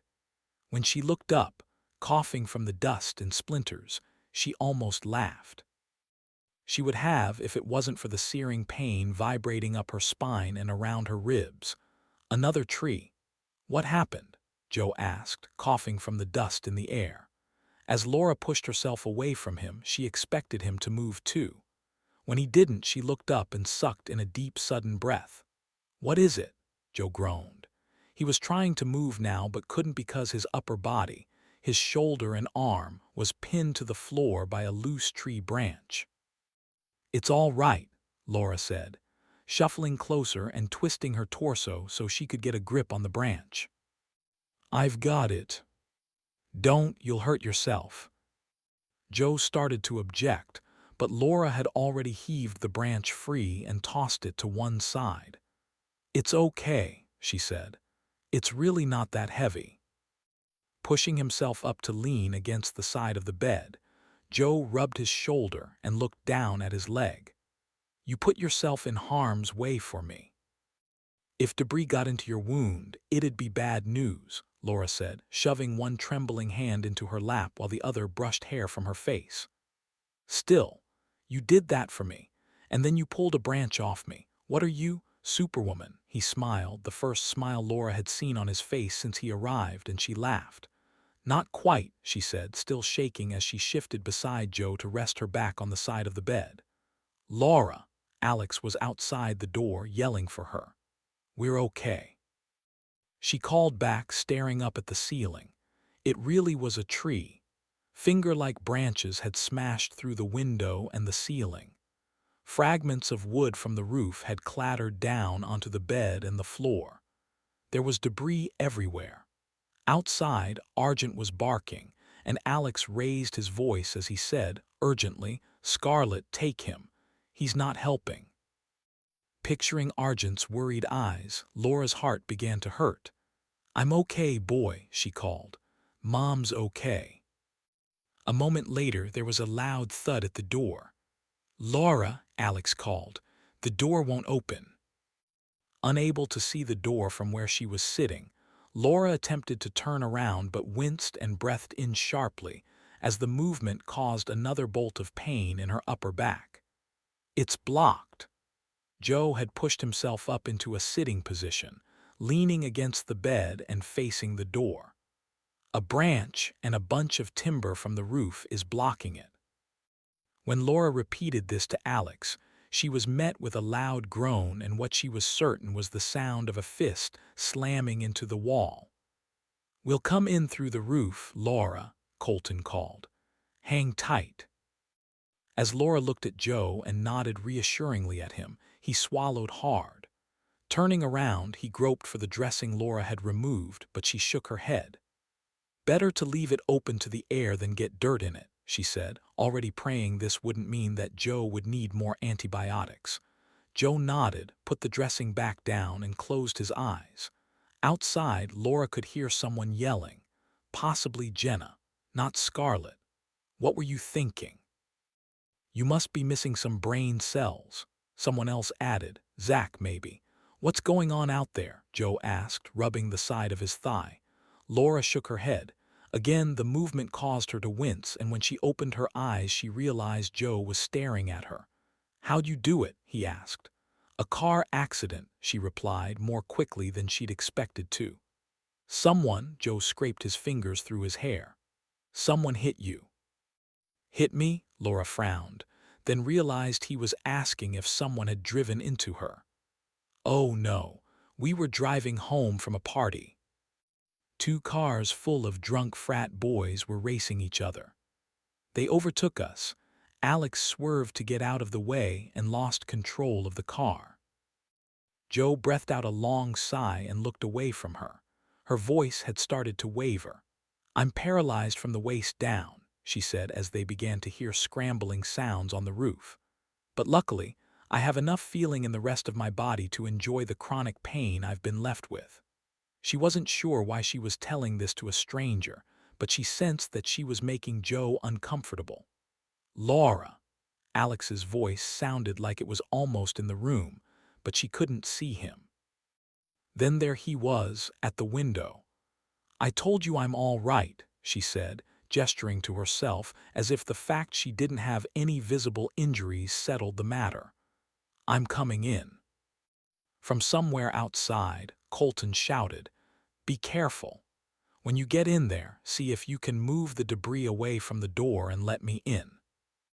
Holding on to part of the branch that had smashed through the window, Alex wriggled through the gap and swung himself down into the room. "Be careful," Laura shouted. "There's glass everywhere." But Alex simply brushed himself off and ran straight to her. "Oh my God," he breathed, ignoring Joe and taking Laura into his arms as he crouched in front of her. "I'm okay," she said, blushing a little as he scooped her up. "Really, Alex?" Without even stopping to check on Joe, Alex lowered Laura into her chair and said, "I need to clear the door. Wait there." As Alex charged to the door and began pulling debris away from it, Laura watched him, and not for the first time, felt a twinge of something deep in the pit of her stomach that made her look away. It was the way she felt when Alex was overcompensating, treating her as if she was made of glass, as if she couldn't take care of herself. With a small path cleared, she shook her head and wheeled over. "I'll help you move the branch." Alex stopped what he was doing and frowned at her. "Laura, I need to check you out first. You could be hurt and not know it." He glanced at her legs. "I'm fine. Come on." Leaning forward, she put her brakes on, then grabbed hold of the branch that was at her arm level and waited for Alex to take the upper half. "On three," she said. "1, 2, 3. Together, they heaved the broken pieces of tree away from the door. Seconds later, as Laura bent over and tried to catch her breath, Colton rushed in, closely followed by Argent, who put his paws onto Laura's knees and sniffed at her face as if he was checking for bruises. "Everyone okay?" Colton asked, looking at Laura. Alex grunted, barely giving an answer before stepping behind Laura and pushing her out of the room. As she glanced over her shoulder, she could see Colton offering Joe his arm so he could climb to his feet. "Alex, I should see if Joe. You're more important," Alex growled, pushing her into the common area where Scarlett and Eric were waiting with wide, worried eyes and pale faces. As they threw themselves at her, Alex told them to go easy and they eased back a bit, patting her gently instead of squeezing. Argent, however, didn't get the memo. Once again he put his paws up into her lap, smothering her face with huge wet kisses. "Okay, boy, I'm okay," Laura laughed, leaning away from him. "Here, drink this." Alex handed her a bottle of water and gestured for her to drink some. She was in the process of taking 2 large gulps when Colton brought Joe into the room. Staggering, Joe made it to the couch and sat down hard.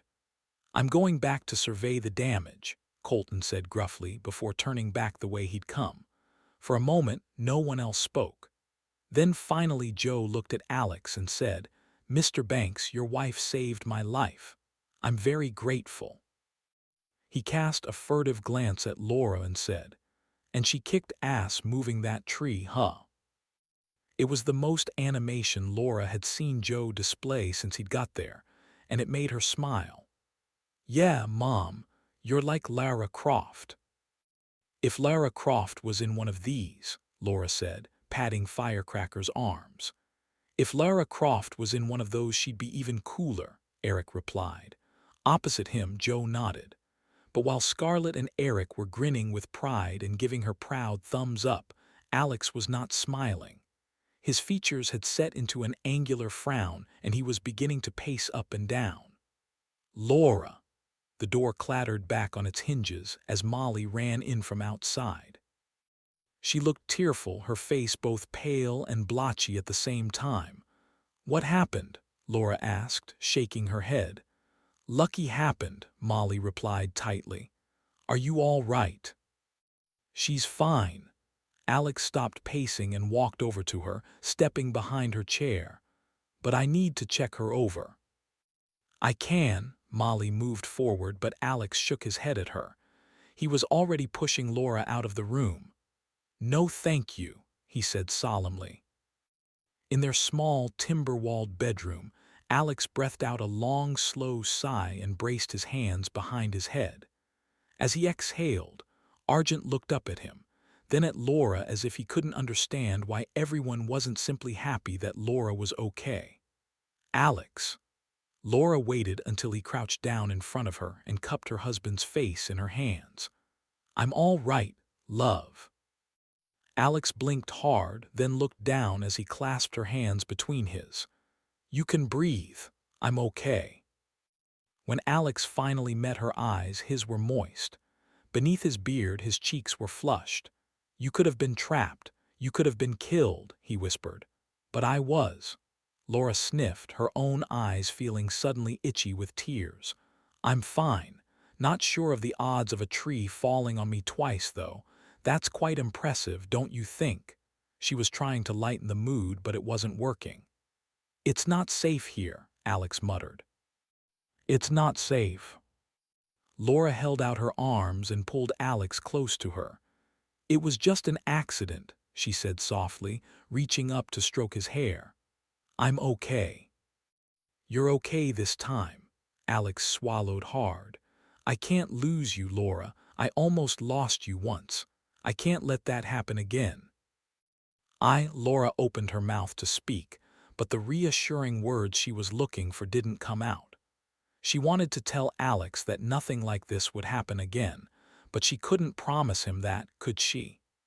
She didn't want to believe that he was right, that with fewer people around them they would be better able to control their environment, that they'd be safer.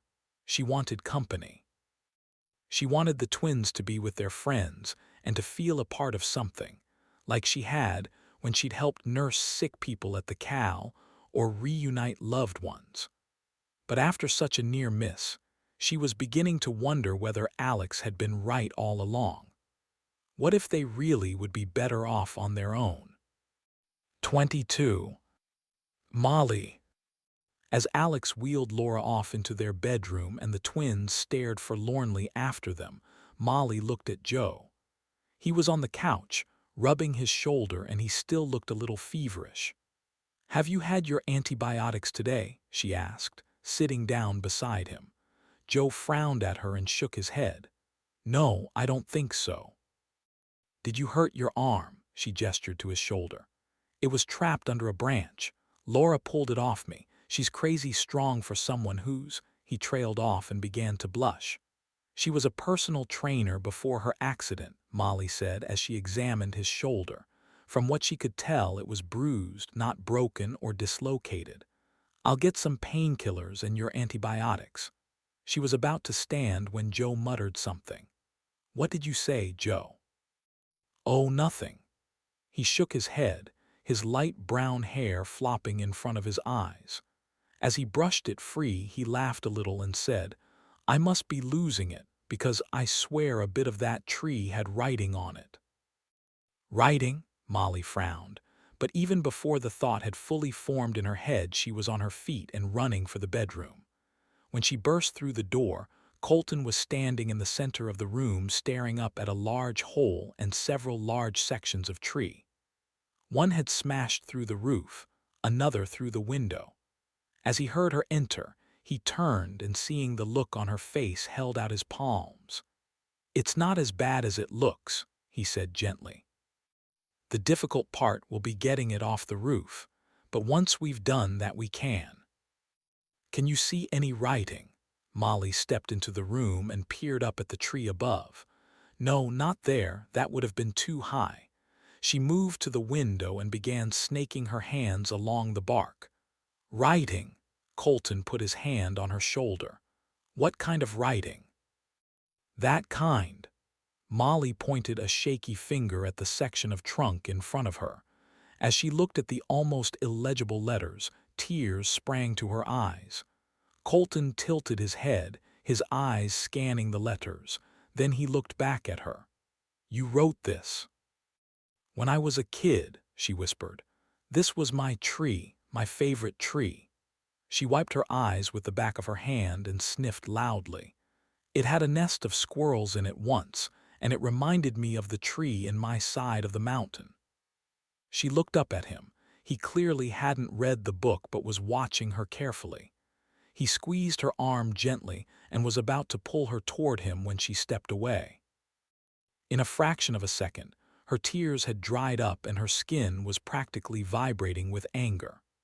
Leaving Colton alone with the tree, she stormed through the living room, out onto the porch, ran down the steps and kicked Jenna's wood-chopping stump as hard as she possibly could.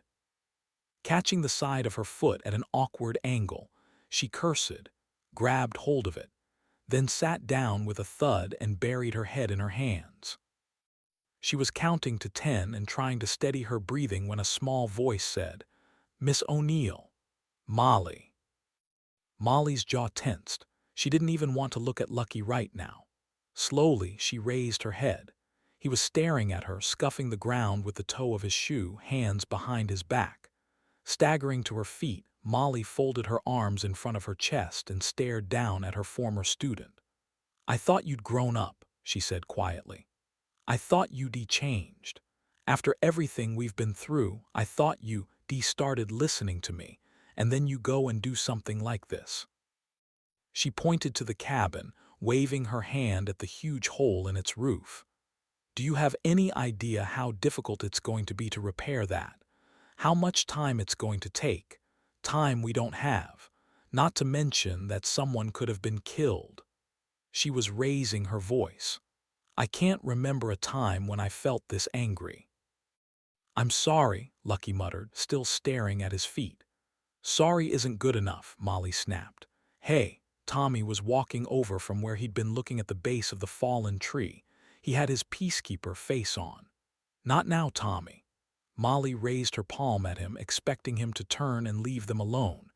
Instead, he put his hands into his pockets and sidled up next to Lucky. "Look, I know it's bad, but yelling at each other isn't going to help, is it?" he asked calmly. Molly sucked in her cheeks. Her belly twitched indignantly. "If it's any consolation," he said, looking from Lucky to Molly, "the tree was way lighter than it should have been, so the damage could have been far worse." "Lighter?" Molly frowned at him. Jenna thought she'd spotted signs of an insect infestation. "We were heading back to look for a book to help identify it when we heard the tree going down.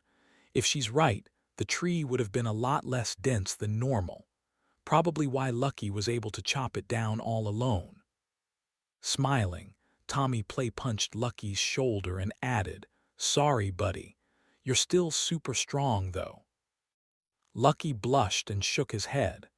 "An infestation." Molly looked up at the other trees. "We might have to take a few more down," Tommy said, shrugging. "It's not too big of a deal, though. You can still burn diseased wood." Molly pressed her lips together. Diseased. The trees were diseased. Although Tommy was making light of it, that didn't sound good. Not for the first time, the weight of the decision she'd made when she dragged them all out here pressed down on her, making it hard to breathe. She had insisted they come to the cabin. She had told them it was a safe place. Turning away from the boys, Molly waved her hand at them. "I need a minute," she said quietly. Behind her, she heard Tommy whisper to Lucky, "Come on." Certain they were gone, Molly turned and wrapped her arms around her waist as she surveyed the cabin. With Laura's elevator out front, it had already started to look different from the place she'd known as a child. Now, with half the roof missing, it was almost unrecognizable. "I'm sorry, Grandpa," she whispered, once again fighting back tears. "I brought everyone here to keep them safe, but it feels like there's so much to do, so much to change. Maybe we'd have been better off choosing a different cabin, someone else's, one I wouldn't feel so wretched about destroying." As she spoke, she walked closer to the fallen tree. When she reached it, she ran her fingers over the exposed rings in its middle, then pressed her palm flat and breathed in deeply. The roof was a mess. She had no idea how they'd even start getting the branches and the trunk down, let alone repairing it. She looked up at the sky. It was midday already. No one had eaten lunch, which meant their energy levels would be waning, and there were only 6 hours until sunset. "Okay, Molly, pull yourself together," she whispered. If her grandfather were here, the last thing he'd do would be to stand around and feel sorry for himself. He'd act fast. When she entered the cabin, it was as if the others were all sitting waiting for her to return. Except for Alex and Laura, everyone else was in the living room. They looked up when she walked in and stared expectantly. Avoiding Lucky's gaze, because she still felt as though she might bite his head off if he spoke to her, Molly cleared her throat, thought back to those days in the classroom when she'd had to put her personal issues aside and get on with it, and put her hands on her hips. "Okay, we've got a heck of a lot to do here, guys. First, we need to eat. No one can do anything on an empty stomach. Then we need to figure out how to get the tree loose from the roof." "Lucky could chop it to pieces," Zach said quickly. But when Molly looked at him, his eyes had widened and he'd shrunk back in his chair as if he knew it was too soon for that kind of joke.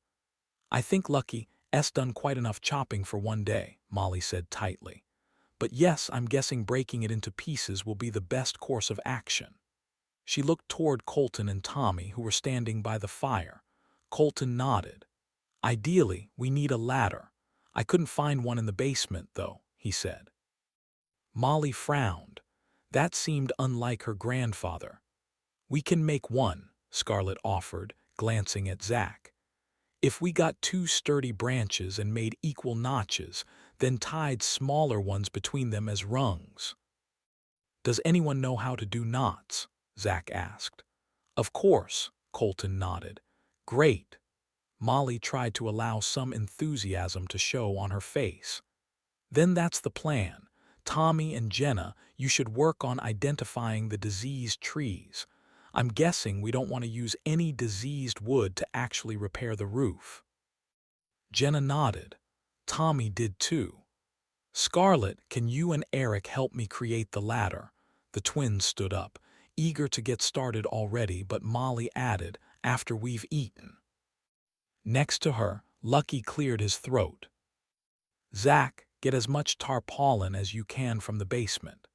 We'll need to secure it over the window and the roof as soon as possible in case it rains." Again, Lucky cleared his throat. "Molly, I could." Before he could finish, Colton said, "You can come with me, Lucky. If everyone's going to work their socks off this afternoon, we need a decent meal tonight. We'll try to snare some ducks." Colton widened his eyes at Molly to check that she was okay with this idea. She nodded but turned away from Lucky before he could speak to her. Never in her life had she been angry with a student. Not like this.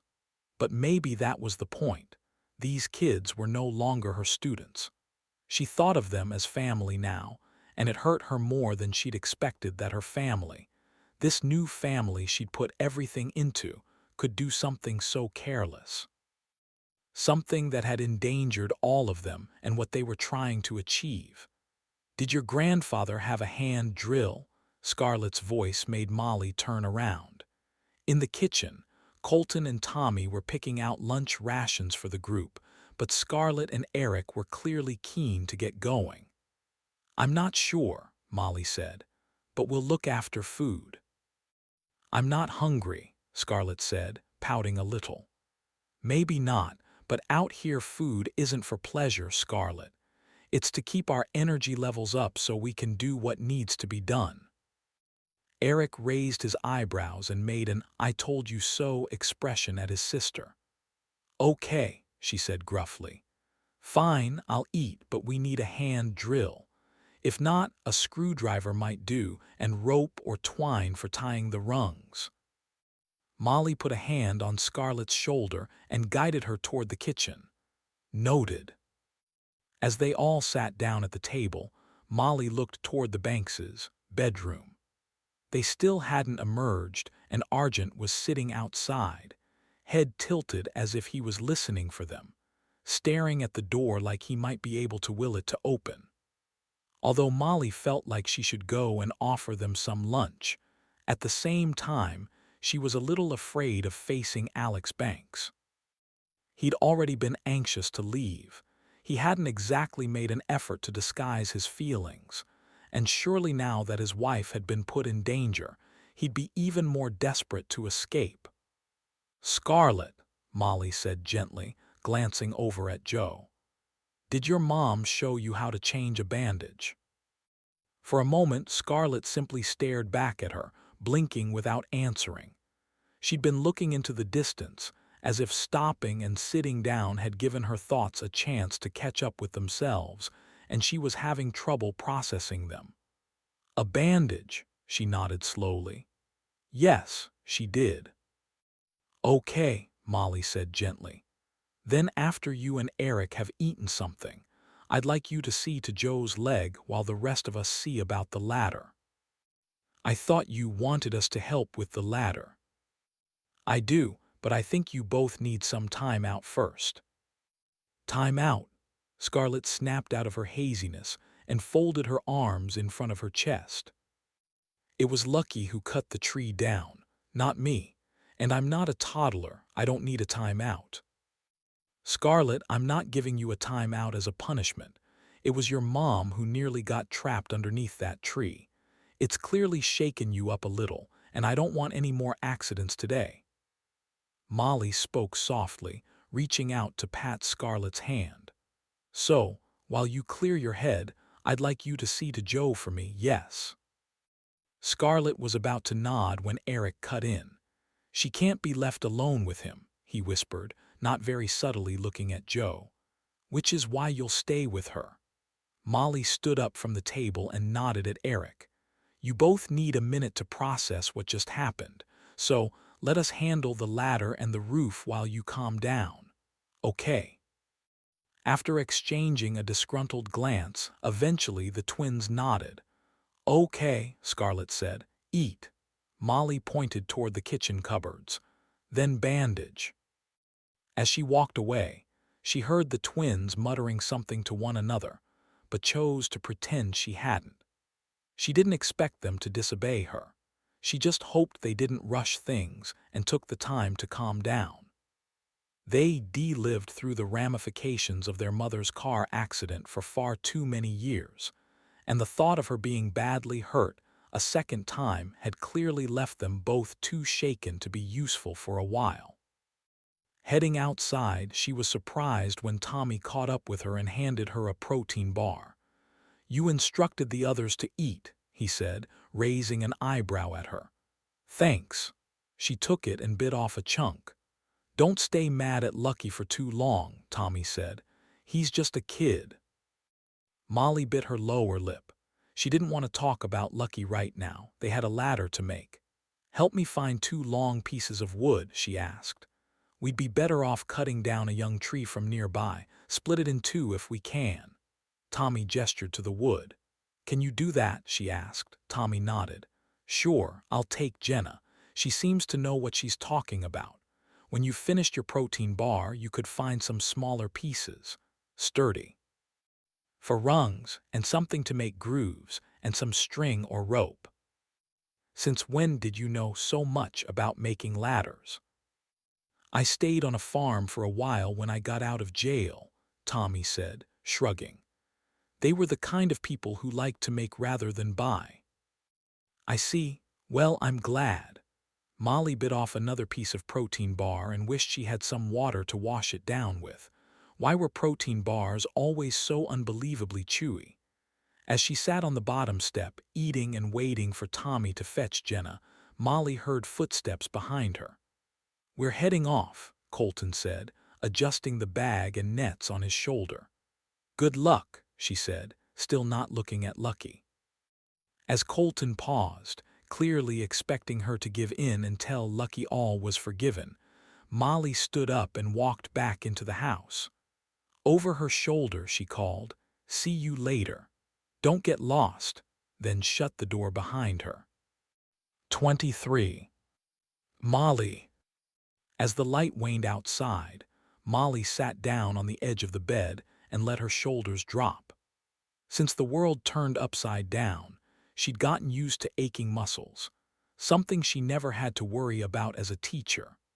But today was different. Today, after barely stopping to take a breath all afternoon, she was starting to realize that the months ahead held hard physical work with little in terms of sustenance as a reward at the end of it. Normally, after a hard day, she'd drink a glass of wine, order takeout, and lie on her couch reading a book. Now she had rice and beans with a thimbleful of lemonade to look forward to.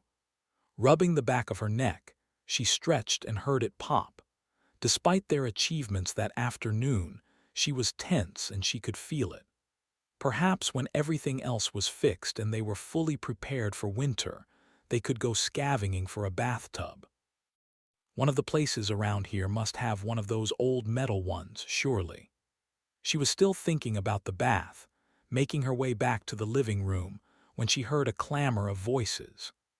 Instantly, her heart beat faster, her legs twitched, and she ran forward. Bursting into the room, her breath coming quick and fast, she searched for the danger but was met instead by the sight of Colton and Lucky standing in the kitchen with the others crowded around them. As she drew closer, Colton met her eyes above the others' heads and nodded at her. She shook her arms to release the twitchiness in her muscles and gently moved Jenna to one side so she could see what was going on. "Molly, check it out. Lucky caught 6 ducks." "Not just me, Colton too," Lucky added, although the pride on his face was obvious. "That's double what Alex and Tommy caught," Jenna said, eyebrows raised. "That's great." Molly surveyed his catch and nodded approvingly. In her gut, pride and anger were butting up against one another and making her feel a little nauseated. Any other day, she'd have hugged Lucky tight and told him she was proud of him. Today, she couldn't quite bring herself to do it. She was walking away when Colton caught hold of her arm. "Molly, the kid's sorry. Give him a—" Colton's voice was cut short by an almighty clap of thunder. Collectively, everyone froze and looked up as if they half expected the ceiling to cave in right then and there. "A storm!" Molly looked at Colton. Did it look like a storm was coming in? "It was windy," Colton nodded. "Didn't look too bad, though." But as they rushed out onto the porch, it seemed Colton's weather prediction was wrong. "Holy crap," muttered Jenna. Molly didn't have the energy to rebuke her. Rolling in above the treetops were huge dark clouds, thick, black, and full of rain. "Did you fix the tarp on the roof?" Colton looked toward the fallen tree. "We did. We used the elevator to get the branches down and fastened it over the top and the window," Molly said, relief lacing her voice. "Good. That's good." Colton looked at the others and gestured to the door. "Come on, everyone, back inside. If the storm's coming, the storm's coming.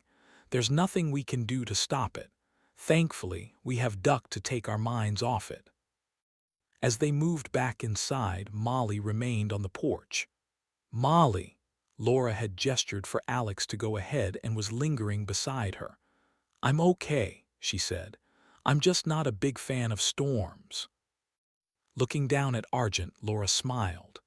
"Well, you're in good company. Argent isn't a fan either, are you, boy?"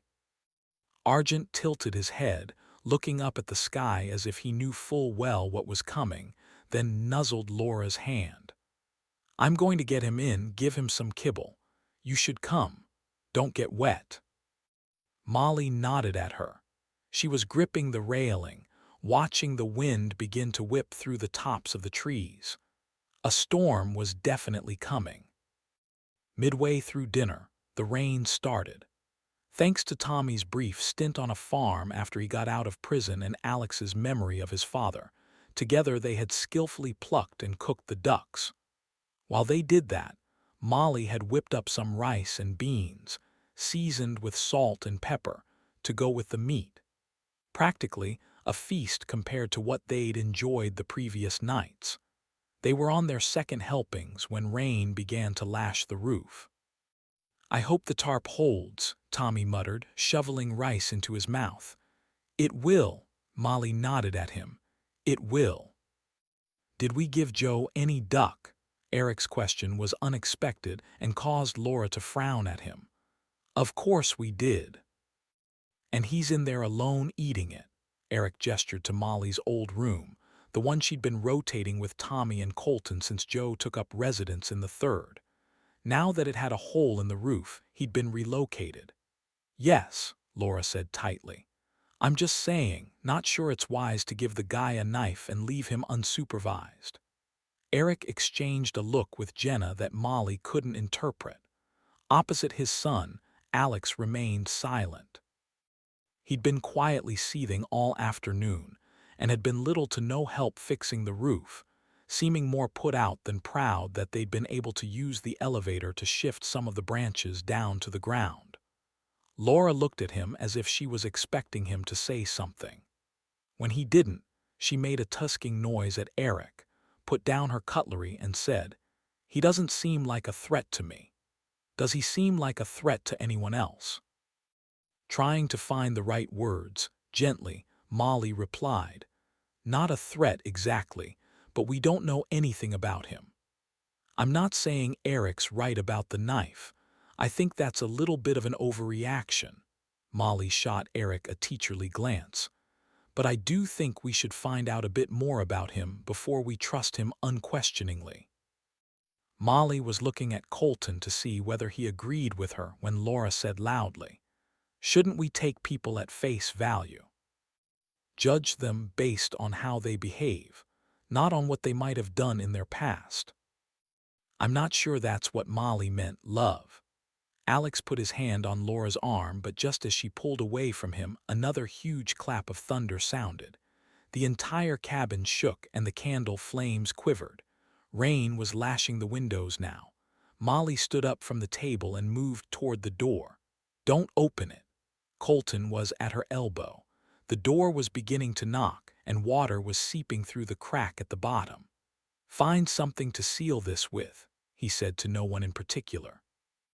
At first reluctant to leave their dinners, no one moved.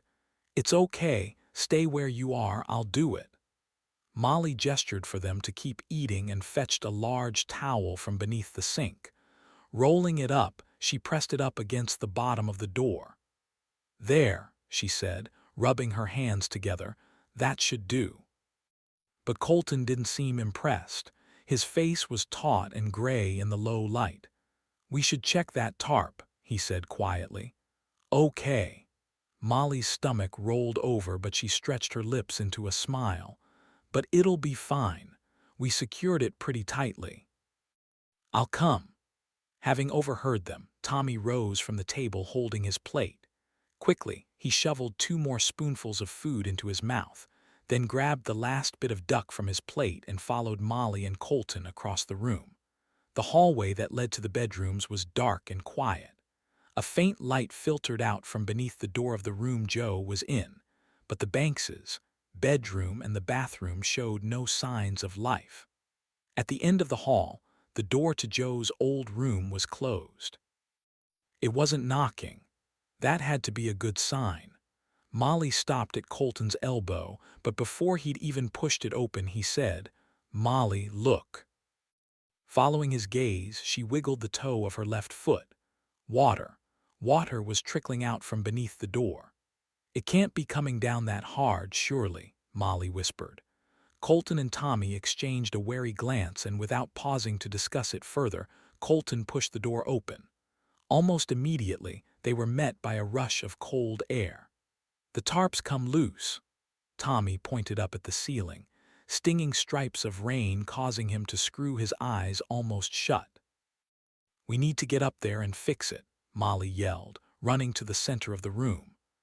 Going up to the roof in this weather is suicide, Colton shouted, shaking his head as rain rolled down his face. So then what do we do?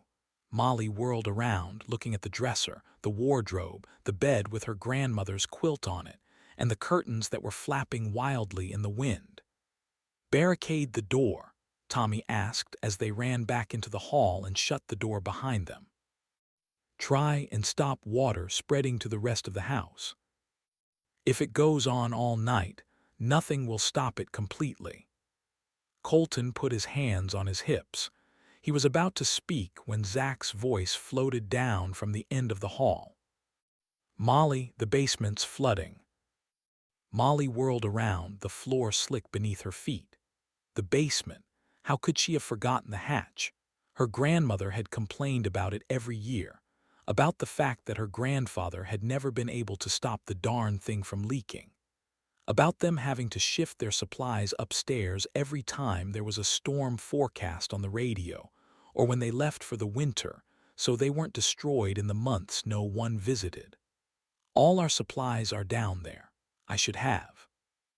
Molly shook her head, trying to focus on what needed to be done rather than what should have been done. We need to move them, or they'll be useless by morning. Go, Colton said. We'll figure this out. Already taking off back to the living room, Molly tried not to skid on the wet soles of her sneakers. How bad is it? She asked, crossing the room behind Zach. Not too bad yet, but we need to seal off the hatch and we don't have any more tarp. Down in the basement, Alex, Eric, Scarlett, Jenna, and Lucky were staring helplessly at the water trickling in through the supply hatch. It hasn't damaged anything yet, but if it goes on all night it will, Alex said, pointing to their supplies. Okay. Molly tried to slow her breathing and reel through the objects they had that might be helpful. Sheets wouldn't do, they'd simply soak up the water. It really needed to be tarpaulin. All right, here's what we're going to do. She pointed to the kids. You 4 start ferrying our supplies up to the living room. Stack them on the table and the countertops. Keep them off the floor as much as possible. Take stuff up to your room if you have to. We'll never manage all of it, Scarlett said helplessly, pointing to the huge sacks of flour and rice that were piled in the corner. "Start with the stuff closest to the hatch," Molly said, then turned to Zach and Alex. "Alex, supervise the kids. Zach, find a hammer and meet me back in Joe's old room." Hurtling back down the hall, Molly burst into Joe's old room to find Colton standing on the bed, desperately trying to reach the ceiling. "It's no use," he said. "Without the ladder, we'll never manage it." When he climbed down, his clothes were soaked. Water was streaming through the roof onto the bed and the floor, running toward the hall. "How's the basement?" he shouted. "Not good." Molly looked past him toward the window. "Really?" Colton asked, reading her mind as she looked at the tarp. "Our supplies are down there if we lose them." He nodded. Droplets of water were catching on his eyelashes. "Tommy, we need to take this down."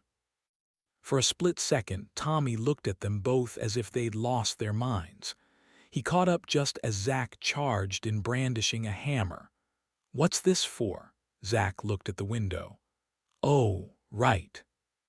As soon as it's down, the rain's going to flood this room," Colton said, as he began ripping out the nails that had been securing the tarp to the wall.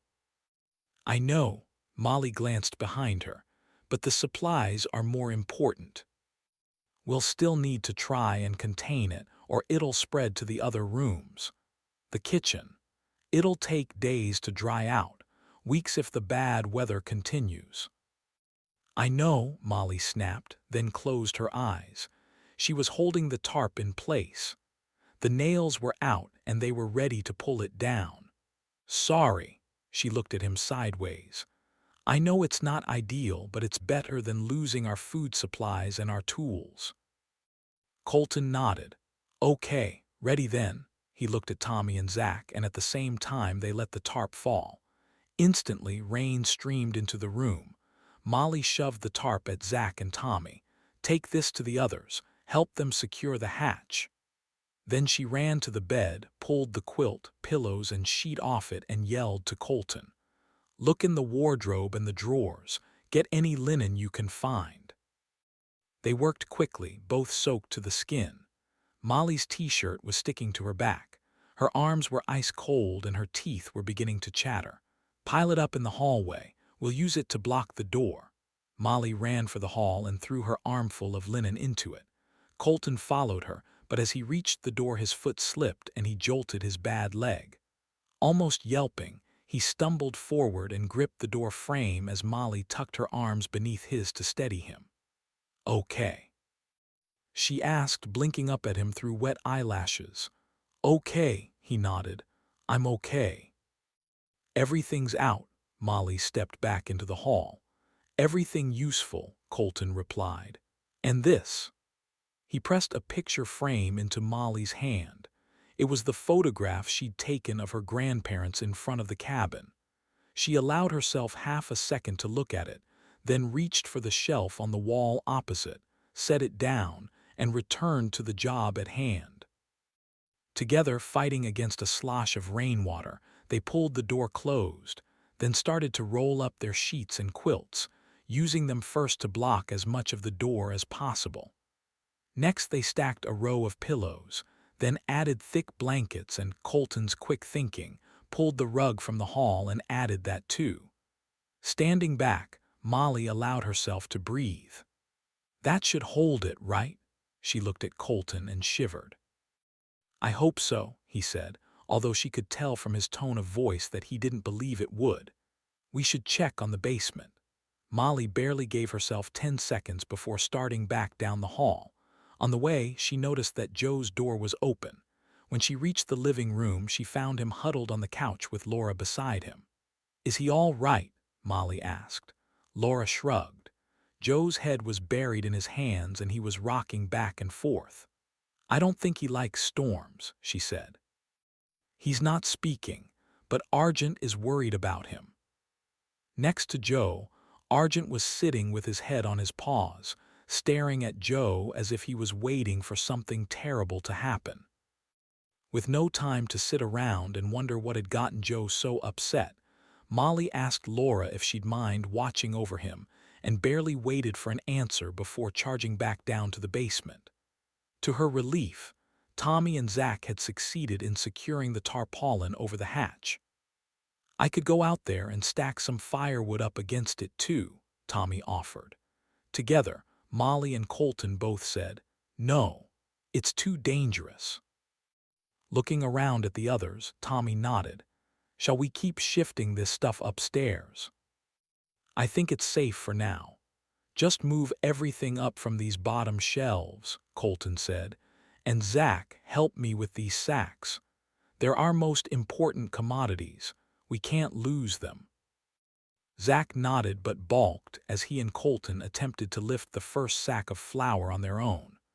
When Jenna and Lucky pitched in, it became a little easier, but Molly held her breath as she watched them struggle up the stairs.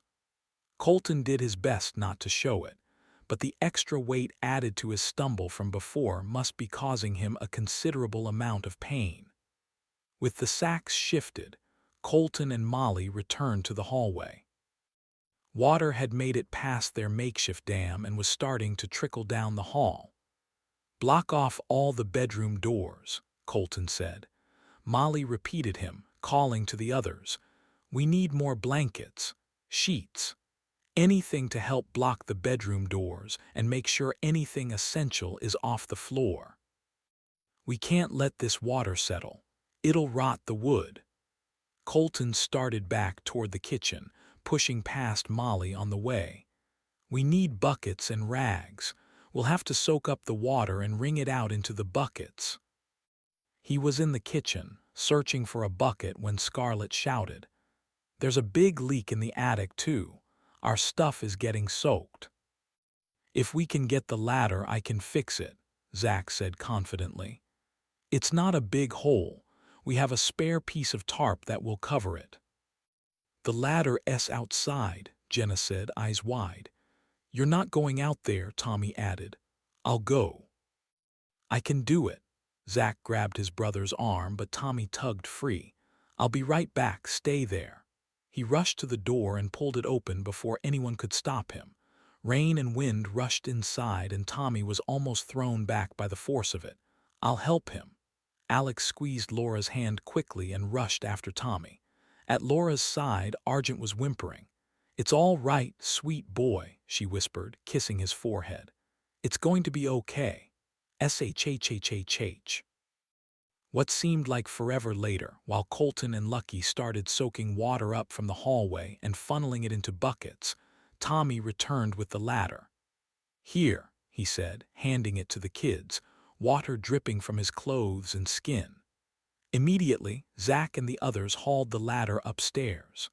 Above her head, Molly could hear them struggling with the tarp. She wanted to help them, but downstairs was more important. Instinctively taking turns, Molly, Tommy, Colton, and Alex set about keeping the hallway as free as possible from water.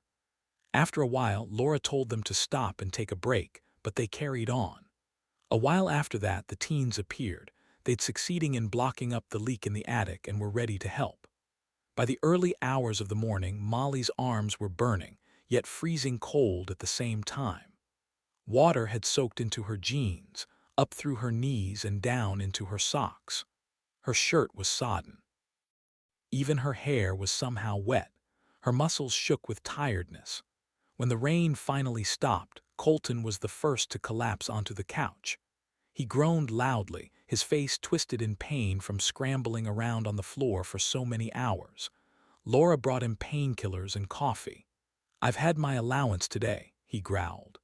"It's a new day and screw the allowance," Laura retorted, returning with coffee for everyone. "You should all go and get warm," she said, even though she was shivering herself. "There's still a lot of water," Molly panted, feeling suddenly as if she might fall down if she didn't sit down. "Kids, you go upstairs. Get yourselves warm and changed." The teens looked at one another, but finally, when Alex and Laura joined in telling them to go, they agreed.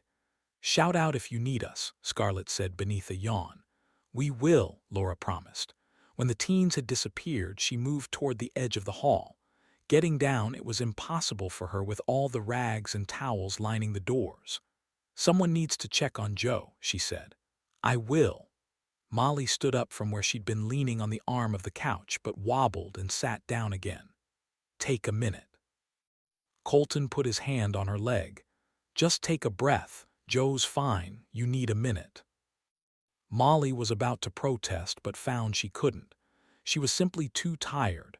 Sliding down onto the couch to sit next to Colton, she rested her head in her hands. She couldn't bear to see the mess the cabin was in. Her grandparents' cabin, the cabin they loved and which she had nearly brought to its knees by deciding to come here. "It'll be okay," Colton said quietly. "We'll fix it." Molly nodded but didn't look at him. This time, she really wasn't sure whether they could fix it, and she didn't know what they'd do if that turned out to be true. 24. Victor. It was early. Victor had spent the night back at the police station listening to the rain pound the roof and trying to catch a few minutes of sleep. Around sunrise, he had given up. Now he was pacing up and down, cursing Diego and trying to think of a way out of the situation he was in. He could go rogue, hunt prisoners alone with no backup, but if he did that, Diego would hunt him down and he wouldn't last very long. He could leave town, start fresh somewhere else, but then who would finish cleaning up Fairfield? Who would be there to proudly show whoever came to reinstate order to the place that they'd taken charge and done what mattered? Who'd be there to take up the position of warden at Fairfield Prison? To keep the town safe? His only option, it seemed, was to do what Diego wanted, which meant tracking down Jenna Cruz as quickly and efficiently as possible. Shoving aside his dossier of prisoner profiles, Victor stared at the large Fairfield map he'd spread out on the table in front of him and sipped some cold coffee. He'd made it yesterday, but had been rudely interrupted by Diego's men before he had the chance to drink it. Downstairs, in the cells, his prisoners were yelling for food. He wished they'd shut up. Still, if there was no one here to give them food and water for a day or two, at least they might be more cooperative on his return. "How am I supposed to find her?" he muttered. "She could be anywhere." He stood up and braced his left hand in the small of his back. Then his eyes came to rest on something, a small blue landmark, the high school. Victor's brain started to tick. The Cruz girl was with the other kids from the Scared Straight trip, which said just about everything you needed to know about the kid. The teacher, Molly O'Neill, the one who'd helped him out of Fairfield, was in charge. Diego had told him that much. So perhaps she was the starting point. Find the teacher. Find the girl. Victor downed his thick, cold coffee, grabbed his backpack full of supplies and his coat from its hook. With winter approaching, it was starting to get cold out, and if he was going to be gone a few days, he'd need to keep warm. From the police station, he headed toward the high school, now overrun with do-gooders who actually weren't very interested in doing much good at all. When the Cal had first fallen, he'd offered Hicks his services, offered to team up. A cop and a prison guard, now that would have been a team to be reckoned with. Except Hicks had refused, looked at him like he was crazy, laughed and said his first priority was fixing the mess Diego and the Cal had made, not hunting down prisoners who, as far as he could tell, hadn't actually done any harm to anyone. "If you want to help," he'd said, "go fetch Diego Cruz from his bunker, take a weapon. Secure him and bring him here so I can decide what to do with him." At first, Victor had almost refused, but then the idea had come to him. Diego Cruz was the leader of the Cal. Even with his group disbanded, he'd still have friends, power, resources. And if Victor was the one who freed him, well, he'd owe him a pretty big favor, wouldn't he? "Do you need help?" the cop had asked. "I can send someone with you." "I've handled bigger, badder guys than Cruz in my time," Victor had said, puffing out his chest. The cop had given him a look then, as if he didn't quite believe him. A look that made a slow heat start to creep up Victor's throat. But he'd been right, hadn't he? Apart from this whole Jenna nonsense, Victor had gotten Diego to agree to his plan. His only problem now was that the information he needed about the teacher and her kids was likely to be inside the school, which Hicks was now running like a miniature city. Approaching the front of the gymnasium, which was used as the main entrance in and out of the place, Victor zipped up his coat to hide his uniform and ditched his gun and bag in the trunk of a nearby car. The chances of Hicks being around were slim, and no one else knew who he was. So he should be able to infiltrate the school pretty easily. When he reached the doors, he joined a line of people who were all showing a piece of paper to a woman with a clipboard. On seeing it, she allowed them inside. Victor peered over the shoulder of the man in front of him. The paper he held listed the man's name and a number, and had some kind of wax seal on the bottom, presumably to prove it wasn't forged. Victor rolled his eyes. He'd never seen anything so over the top. "Hi." The woman smiled at him and tapped her clipboard with her pen. "Do you have your papers?" For a fraction of a second, Victor thought about pretending he didn't have them with him, but decided against it and instead said, "I'm sorry, I walked here from Rockridge." He rubbed at his leg as if it was hurting him and tried to look exhausted. Someone said this was a safe place. "Of course." The woman turned and picked up another clipboard from the table behind her. "You'll need to give us a few details, and I'd ask that you hand over any weapons you've got with you." "Ah, no weapons," Victor said, stopping himself from glancing back toward the parking lot. "Great. Just over there then, please." The woman gestured to a small holding area just inside the doors where a couple of others were being searched and filling out forms. Victor's jaw twitched. He didn't have time for this, but he didn't see any other way into the building. Taking up his place in the pen, he dutifully made up a bunch of details, allowed an eager volunteer to search him, then followed them into the main body of the gymnasium. "If you hang around here for a while," the volunteer said, fastening a green paper band onto Victor's wrist, "someone will be along soon to get you settled. You'll be allocated a room and some bedding. You're welcome to stay here as long as you like.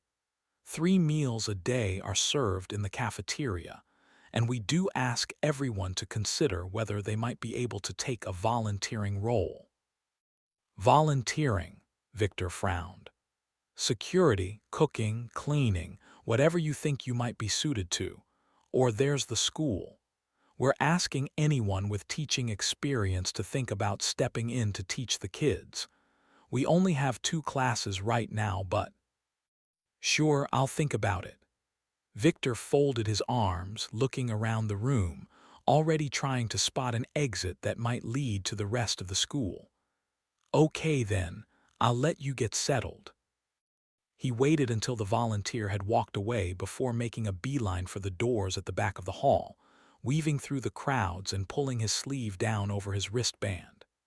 When he neared them, he realized that others were wearing yellow ones. Shoot!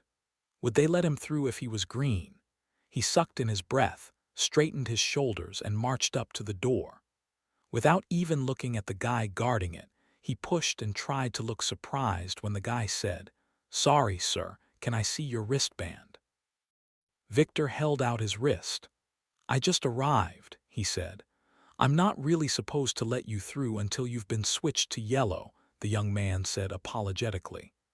"Oh, really? They said I could use the restroom," Victor said, jigging up and down as if he was desperate. "I drank some dodgy water, I think. Belly's going round and round." The young man's nose twitched involuntarily. "Ah, okay, sure," he said. "Just down there on the right. Don't go too far or you'll hit the old classrooms." "Sure thing. Thanks, buddy." Victor hurried through the door and, aware he was being watched, made a show of looking for the restrooms. After ducking inside, he waited a few seconds before pushing the door open again. As he'd expected, the doors to the gym were now closed, so he slipped out and rushed down the hall. Too far and you'll reach the classrooms. Perfect. Diego had said O'Neill was an English teacher. Victor had no idea where to even start looking for the English classrooms, so he worked methodically. As each room was now being used for something different, dorms mostly, the displays on the walls were his only real clue as to their past identity. French, geography, history, math. He was almost in the belly of the school when someone tapped his shoulder. "Can I help you?" It was a middle-aged man with glasses and a small face, so thin Victor could have pushed him over with his little finger. "Ah, yeah, maybe."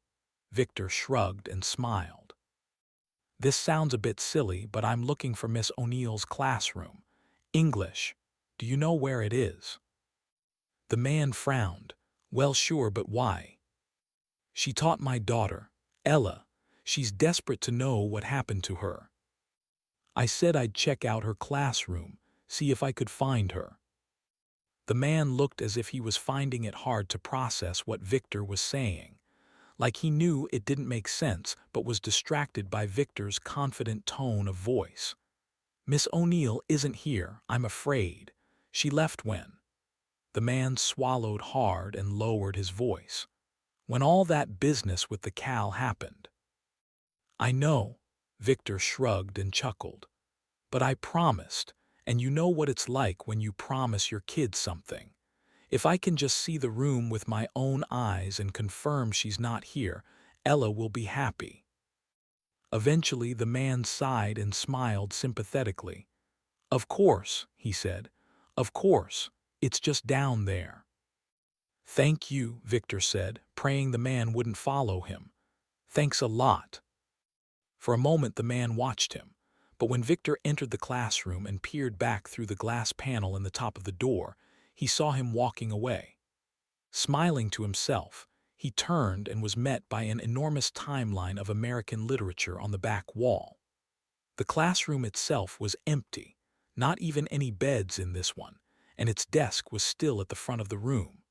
He nodded and slotted his fingers together behind his back. Toward the back end, rows of boxes had been lined up. Victor peeked inside one. Books. Each box was full of books, notebooks, textbooks. Perhaps they were getting ready to set up their new classrooms with the well-meaning volunteers. Victor slammed the lid shut. Was learning about history really a priority right now? These people needed to get their thinking straight. Leaving them, he headed for the desk.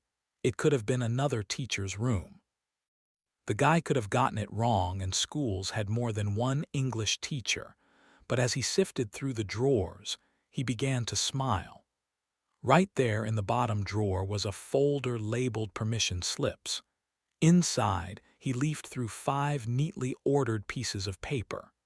Eric Banks, Scarlett Banks, Jenna Cruz, Luke Morton, Zach Hargrove, and each slip was signed by none other than Molly O'Neill.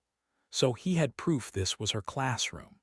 Unfortunately, though, the slips showed the students' addresses, not the teacher's. Victor kept rummaging and was about to give up when his fingers caught on an envelope. He tugged it loose. It was an unopened pay slip. His heart skipped a beat. Bingo! He was about to peel it open when he heard voices outside. Hurrying to the door, he pressed himself behind it and peeped through the glass. It was the cop. The very same one, Hicks. Victor held his breath. The cop and the woman he was talking to paused outside the door. "We'll use this classroom for the older kids and the one opposite for the younger kids," he said. The woman nodded. "We'll have to start off with just one class each, one teacher each, doing whatever they can with the materials we've got. But if we can get more volunteers on board, we could create a whole curriculum." Her eyes were bright. She was excited about this, it was obvious. "Thanks, Rebecca." Hicks put his hand on the woman's shoulder. Their eyes met and lingered for a second. Victor rolled his eyes. "This was mine," she said, gesturing to the room opposite. "Want to take a look? I was very proud of my Shakespeare display." The cop nodded, laughing a little. "Sure." Victor waited. As soon as they disappeared, he ripped open the envelope. His eyes scanned the top of the letter within. Miss M. O'Neill. 710 Ash Apartment 13, Fairfield, ME. Bingo. 25. Molly. Around the breakfast table, everyone was either fighting the urge to yawn or resting their head in their hands. Finally, just before sunrise, the rain had stopped. Although they had offered to keep helping, Molly had sent the teens up to bed, while she and Colton had set about sweeping the hall and living room free of water. Now, warming herself by the fire as Laura and Alex made breakfast for everyone, Molly looked over at Colton and sighed. This was the start, wasn't it? The start of things becoming more and more difficult. If they'd arrived sooner, if she hadn't insisted that they stay at the Cal all that time, they'd have had ample opportunity to get ready for fall and winter. As it was, they were running out of time. "Here." Colton walked over and handed her a mug of coffee. She was about to refuse when he smiled at her. "You can have my ration for tomorrow if you need another one later." Softening, she nudged him with her elbow and accepted the mug. "Thank you," she said sincerely. "Why don't you go get some rest while we start on the roof?" "You're tired too," she said, taking a sip and closing her eyes as she realized Colton had added 2 teaspoons of sugar today. "I am," he said, "but for you all this." He waved his hands at their damp surroundings.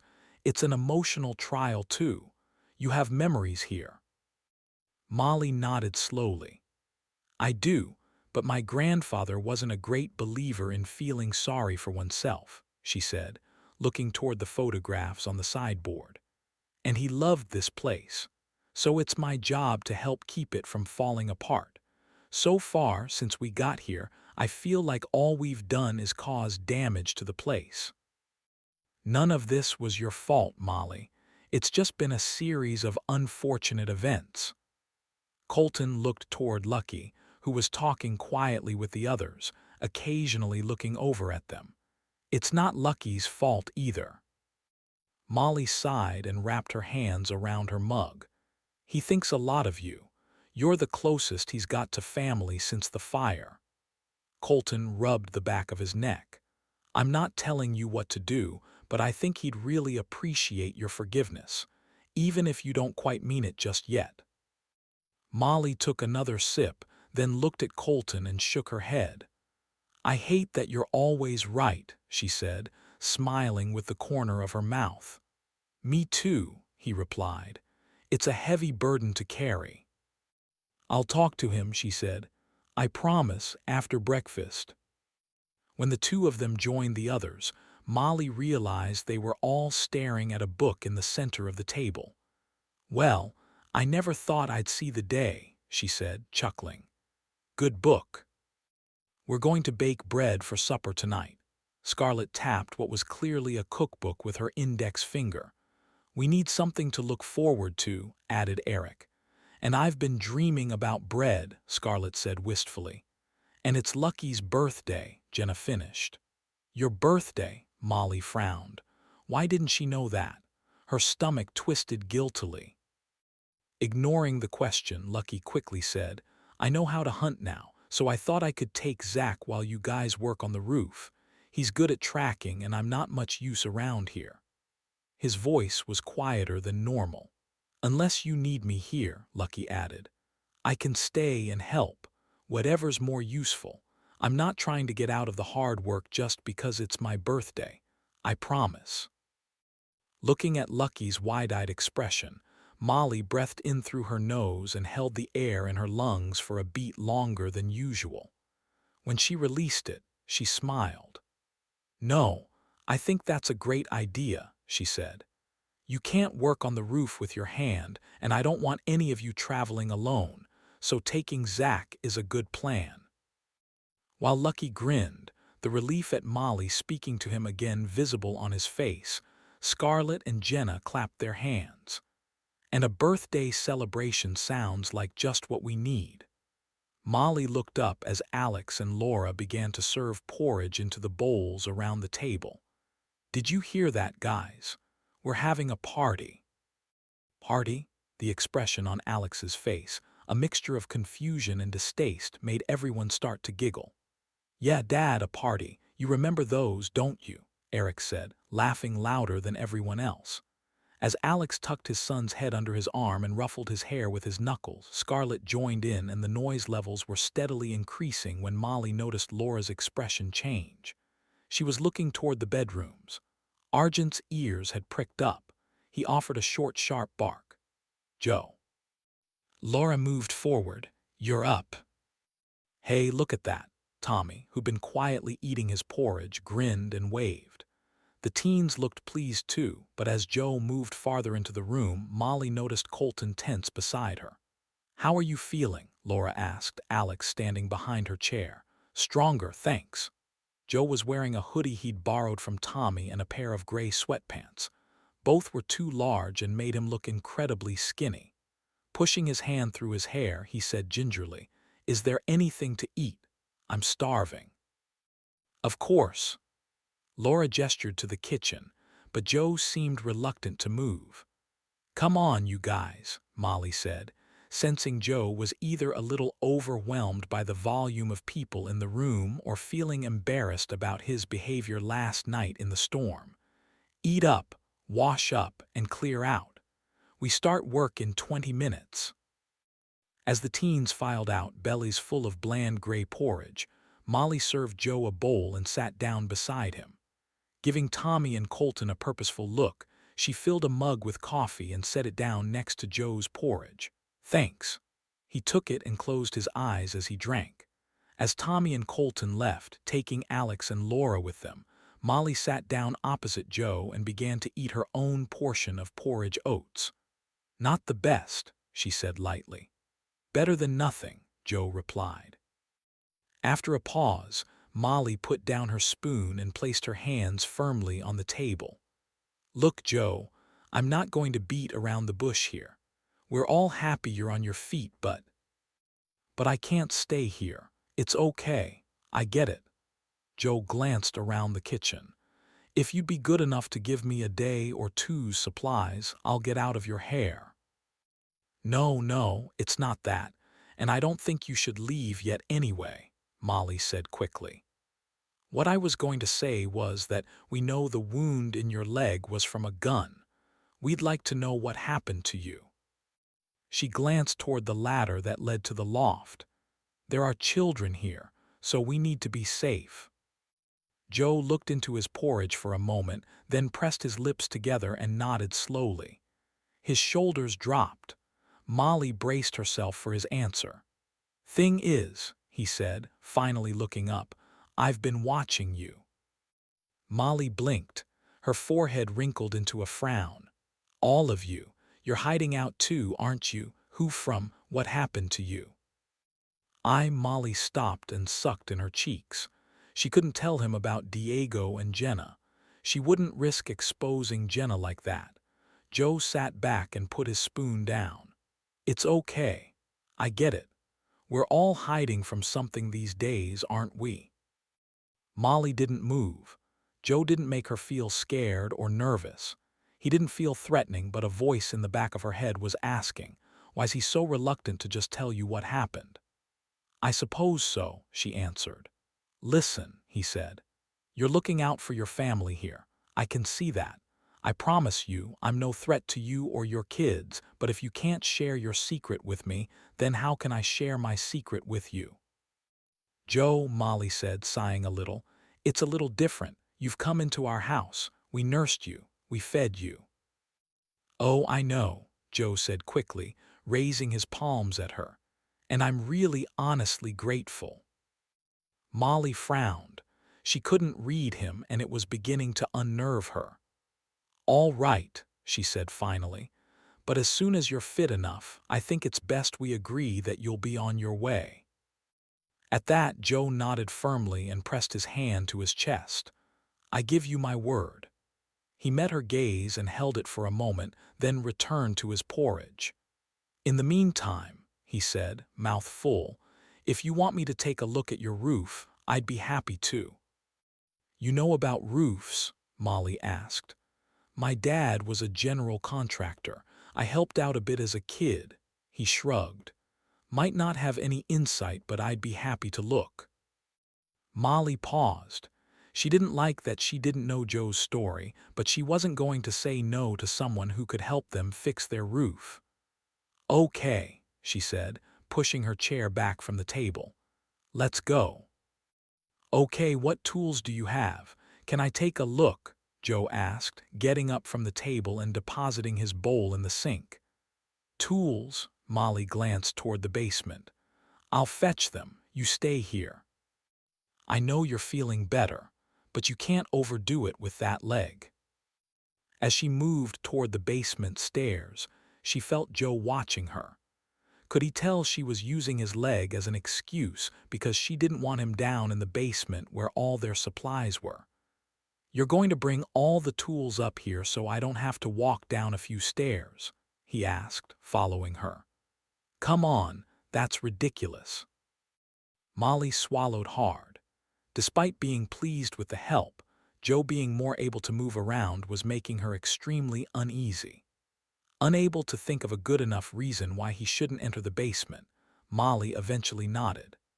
Reminding herself to ask Colton to find a lock for the basement door, she showed Joe the way. At the bottom of the stairs, she steered Joe away from where most of their supplies were still piled up away from the leaky hatch and gestured to her grandfather's tools. "All right," Joe said, limping over to them. "What have we got here? A couple of good saws, enough hammers to supply a makeshift army of angry contractors." He looked up and laughed. That was a joke. Molly forced herself to smile. "Plenty of nails, a hand drill." He grinned and lifted something from the pile. "Could have used this for the ladder you built." "I didn't know it was there," Molly said sheepishly. "They really should have cataloged the tools, shouldn't they?" She swallowed hard, thinking back to the prison, and the weapons that inmates had made out of seemingly innocent materials. Dropping the hand drill into Molly's arms, along with a box of nails and two large hammers, Joe shakily bent down and grabbed the hacksaws and some rope. "This will do for starters," he said.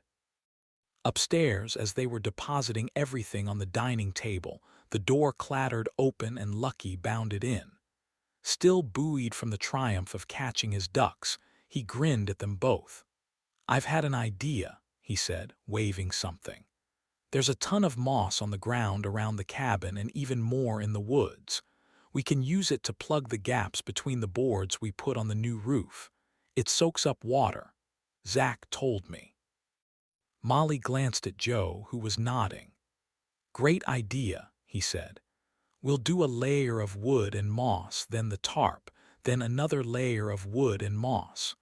Might get a few drips in a bad storm, but nothing close to the deluge we suffered last night." Lucky was still smiling, gripping his moss as if it was the only good idea he'd ever had. "Great, I'll tell the others." As he reached the door, he looked back at Molly and Joe. "It's getting cloudy out there, though, so we should probably get a move on.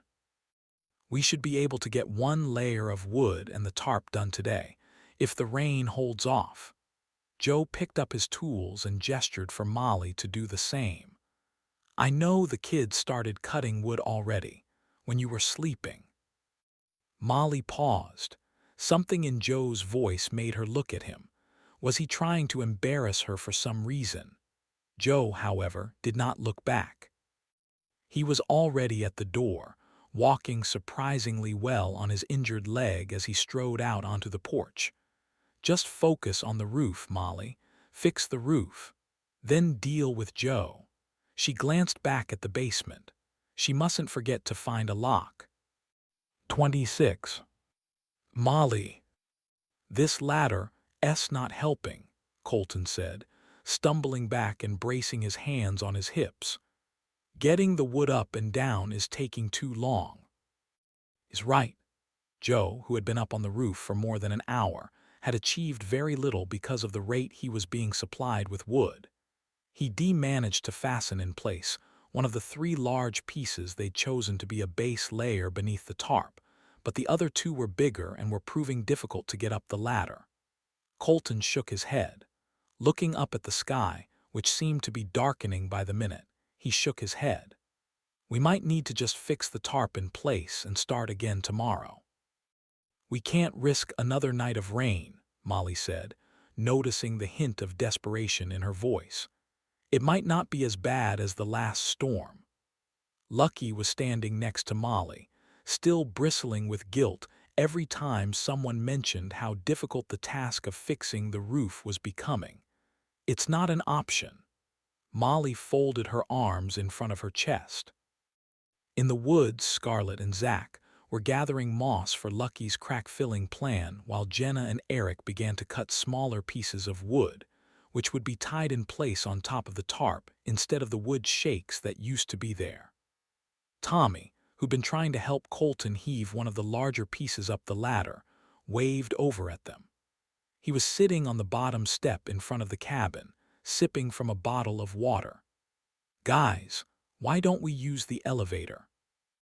"The elevator," Molly frowned and walked over. "It doesn't go high enough." "We could rework it so it does."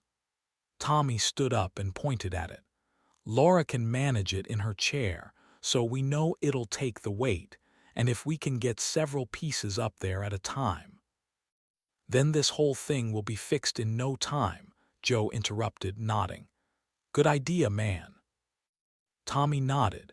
He and Joe seemed to like one another, which was one of the few things making Molly feel as if she should give him more of a chance before deciding he couldn't be trusted. Molly pressed her lips together and looked toward the cabin. Laura was inside, preparing food for Lucky's birthday, but Alex had gone out hunting straight after breakfast. "I'll go and ask Laura," Molly said. "Wait there." Inside, she found Laura taking coals out of the stove with some tongs and struggling to balance them on top of a large, heavy cooking pot. "Laura, wait, let me help." Molly hurried over and Laura smiled at her. "Thank you," she said, moving back in her chair and handing the tongs to Molly. "I can only just reach. I've already burned myself twice." She turned her arm to show shiny red marks on her forearm and her wrist. "Why didn't you say?" "Because you're busy fixing the cabin and all I'm doing is making a birthday cake," Laura said, gesturing for Molly to add some more coal. "There's a cake in here." Molly tapped the pot with the tongs. Laura nodded. "I have no idea if it'll turn out okay." "It worked with bread, so." She shrugged and frowned at Molly. "Everything okay?" Molly had been wondering whether there was any way they could set up a lower stove for Laura anywhere else in the room when she'd spotted the line Laura had strung in front of the fire. Hanging low, so the sheets pegged to it got the full benefit of the fire's warmth, it looked like it was doing a good job of drying out their storm-damaged bedding. But there was something else hanging on the line. "Is that a book?" Molly's stomach tightened. Laura followed her gaze. "Oh, yes," she said. "I found it in the hallway. My side of the mountain. Somehow it ended up on the floor and it's totally soaked. I'm trying to dry it out, but—" As Molly walked away, Laura stopped talking. "It must have been caught up in the blankets somehow," Molly muttered. She reached the couch and stopped because she couldn't bear to look closely at the pages. "It's yours." Molly closed her eyes. "It was," she said quietly. "It was mine." Turning away, she breathed in slowly through her nose and out through her mouth. She didn't have time to get emotional over a book. Not now. "That doesn't matter now," she said abruptly. "Sorry, Laura, but I came in here to ask you something about the elevator." Of course, as she'd anticipated, Laura told Molly they should absolutely use her elevator if it would help. She didn't even question it. As she relayed the news to Tommy, Colton, and Joe, however, Molly couldn't help feeling uneasy. "We'll put it back how it was in time for the party," Colton said. lightly touching Molly's elbow. Molly nodded, trying to focus on the task at hand rather than the urge to go back inside and examine the state of her beautiful book. "With this, the roof will be done by tonight," Tommy added, looking to where Joe and Lucky were unfastening the winch system and getting ready to relocate it. "I know," Molly breathed in deeply. "Okay, let's do it." "It's done." Joe stood back and rubbed his hands together. After a few hours up on the roof, he'd been forced to take on the role of yelling instructions from down below and was now rubbing at his thigh. "Thank you," Molly said sincerely. "We couldn't have done it without you." "Ah, I think you could," Joe replied, smiling. "Just probably not as quickly or as professionally." Surprised by the moment of camaraderie between them, Molly smiled back and put her hand on Joe's shoulder. "You're probably right about that." She looked up at the sky. "Hopefully, we've got time to put the elevator back the way it was before the rain starts." As Colton and Tommy climbed down the ladder, with Lucky holding it at the bottom, Eric, Jenna, Zach, and Scarlett began to clap. "Well done, everyone," Molly said, joining in as they walked up the stairs onto the porch. "Well done." 3 cheers for Joe. Tommy made a salute gesture with his right hand. Joe shrugged uncomfortably and put his hands into his pockets. "Hip hip," Tommy stopped. He was looking toward the bottom of the steps. "What have you done to Laura's elevator?" It was Alex. He dropped his backpack at his feet and was standing, hands on hips, staring up at them. "Dad, we used it to fix the roof." "Isn't it cool?" Eric said, taking a few steps toward his father before stopping. Alex's jaw twitched. "We were just about to put it back how it was," Molly said, gesturing for Tommy and Colton to get started. Alex took the stairs 2 at a time just as Laura wheeled outside with Argent trotting beside her. "Oh, fantastic. You're finished?" she asked, grinning. "I managed to construct a cake. Goodness knows what it'll taste like." "Did you agree to this?" Alex waved at the elevator as Tommy and Colton struggled to quickly return it to the way it was. "Of course," Laura shrugged. "It would have taken them forever otherwise. Besides, it wasn't just for my use. It was for all of us." "No," Alex yelled. "It was for you. It was to make sure you could get in and out of this place easily, without hurting yourself. What if they'd broken it? What if they'd—" Alex was mid-rant, Scarlett tugging at his elbow to ask him to calm down, when Tommy yelled something indistinguishable. "Grab it," Colton yelled back. "I can't." "It's gonna," Tommy cursed and shouted as something made a loud creaking sound. Before anyone could do anything to help, the pulleys on the elevator slipped through Colton's hands and the entire thing came crashing down. Bouncing off the edge of the porch, the platform smashed clean in 2, bounced again, then landed in several shattered pieces on the ground. Everyone gasped. Argent let out a small whine and nuzzled closer to Laura as she put her hand over her mouth. She was looking at Alex. Everyone was looking at Alex. "It's okay," Laura said quickly. "We can fix it. Everything can be fixed, right? Haven't we learned that?"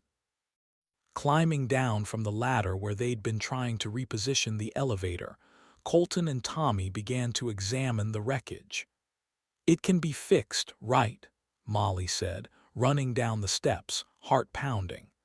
"We can fix it." "Maybe," Colton said solemnly, "but we'd need to find another pulley." He handed her the big metal pulley they'd miraculously found in a cabin nearby. It was broken, completely unusable. "And another platform." Tommy lowered his voice. "Well, that's okay. We can do that, can't we?" "We scavenged pretty much every cabin nearby," Tommy said quietly. "We're going to be pushed to find the right things to rebuild it with." "We can think of something though, right?" Molly was looking from Colton to Tommy when Alex strode up next to them. "I think you've done enough for one day," he said, snatching the broken pulley from Colton's hands. Quite enough. 27. Laura. Please, Alex, just come and join in the party. Alex was sitting on the bed, leaning on his knees. If she hadn't been so worried about his bad mood, Laura might have smiled. How many times when they first got married had she begged him to go to parties with her? He never had been the socializing type. Why do you want to spend time with those people? They don't give a rat's ass about you, Laura. That's not true. Laura reached for her husband's hands and squeezed them. What happened isn't about me. The roof was more important. Don't you see? Alex raised his eyes and met hers. That's my point. You should be the most important thing. Laura sighed and bit the inside of her cheek. She knew where Alex was coming from, but she also knew why the others had needed to use her elevator, and she didn't blame anyone for what had happened. Please, just tell me you'll think again about leaving. Alex stood up and brushed down his jeans. I'll come to Lucky's birthday party if you say you'll think about it. Are you blackmailing me, Mr. Banks? Laura smiled and tucked her hair behind her ear. No, I'm begging you. He wasn't going to flirt with her. Not tonight. Okay, she sighed.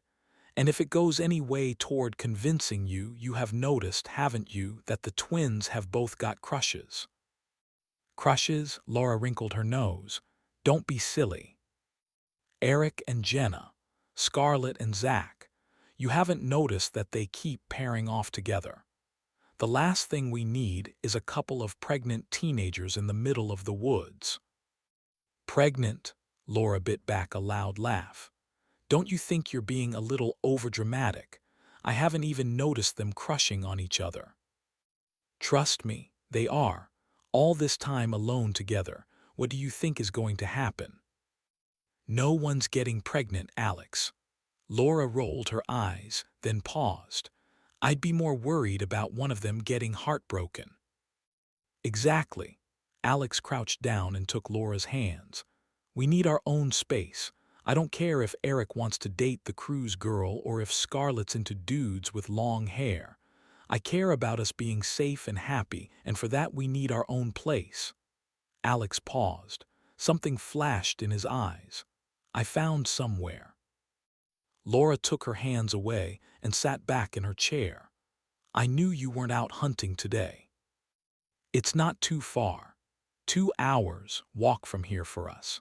The twins could still visit their friends if they wanted to.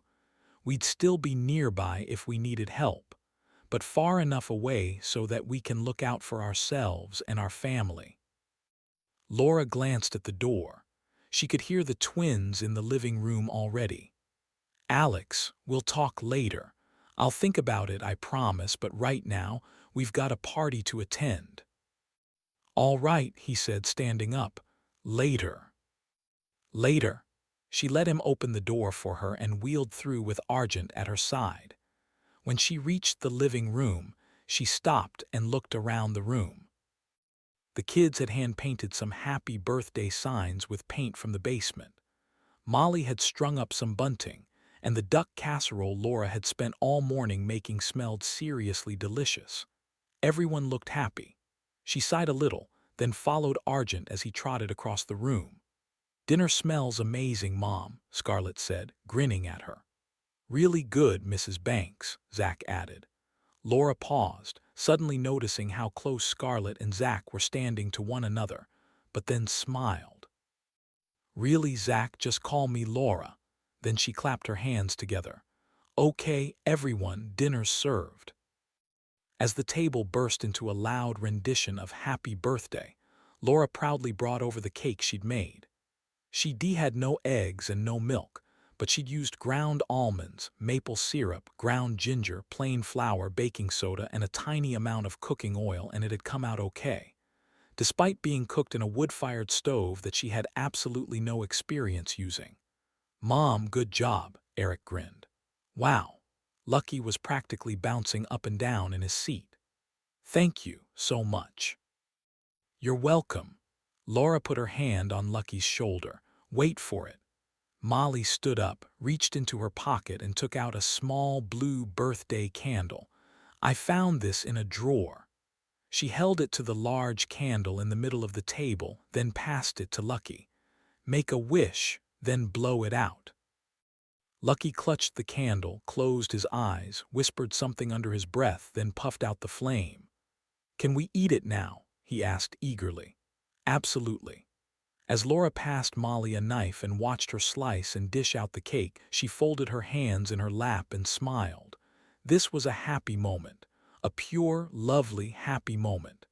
And after cake, Molly said excitedly, I thought we'd toast some marshmallows outside.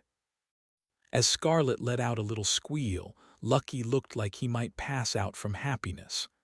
Can I get the bonfire going? He asked. We're doing a bonfire, right?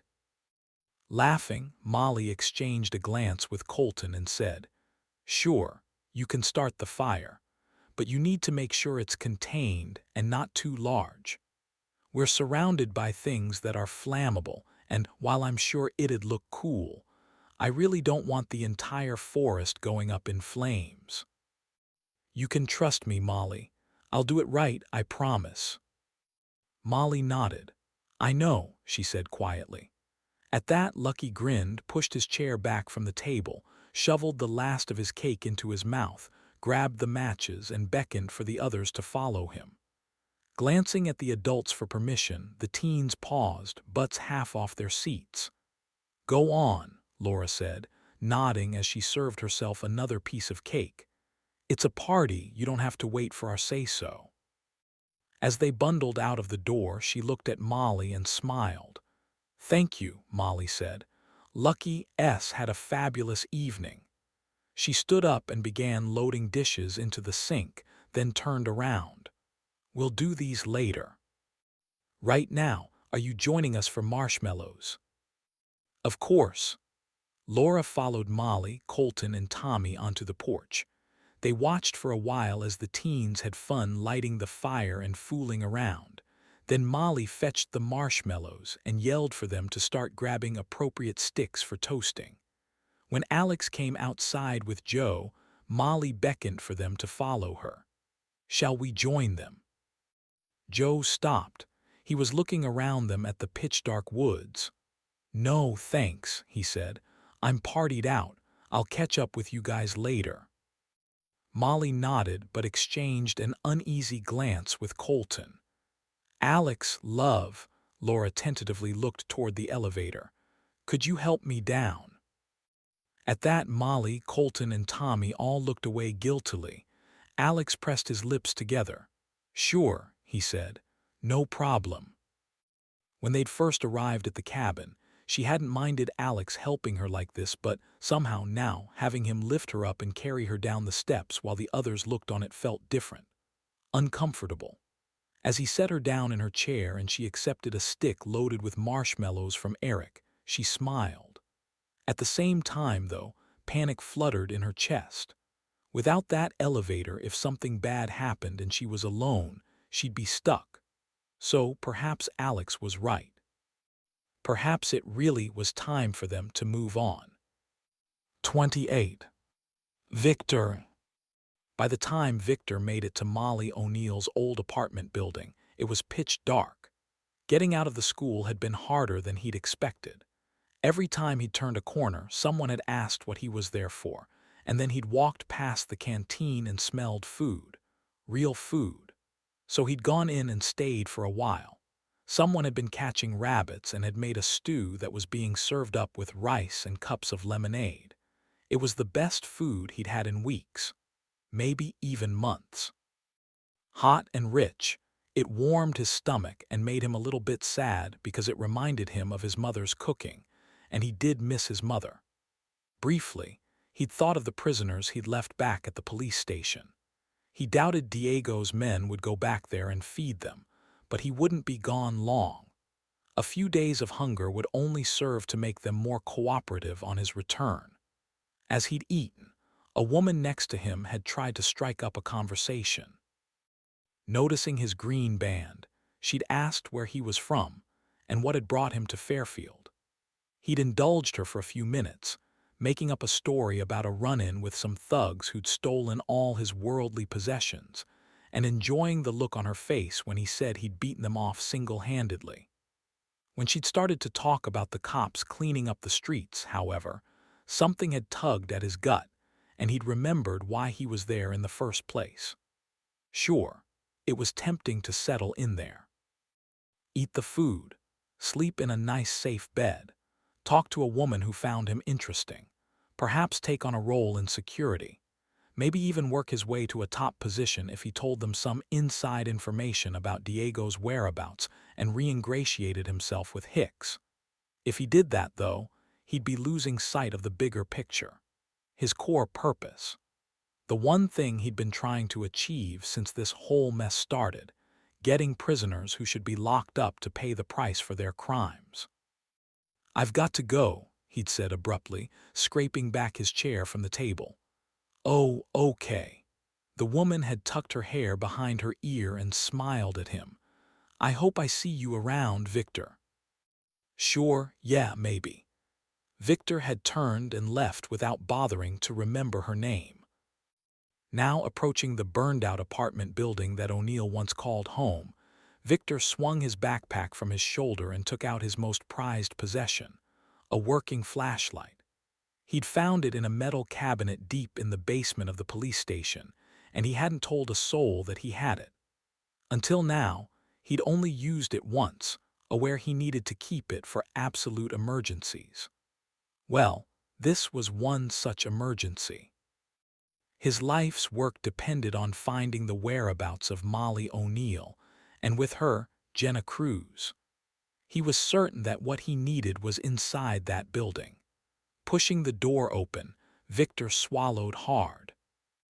The entire building had been scarred by the fire that had ripped through town after the train crash. The walls were charcoal black, the air still reeked of smoke, and the stairs looked decidedly unsafe. Adjusting his backpack on his shoulder, Victor recited the teacher's address to himself, then took a deep breath and prayed the steps could hold his weight. As he put his weight onto the first, it creaked but held. He was almost at the first landing when one of them groaned beneath him. Hurrying, he skipped a couple and landed heavily in front of 3 doors with dirty gold numbers.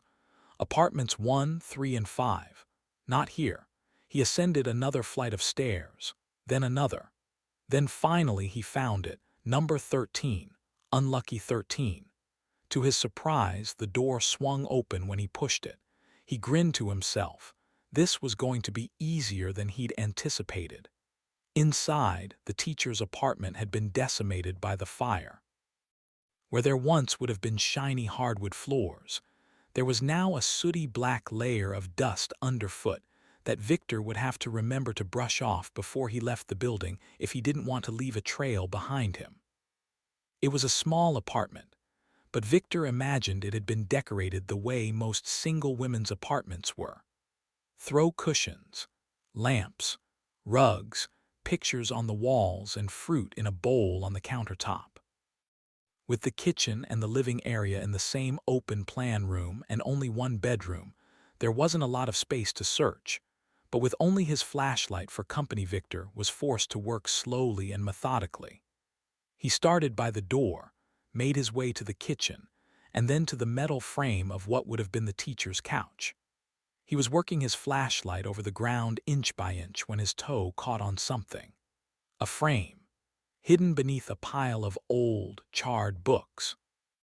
Gingerly, he picked it up, almost expecting it to still be warm to the touch despite it being weeks since the fire had been put out. The glass was still intact, but like everything else, covered in soot, so Victor gently wiped it with his index finger.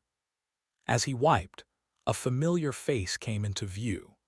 He'd only met Molly O'Neill when she was at the prison, and he hadn't been paying that much attention while she'd been corralling teenagers. He'd gotten a much better look when she'd found him lying in a pool of his own blood.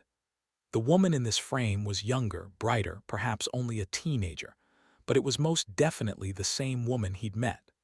Beside her, hand on her shoulder, smiling for the camera, was an elderly man in a checked shirt.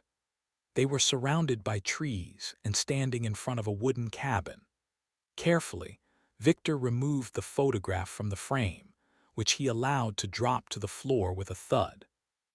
He turned it over, and there, written in black ink at the bottom, was a date, 7th July 1997, and something else. Victor squinted at the writing. Lot 34. Lot 34, but where? Wherever the cabin was, it was the perfect hiding place. That had to be it. It had to be. But a lot number and no real address wasn't going to get him very far. Victor almost growled with frustration as he looked around the room. Perhaps before the fire he'd have been able to find some paperwork, a map, a diary, something that would tell him where that cabin was located. Now, all he was likely to find was ash. He was steeling himself to start his search all over again when he heard something. A creak, a step creaking. Quickly, he turned off the flashlight and shoved it into his back pocket, then ducked into the bedroom. Peering through the gap in the door, he saw movement. Someone was holding a lighter, stepping into the room and looking around. "Hello, is anyone there?"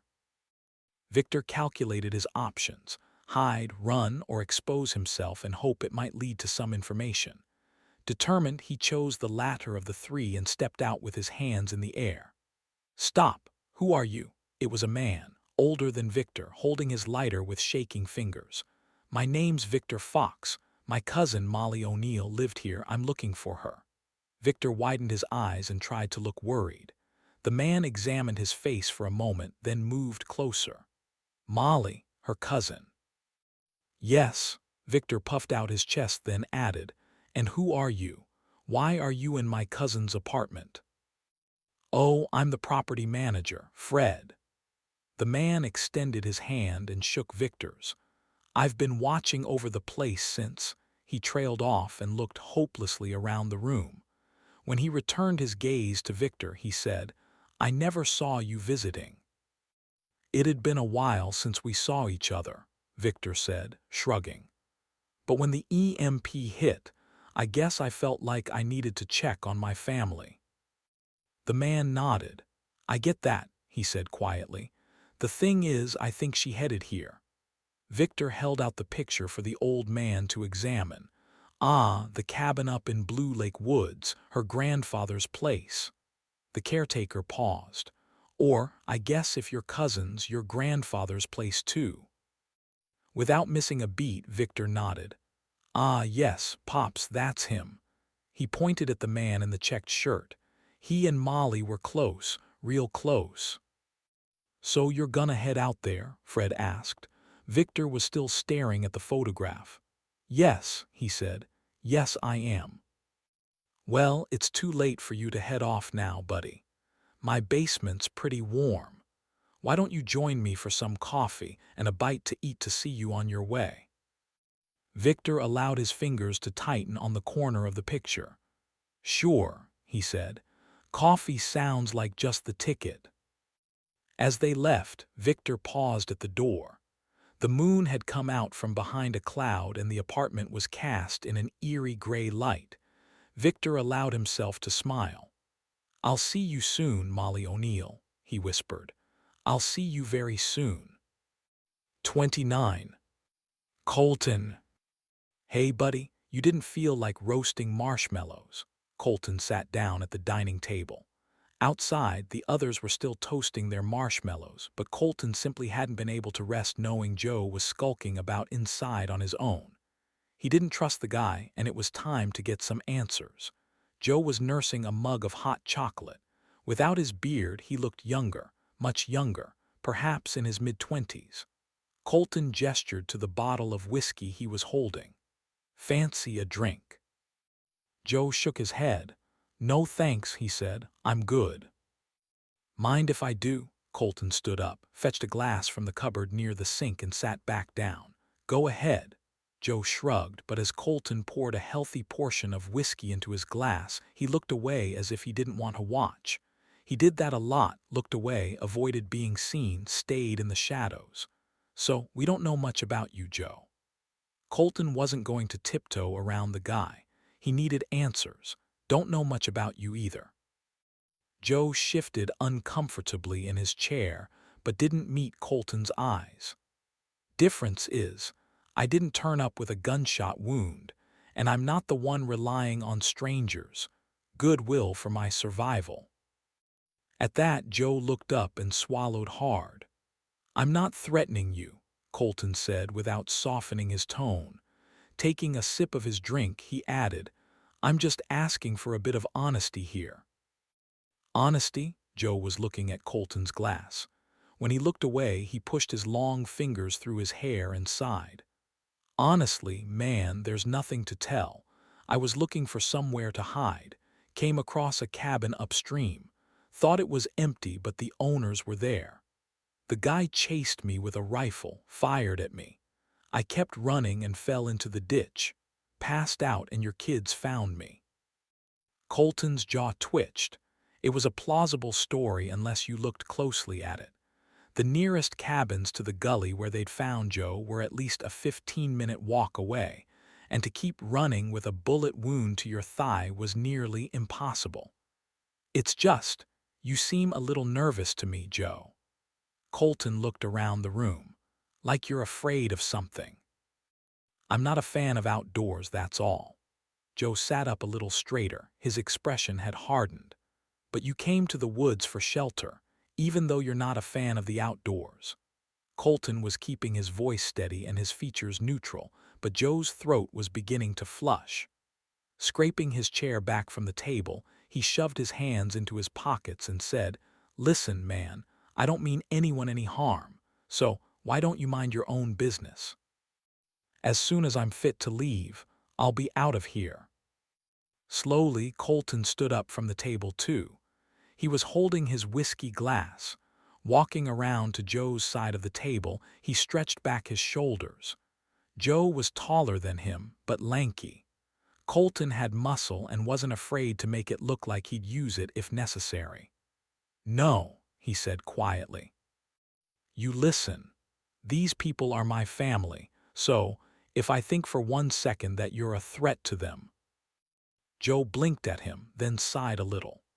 As if he didn't really want to be taking this route, he bit his lower lip then said, I think you're underestimating me, Marine. I've been here a few days now. I've been watching you all, and if you want to keep your family safe, because I know you guys are hiding from something too, then maybe you should keep your nose out of my business. Stay out of my way and stop asking questions. Otherwise, I might be forced to leave here and shout to whoever will listen that there's a bunch of kids and a schoolteacher hanging out in the woods. Colton's fist twitched at his side.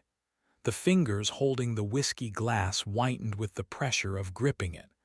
Before he could reply, Joe picked up his hot chocolate, looked toward the door and said, You know what? I think I do feel like toasting marshmallows. The door was almost closed when Colton turned back to the table, slammed his glass down, and cursed under his breath. Joe wasn't your obvious hard man, but he clearly knew how to handle himself. Colton hadn't expected that. Careful, that's good whiskey you're wasting. Molly's voice made him jump. He hadn't heard her come in. She was pointing at the whiskey that had sloshed over the side of his glass. Sorry, he said, wiping it with his sleeve. Is there enough for one more?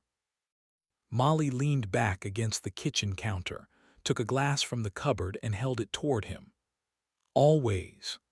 Colton poured her some and tilted his head from side to side as he said, Sorry, I can't offer it on the rocks. Cold drinks are overrated. Molly took a sip, winced. Clearly she wasn't as used to whiskey as she was pretending to be, and set down her glass. So, you and Joe want to tell me what's going on? How much did you hear? He asked, fingers flexing as he gripped his glass. Only the glass bumping heads with the table.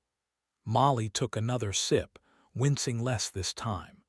But the look on your face tells me it wasn't just two guys getting to know each other over a drink. He's a closed book, Colton said. At that, Molly raised her eyebrows at him. He's a closed book. Okay, he said, fighting a smile. Maybe that's rich coming from me, but if you asked me straight up about my past, I'd tell you. That guy. He jerked his thumb toward the window. He's hiding something, something big. His story doesn't add up. In fact, he doesn't even really have a story. And when I pushed him, he said he knew we were hiding from something too and threatened to go tell people we're here.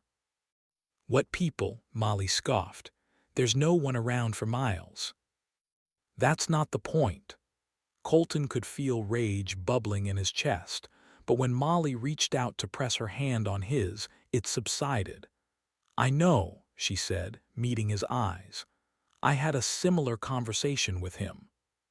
You did. Molly tilted her head to the side. He didn't threaten anything. In fact, he promised he'd leave as soon as he was fit enough, but he did imply he knew we were hiding something. In a way that made me feel I shouldn't push him for answers.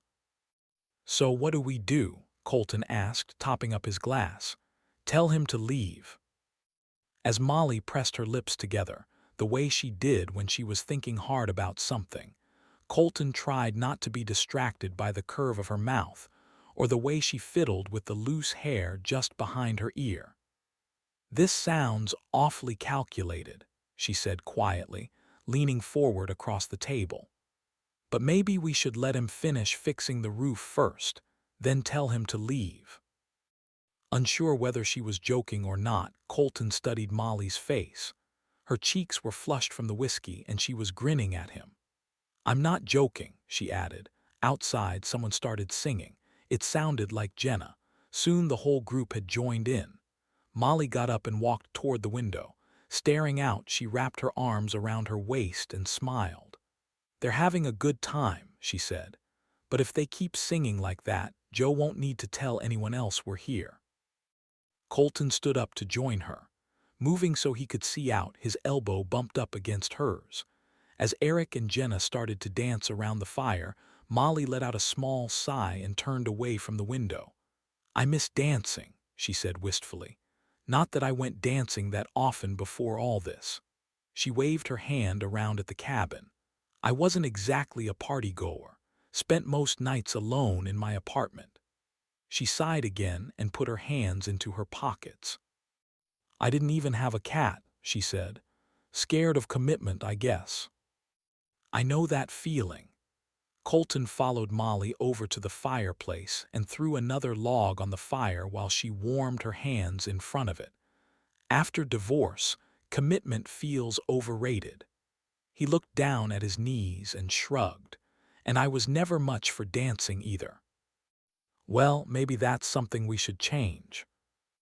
When Colton looked up, Molly was holding out her hand. He looked at it and felt a slow heat creep up his throat. She was asking him to dance, here, now. Oh no, But Molly was already slipping her hand into his. Come on, she said. Maybe it's time we both stepped out of our comfort zones a little. You're telling me you're in your comfort zone out here? Colton asked, laughing, then swallowing hard as Molly started to sway from side to side. Slow to catch up, his body eventually did the same. I mean, he said, I'm sure not. Living with a bunch of teenagers. Surely a bunch of teenagers can't be that different from a bunch of Marines. Molly laughed. Smelly, loud, full of hormones. Oh, they're different, Colton replied. Very different. Well, it's different for me too. I haven't lived with anyone before. I didn't even have roommates in college. You did. Molly laughed. My roommate dropped out in the first semester, and they never replaced her, so I got a room to myself. Lucky you. I dunno, she said, still swaying him slowly back and forth. Having company isn't so bad. Colton let himself meet Molly's gaze. As he did, his feet stumbled. It still gets a little lonely at night, though, she said. She stopped swaying now and was looking toward the hallway. Was all Colton managed to say. So perhaps tonight you'd, she trailed off, then suddenly laughed. Colton blinked hard. Oh, heck, she said. I'm terrible at this. Colton. She straightened her shoulders and started to walk toward the hall. In the voice that had made him smile ever since he met her, she looked at him and said, I'm going to bed, and I think you should join me.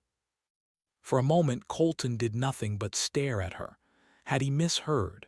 No, he hadn't misheard her. Wake up, man, don't just stand there, move. Yes, he said, slipping his hand into hers as he followed her across the room. I think I should. 30. Molly. Molly woke later than usual. She knew it was late because the light coming through the shutters was different. Since they'd arrived at the cabin, she'd consistently been one of the first to emerge in the mornings, either because she'd been on shift with Joe or because she was keen to get the day off to a good start. Set a good example. Greet everyone with enthusiasm and a plan for the day ahead. Something she'd gotten into the habit of doing when she was a teacher and clearly hadn't shaken despite several months out of the classroom. Although she hadn't been able to tell the time, she'd known it was early because it was still gray and hazy outside. Not dark, but with the forest blocking the sunrise, not light either. Waking up precisely when she needed to was a talent she'd always possessed. When they were teenagers, it had irritated her brother no end. While he'd slam his alarm clock on snooze at least 3 times before emerging from his pit, Molly would be up before hers even rang. It was the only trait her father had praised her for. This morning, however, her intuition failed her. When she woke, dappled sunlight was filtering in through the shutters which, somehow, were half open. She pushed herself up onto her elbows and looked around the room. Then she realized she wasn't wearing any clothes and a smile crinkled her lips. She was about to close her eyes and let herself remember last night when the bedroom door opened. Suddenly, seeing Colton fully clothed and looking just as he always had, she began to blush. Morning, he said, rubbing the back of his neck with one hand as he carried a mug of coffee with the other. Morning. Molly sat up and leaned back against the cool wooden headboard behind her, adjusting the quilt so it was tucked under her arms and fully covering all of her essential parts.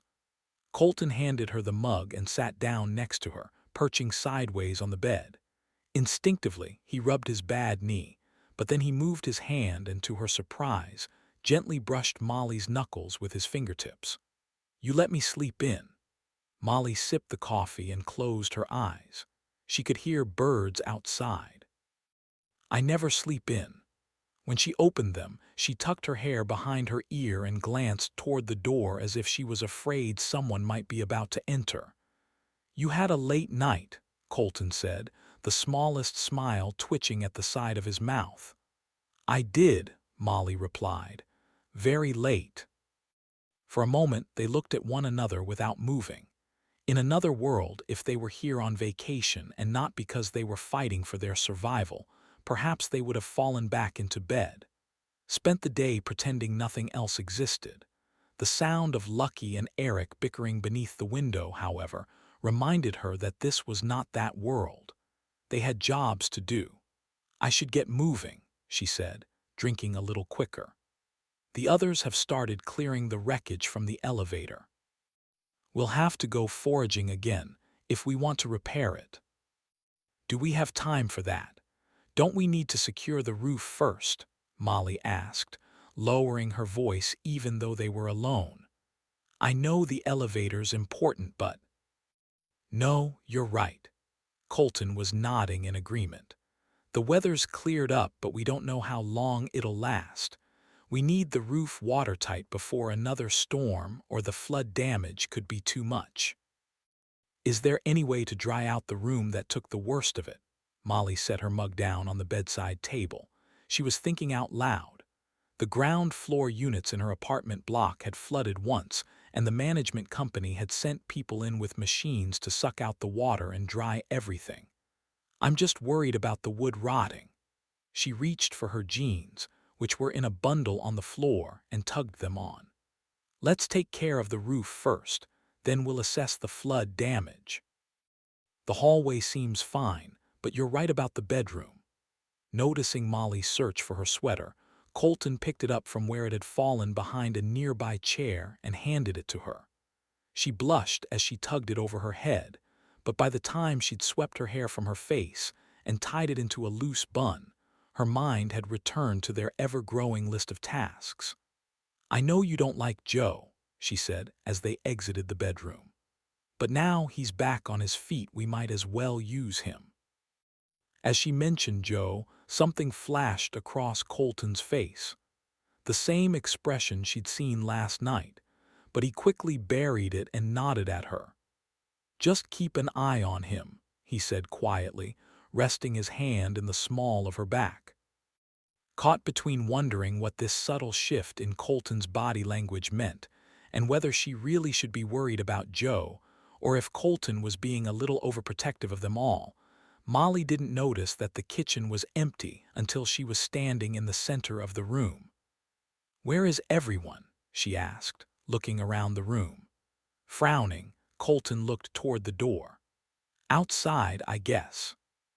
Forgetting about breakfast, Molly strode over to the door, patted her hair as if she was worried the others would be able to tell from the look on her face exactly what had happened last night, then pushed it open and stepped out onto the porch. She was met by the sight of Alex Banks carrying Laura down the steps. Argent was waiting at the bottom, but Laura's chair was at the top. Scarlett and Eric were standing behind it, and both of them were yelling, "Dad, we don't want to go." "You can't force us." Molly put her hand on Scarlett's shoulder. "What's going on?" she asked gently. "Dad wants us to leave." Scarlett turned wide-eyed to Molly and gestured toward her father. He'd reached the bottom of the steps and, still holding Laura in his arms, was waiting for Eric to bring her chair down. At his feet were 3 backpacks and a box. As Eric finally gave in and took the chair down for his mom, Molly trotted down in front of him. "Alex, Laura, what's going on?" "I'm sorry, Molly." Alex gently helped Laura into her chair, then looked up. "We can't stay. The elevator was the last straw." As if she'd been punched in the gut, Molly breathed in sharply. "We'll fix the elevator. Colton and I were only just discussing it. Please, both of you, don't go." Molly looked at their bags. "Not like this." Alex, however, was shaking his head. "The decision's been made, Molly. We talked about it last night, and we're both agreed it's the right choice. I came across a rambler not too far away that's better suited to our needs. It makes sense." "To you, maybe." Eric folded his arms in front of his chest. His jaw was twitching. Next to him, Scarlett started to cry, and Jenna, who'd been watching with Lucky, put her arm around her friend's shoulders. "You didn't talk to us about it," Scarlett sniffed. "Don't we get a say? Doesn't it matter what we think?" Looking at Jenna and Lucky, then glancing at Zach, she added, "We don't want to leave our friends. We like it here." "It's not the right environment for your mother," Alex said tightly. "You want what's best for her, don't you?" "Of course we do, but Mom clearly doesn't want to go." Eric ducked to meet his mother's eyes. "Do you, Mom?" Folding her hands neatly in her lap, Laura Banks took a deep breath. She looked tired. Her once bright skin was dulled, and there were lines beneath her eyes that weren't there before. As she spoke, she nestled her fingers into Argent's fur. "Kids, you're right. I don't want to go." Alex's eyes widened. "But your father's right. This isn't a good place for me. As much as I hate to admit it, I think it's best we move on now rather than wait until winter's here." Glancing at Molly, she bit her lower lip, then added, "Besides, we won't go far. You'll still be able to see your friends." "It won't be the same," Eric muttered. Next to him, Scarlett wiped some tears from her cheek and shrugged out of Jenna's embrace. "Isn't there anything we can say to persuade you to stay?" Molly asked, lacing her fingers together in front of her stomach. Alex shook his head. Glancing at Colton, Molly sighed. He nodded briefly and put a light hand on her shoulder. Okay, she said, but if we can't persuade you to stay, at least let us help you leave. Alex and Laura exchanged a brief glance. This isn't enough supplies. Molly gestured to the bags at the Banks's feet. Wait an hour. We'll get some more things together and help you transport them. For a moment, Molly expected Alex to say no, but Laura spoke before he had the chance. Thank you, Molly. We can wait an hour. She smiled softly. Molly smiled back, but turned away before tears started to sting her eyes. Inside, as Molly started to rummage through the cupboards and pull out can she felt they could spare, Colton stepped up beside her. Slowly, without saying anything, he began to stack them neatly into a box. Eventually, when she was confident she wouldn't start crying, Molly turned around and leaned back against the countertop. "I'll miss her," she said quietly, "and the twins." She wrinkled her nose and laughed a little. "Even Alex. I know. It doesn't feel right that our family's getting smaller." "But the Bankses are their own family," Colton said quietly. "Alex is looking out for them the way you look out for us." Molly let his words sink in for a moment and released a small sigh. "I guess you're right." "Did Molly O'Neill just tell me I'm right?" Colton nudged her gently in the ribs. "Don't get used to it," she laughed. "Listen, if we're going with them," Colton said, moving the box to the dining table and grabbing a second, "maybe we should check out some of the other locations nearby. Wouldn't hurt us to have a bug out somewhere." "A bug out in case our bug out is compromised." Molly smiled but was nodding. "Okay." As she took the second box from Colton, her fingers brushed his. "You're not going to run away too, though, are you?" "Absolutely not." Colton met her eyes. His features were set sincerely. "I'm not going anywhere." "You really don't have to come with us," Alex said as Molly helped him load up one of the wagons with the boxes she'd prepared. "Just because you're moving doesn't mean we have to be strangers. I want to know where you guys will be. I want to make sure you're settled and okay." She straightened up and put her hands on her hips.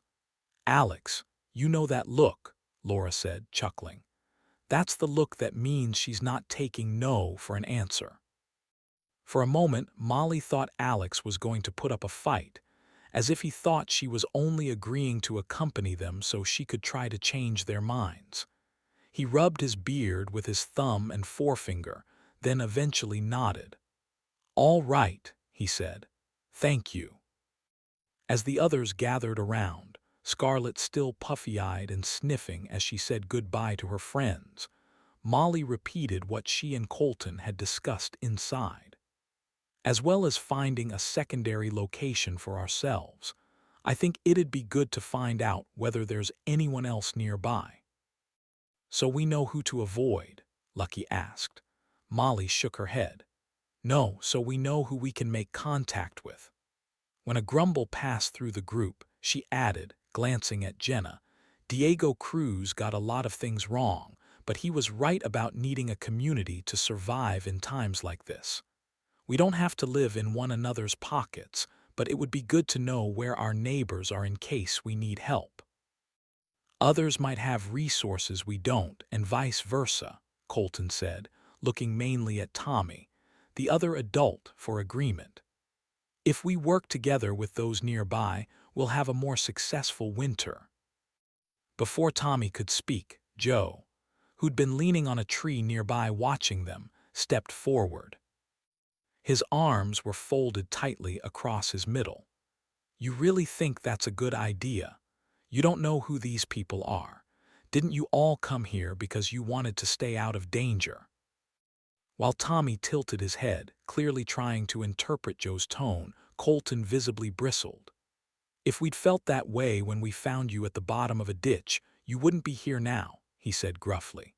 Joe unfolded his arms. He was tall and slim but had a hardness about him when he was challenged that bothered Molly. It made the hairs on the back of her neck stand on end. Most of the time, Joe seemed completely harmless. Helpful, even. Nice. Occasionally, though, when his hackles were raised, a darkness flashed across his face. "Look," Molly said, cutting in before Colton said something that truly started an argument. "Either way, our best defense is to know who's around us, who we can trust, and to make friends. We need allies. We can't cut ourselves off forever." Noticing Laura and Alex exchange a look, as if Molly was only saying this because of some kind of visceral gut reaction to their group's dwindling numbers, she waved around the group and said, "All right, let's vote."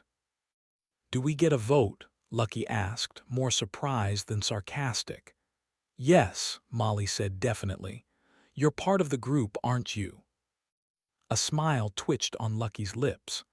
"All those in favor of scouting for others, raise your hand." Everyone except Joe, Laura, and Alex raised their hands. "That's settled then." Molly nodded at Colton and allowed her shoulders to relax. "So, now we just need to decide who stays and who goes." 31. Victor. Coffee and a bite to eat with the property manager of the apartment block had turned into coffee, a bite to eat, and far too much homemade liquor. Victor woke mid-morning the next day with a heavy head and a swirling gut. No matter, he'd gotten exactly what he needed. As it turned out, Fred not only knew where Molly O'Neill's cabin was, he'd been there. When she first inherited it, it seemed she'd asked him to accompany her out there on a day trip to check out what work needed doing. He'd been planning to give her a hand over the summer. Of course, that was before the power went out and the world went to crap. Staying carefully in character, Victor pretended he knew this. Pretended he was overjoyed to meet the person who'd offered to help his cousin restore their grandfather's cabin to its former glory. After a few glasses of rot-gut, Victor had even persuaded him to draw a map detailing exactly how to get there. "It's been years since I last visited," Victor had said, slurring his words and hiccuping. "I'm a little concerned I'll get lost without GPS." "Oh well, why don't I come with you?" Fred had offered, swaying in his moth-eaten chair. "I couldn't ask you to do that." Victor had put his hand heavily on Fred's shoulder. "Not when you've got a duty of care here at the apartment block. With you here, the looters are staying away. You're a deterrent. As soon as you leave, they'll swarm the place like locusts." Fred had nodded solemnly at that, although a smile had twitched at the corner of his lips at the idea of being called a deterrent. "Here." Victor had pulled a notebook from his backpack and opened it to a blank page. "Why don't you draw me a map, if you can remember?" And that was it. Fred provided Victor with exactly what he needed. A badly drawn map of the woods and the paths leading to Molly O'Neill's hideout. A map leading all the way to Jenna Cruz. With Fred still snoring in the corner of the room, Victor pushed himself up from the couch and dusted himself down. The entire building still reeked of smoke. God knew what it had done to his lungs, sleeping in that place. Stuffing the map into his pocket, he paused, sighed at the sight of the old man in front of him, half considered asking Fred to join him, then changed his mind. Instead, he grabbed a bottle of his homebrew from Fred's stash, shoved it in his backpack, and left. Outside, the bright mid-morning sun made Victor squint and shield his eyes with his hand. He was practically vibrating with the urge to take his information to Diego, to slam it down in front of him and say, "Ha, you doubted me. Well, here you go." Yes. He'd started off in the direction of Diego's hideout when he caught sight of himself in a store window. Disheveled, greasy, stinking of charred building remains. He didn't look confident. He didn't look successful. He looked like the kind of guy who's just stumbled upon the answer by accident rather than someone whose carefully thought-out detective work had solved the case. "Clean yourself up," he said to the man in the window. "Then you can look Cruz in the eye and show him what kind of man you really are." Victor was on the corner opposite the police station when he spotted two men in blue shirts dressing down a pair of scruffy-looking teenagers. One of the men reached out and snatched something from the smaller teen. "You can't just take what you want. Things are done differently now." "Who are you to tell us what to do?" the teen spat back. "Yeah, who put you in charge?" yelled the other one. Adjusting his bag on his shoulder, Victor watched with interest as the men exchanged a half-defeated glance. "Come to the high school," one said. "If you come and sign up, you can have whatever food and shelter you need in exchange for helping the community." "Isn't that what the Cal were doing before you got rid of them? How's your way of doing it any different?" The smaller, but clearly mouthier, teen folded his arms in front of his chest and tipped his chin up at the men trying to talk sense into him. "We're very different," the man said. "We rely on people working together because they want to, not because they're told to. So if you're not telling us to, then get out of our way and leave us alone." The teen was yelling now, and it made the hairs stand up on Victor's arms. Without thinking, he strode across the road, fingers flexing next to the handcuffs on his belt. "Couldn't help overhearing," he said loudly. "Do you fellas need any help? If these two are giving you trouble, perhaps a night in my cells would help." Victor looked purposefully toward the police station. The men in blue shirts smiled politely but shook their heads. In front of them, the teenagers, who a moment ago had been all mouth, began to stutter. "No way, man, we're not going in there with the dead bodies." "Dead bodies?" Victor tilted his head and almost laughed. The men in blue were frowning. The teenagers opened their mouths to speak, but only the smaller one managed to. "Yeah, man, it stinks back there. We all know you're starving your prisoners to death." Just before running away, he added, looking at the men in blue shirts, "Sure, you're all so much better than the Cal. So much better." Watching the boys run away, Victor started to chuckle. He looked at the men in blue, expecting them to thank him, but they were staring at him with a strange look on their faces, as if they thought he was strange, concerning, odd. Victor's smile dropped from his lips. "Better go check on my dead bodies," he quipped, straightening himself up and stalking back toward the station. He was still muttering to himself when he reached the door. He stopped. His nostrils twitched. The kids were right. It really did stink around here. Inside, the stench Victor had noticed from outside the building intensified. "Holy Jesus," he coughed, pulling his shirt up around his mouth, ignoring the fact that his large belly was now exposed. From the direction of the cells, he could hear shouting. He didn't bother to try and work out what they were yelling about. It was pretty obvious. One of them had died. Victor breathed out and pinched the bridge of his nose. He was tempted to simply turn around and leave, but if more of them croaked while he was gone, it'd be a bigger mess for him to clear up when he returned. So he headed for the kitchen, grabbed some protein bars, bottled water, and trash bags, then wrapped a tea towel around his face to shield him from the smell. "Shut up," he yelled as he pushed open the doors to the cells. "You want food? Here." He began to push protein bars and bottles through the food hatches in the doors. "Now which one of you is sharing with a dead guy? Are you serious, dude? How can you treat us like this? We're not animals." "Listen." Victor whacked his gun on one of the metal doors. The sound bounced off the walls.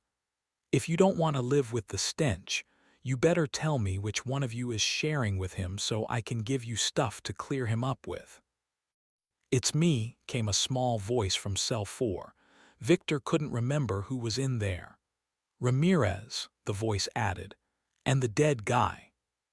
"Hanson," the voice replied, choking back a cough. I don't need to know what happened." Victor strode over to cell 4 and started to push trash bags, tape, and bleach through the hatch. "What am I supposed to do with this?" Ramirez whined. "Well, if you don't want him to keep stinking up the place, seal him up." "Come on, this isn't right," came a voice from another cell. "I don't have time for this," Victor muttered. Already walking away, he shook his head. Really? What did they expect? Five-star accommodations when they were the criminals. They'd given up their right to be treated like people when they'd stopped acting like people. He allowed the doors to close with a thunk behind him, then went around the room throwing open windows to help filter out the smell. By the time he returned, it should be much more bearable. He was about to go wash and change when he heard movement toward the front of the station. Reaching for his gun, he straightened up and fixed his eyes on the main entrance. "Fox, you in here." Victor released his breath when he saw Diego enter, hand over his mouth, looking like he might throw up. "Jesus, what have you been doing in here? Hiding dead bodies?" Behind Diego, two of his soldiers glanced toward the cells. Victor ignored them. "Diego," he said, smiling, "I was just about to come find you." "Really?" Diego positioned himself near a window and lit a cigarette, leaning as close to the fresh air as he could manage. "Because I was a little worried you'd gone back on our arrangement and simply been hiding out here instead of doing what I asked you to do." Victor's hand twitched on his gun as Diego's men spaced apart, staring at him. "Absolutely not," Victor said, confidently sauntering over to his backpack. "In fact, I've got something for you." Diego was resting his arm on the window and didn't move, simply taking a long drag on his cigarette. "Oh, yeah." "Yeah," Victor reached into his bag and triumphantly pulled out his notebook. "You see, I went to the high school. I got past the guards, tracked down the teacher's old classroom, and found her address." Diego was listening but didn't yet look impressed. Pacing up and down, Victor waved the notebook. "I went to her apartment, sifted through the ruins and found a photograph." "Jesus Colombo, hurry it up," one of the soldiers laughed. "In that photograph was a cabin," Victor said, deliberately slowly. "I then tracked down the property manager of the building who was still hiding out there. I told him I was the teacher's long-lost cousin, come to find her and check on her. Convinced him to reveal the woods the cabin, S.in. and." Victor triumphantly opened the notebook and slapped it down on the table nearest Diego. "I even got him to draw us a map." Prodding at the map with his index finger, Victor grinned. "This, right here, will take us straight to the teacher and therefore straight to your daughter." Diego paused for a moment, then flexed his fingers, indicating that someone should pass him the notebook. Victor stood firm, so one of Diego's men was forced to give in. Studying the map, Diego nodded. "I have a proper map of these woods. In my bunker," he said, then nodded at the one who'd passed him the notebook. "Go fetch it. Bring spare weapons and supplies." He looked at Victor. "We're going on a field trip." Victor nodded slowly. Diego thought he'd got one over on Victor. He thought he was forcing him to take a trip he didn't want to take, to spend time away from his mission, running around fetching his daughter back. What he didn't know was that Blue Lake Woods was exactly where Victor wanted to be, because those woods were where he'd lost Joe Mullins. Those woods were the place he'd been itching to return to ever since he'd been forced to leave Mullins behind. Finally, he was going to find out whether he was alive or dead. Diego could do whatever he wanted to do with the teacher and her friends. At least Victor would finally have his answer. 32. Molly. 24 hours later. "Here we are." Alex stepped back and opened his arms. "Home sweet home." Molly looked at the twins. Neither seemed impressed, but Laura was smiling. "Nice," Tommy nodded, patting Alex's shoulder. Jenna was looking at Eric. "It's nice. It's big," Molly added. "And the paving's going to make life a bit easier for your mom." She was looking at the twins, hoping to encourage some enthusiasm.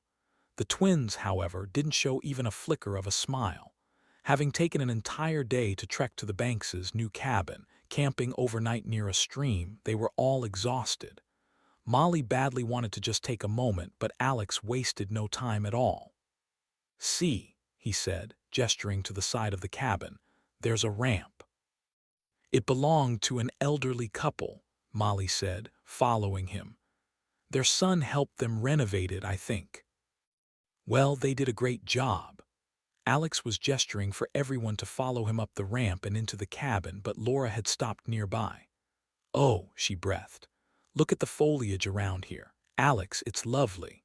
She was gathering up armfuls of the wild curly dock which seemed to be growing around the perimeter of the cabin and smiling. Molly swallowed down a knot of emotion. Laura looked happier already. Inside, Alex immediately began to throw open the shutters. "See," he said, smiling at Laura.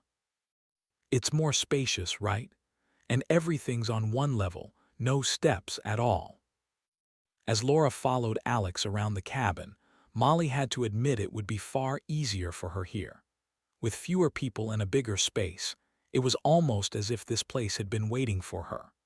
While Alex and Laura disappeared with Argent to assess the bedrooms, the twins simply flopped down on the couch with Jenna. Zach had wanted to come too, but Colton had insisted that 3 people go on the trek with the Bankses and 3 people stay at the cabin.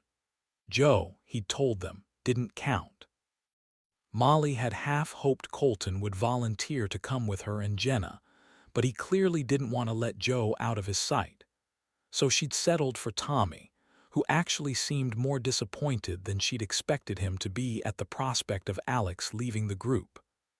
"It's a cool place, man," Tommy said when Alex walked back into the room. "You'll be happy here." "We'll stay for a while and help you get settled," Molly said, putting her backpack down near the door. "We can help you gather up some firewood. Stay the night if you like." "No need," Alex replied. While his mood had softened toward her over the last 24 hours, he clearly had no desire for her to hang around. "I mean, stay tonight, of course, if you really want to, but you've got your own mission, haven't you? You wanted to look for other inhabitants around here," he gestured to his family. "There's 4 of us. We can handle collecting firewood. We can handle everything that needs to be done, in fact." "Of course," Molly said, glancing at Laura. "I just meant that you've got a lot to do to prepare for winter and—" "We'll be fine." Alex put his hand on the back of Laura's chair. Interrupting them, presumably because she couldn't stand the tension, Laura laughed. "Well, what's first then? Light a fire, make some tea. Where's the stove? You can't go on your way without something to eat and drink." She looked toward the kitchen. "Molly, have you used a stove like this before? Could you help me?" Gladly following Laura into the kitchen, Molly left Alex trying to enthuse the twins about the benefits of having their own place. The twins, however, did not look convinced. Scarlett was barely speaking, and Eric simply grunted whenever his father said, "Cool, huh?" or "Isn't this good? So much space." "The twins will come around," Laura said, probably more to herself than to Molly. "Of course they will."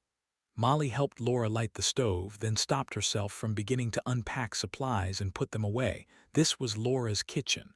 She'd put things where she wanted them. "They'll miss their friends, though," Laura said quietly. "Laura," Molly stepped in front of Laura, her back to Alex. "Are you sure this is what you want? It feels a long way out, pretty far away in case you need help." "I mean, it's lovely, it's just—" Molly sucked in her breath. She and Laura hadn't started as close friends, but over the past months, they'd grown to truly like and respect one another. "It's just that I really will miss you." Laura smiled and reached for Molly's hand. "I'll miss you too, but no, we have to do this. We have to make a space that works for our family." "You haven't thought about going back to town?" Molly asked. She wasn't sure where the question came from and immediately wondered why she was bringing it up. "We discussed it." Laura had located a teapot and was rinsing it with bottled water.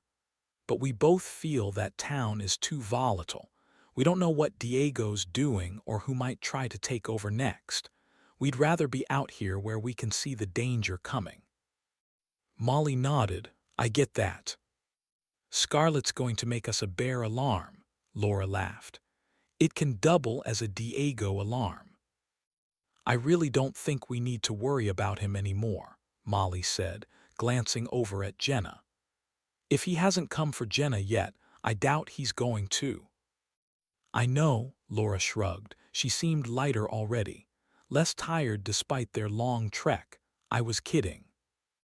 Molly leaned back against the counter and watched as Laura prepared tea and some leftover, slightly dry cake from Lucky's birthday party. He'd insisted they take it with them rather than leave it behind, which had made Molly's stomach swell a little with pride. "Are you sure we can't help you?" Molly asked a short while later as they finished their tea and cake. "It feels strange to simply leave you all here." "We'll be fine." Alex nodded at her, a little gentler this time. "We've got a big list of chores to do, but we can manage. There was running water here at one point, so Scarlett and I will search out the well while Eric gathers firewood." "Oh," Jenna cut in. "That's a lot of chopping. You sure you can handle it, Eric?" As the two of them exchanged a look, Molly smiled and stood up from the table. "Okay then," she said, looking at her friends one last time. "We'll be on our way, but you know where we are if you need us. Please don't be strangers." "We won't." Laura gripped Molly's hand between hers and Argent nuzzled into Molly's side. As tears filled Molly's eyes, she walked away, picking up her bag and leaving Tommy and Jenna to their own goodbyes as she headed out to wait by the trees out front. Finally, as Jenna walked away red-faced and teary-eyed, and Tommy slapped Alex on the back one last time, it was time for them to go. "Okay," Molly said, waving with one hand while she wrapped the other around Jenna's shoulders. "We'll see you soon." "See you soon," Laura called. Scarlett and Eric were waving. Alex waved too, and then he put his arms around the twins and guided them back inside. As they disappeared, Laura waited a moment longer with Argent beside her. Then she too turned around and was gone. Molly squeezed Jenna's shoulder. "We'll see them soon," she said. "Really soon." As they made their way through the undergrowth, Tommy checked his compass and motioned for them to head right. Letting him go on ahead, Molly stayed back with Jenna. The poor girl had been crying for the entire 15 minutes since they'd left the Bankses. "I know you'll miss Eric," Molly said, nudging Jenna's shoulder with her own. "But we really will visit them. They're not gone forever." "I know," Jenna sniffed. "It's not just that." "Then what is it? You want to go with them?" Molly asked, trying not to let the panic she was feeling show in her voice. "No," Jenna shook her head. "I just envy them. They're a real family. Maybe I should have tried harder with my dad. Maybe," Jenna trailed off, sniffed, then shrugged. "I know my dad's not like Eric and Scarlett's dad. He doesn't care about me the same way. I just wish I had a family like that, you know." Sighing a little, aware that Tommy was listening to them from a few feet away, Molly wrapped her arm around Jenna's shoulders. "I do know," she said gently. "I know exactly what you mean, but you know what I realized these past few weeks." Jenna shook her head. "Sometimes the family you choose is the best kind of family." As a smile twitched on Jenna's lips, Molly continued. "Since this whole thing started, I've been beating myself up for not thinking enough about my parents and my brother, but the truth is that they stopped being my family a long time ago. I made the choice to distance myself from them because they weren't good for me." Molly stopped walking. Ahead, Tommy stopped too. "But you guys, I chose you. I want to be with you. I care about you." She shrugged and started walking again. "So, if you'll have me, I'd like to be your family from now on." When Molly looked at Jenna, she was crying again. "I'd like that," she whispered. "I'd like that a lot." Hanging back to keep pace with them, Tommy grinned. "Can I get in on this family thing? Or is it just for you girls? Sure, Molly laughed. You and Zach are welcome.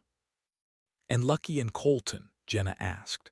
Yes, Lucky and Colton too, Molly said, smiling as she bit back her own tears. Best family ever, Jenna whispered. I'll second that, Tommy added, nudging Molly with his elbow. Best mom ever. He wiggled his eyebrows cheekily at her. Mom, Molly started to laugh, shaking her head, and Tommy laughed too. Oh no, no, no, no, not mom. Friendly aunt, big sister, definitely not mom. Sure thing, Mom, Jenna replied, giggling. Molly pointed into the undergrowth, trying to change the subject and still fighting the laughter in her belly. Didn't you say we're heading this way, Tommy? Absolutely, Mom, Tommy said loudly, causing Jenna to burst into a fit of laughter. Punching him lightly on the shoulder, Molly shook her head at him. As Jenna strode out a little ahead, Molly looked at Tommy and nodded. Thanks, she said, gesturing to Jenna, for making her laugh. No problem. Ah, Molly held up her palm. Don't you dare say it. I might be old enough to be Jenna's mom, but I'm definitely not old enough to be yours. Tommy grinned. Whatever you say, he replied. But I guess if you were the mom, then that would make Colton the dad. Right. He waited for a moment, clearly enjoying the pink heat that was creeping up Molly's neck, then jogged off ahead to catch up with Jenna. Molly smiled to herself and hugged her arms around her waist. Perhaps the Bankses leaving wasn't the end of the world after all. Perhaps it would simply bring the rest of them closer together. She released a satisfied sigh, then shook her shoulders and upped her pace. Everything was going to work out. She had a good feeling. 33. Colton. Colton tapped his fingers on his coffee cup. He was on the porch. It was mid-morning, and it was noticeably colder than it had been since they'd arrived. Fall was well and truly in motion, which meant winter wouldn't be far behind, and there was still far too much to do. Although he agreed it was a good idea to scope out other cabins in the area, he hadn't realized Molly intended on traveling quite so far. We'll be gone a few days, she'd said. We'll get the Bankses situated, then we'll head a little farther out. Look for anyone within a day's walk of us. At that point, he'd almost volunteered to go with her, but then he'd noticed Joe, skulking in the background like he always did, listening, watching.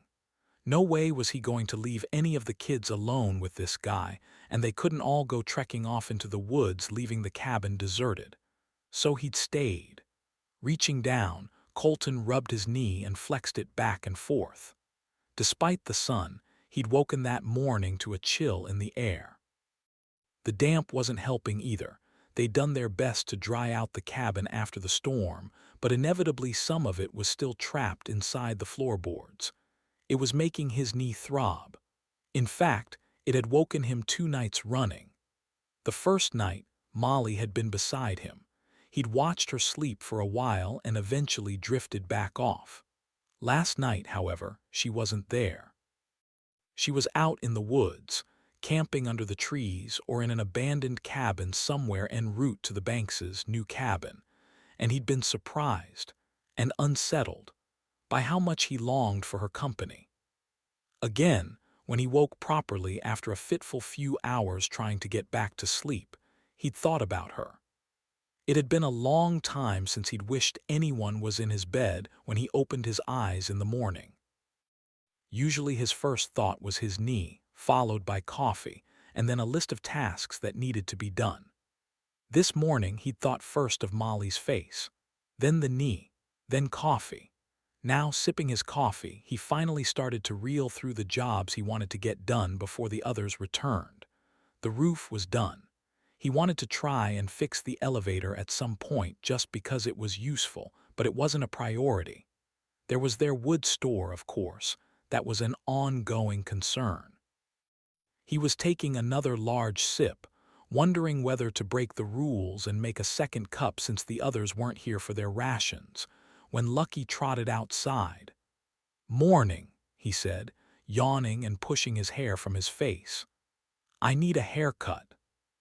"I can do that for you later," Colton said, rubbing his palm over his own hair. Longer than he was used to, but not too out of shape. "Have you eaten?" Lucky nodded.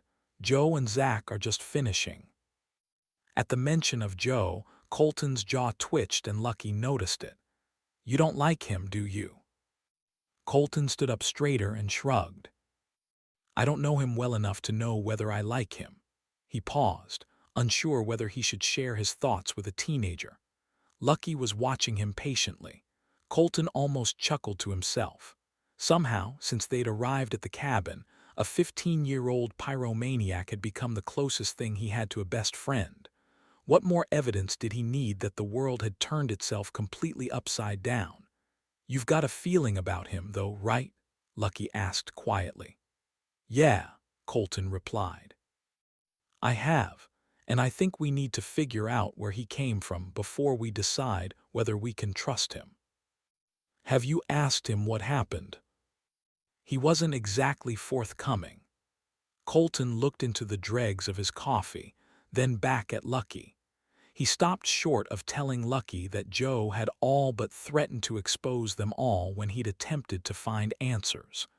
"Do you remember where you found him?" Lucky nodded. "Absolutely." "Could you take me there?" Colton had lowered his voice and angled himself away from the window. An instinctive habit he'd picked up because he always felt as if Joe might be right around a corner eavesdropping. "Course," Lucky nodded. "Shall I ask Zach?" Colton paused. Before he could answer, however, the door opened and Zach emerged from inside. Hair floppy, yawning like Lucky, he walked slowly over and slung his arms over the railing while he stared out at the woods. "Zach," Colton said quietly, "what do you think about Joe?"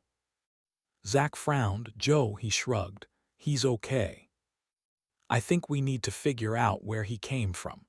Lucky's going to take me to the place where you found him. I think you should come with us. I don't want you here alone with him." Standing up, taller and skinnier than Lucky, but with eyes that told Colton he was older and wiser than his years, Zach narrowed his eyes a little and glanced back at the cabin. "I'm not scared of him. He's harmless. Besides, I can handle myself. If you don't trust him, it's probably not a good idea to leave him here alone." Zach's right. Plus, won't he think it's weird if we all go off without him? If you and I go, we can just say we're off hunting. I'll get him to help me build a wood store. That was next on our list, right? He was pretty handy with the roof, so it'll keep him busy. Zach was already heading back for the door, picking up the axe from where it had been left hung up on the porch. "All right, but—" Colton was about to tell him to be careful, but Zach shook his head. "I can handle it," he said. "I survived years of dealing with my mom's druggy boyfriends and being alone with a bunch of prisoners back at Fairfield." Zach's frankness made Lucky inhale sharply.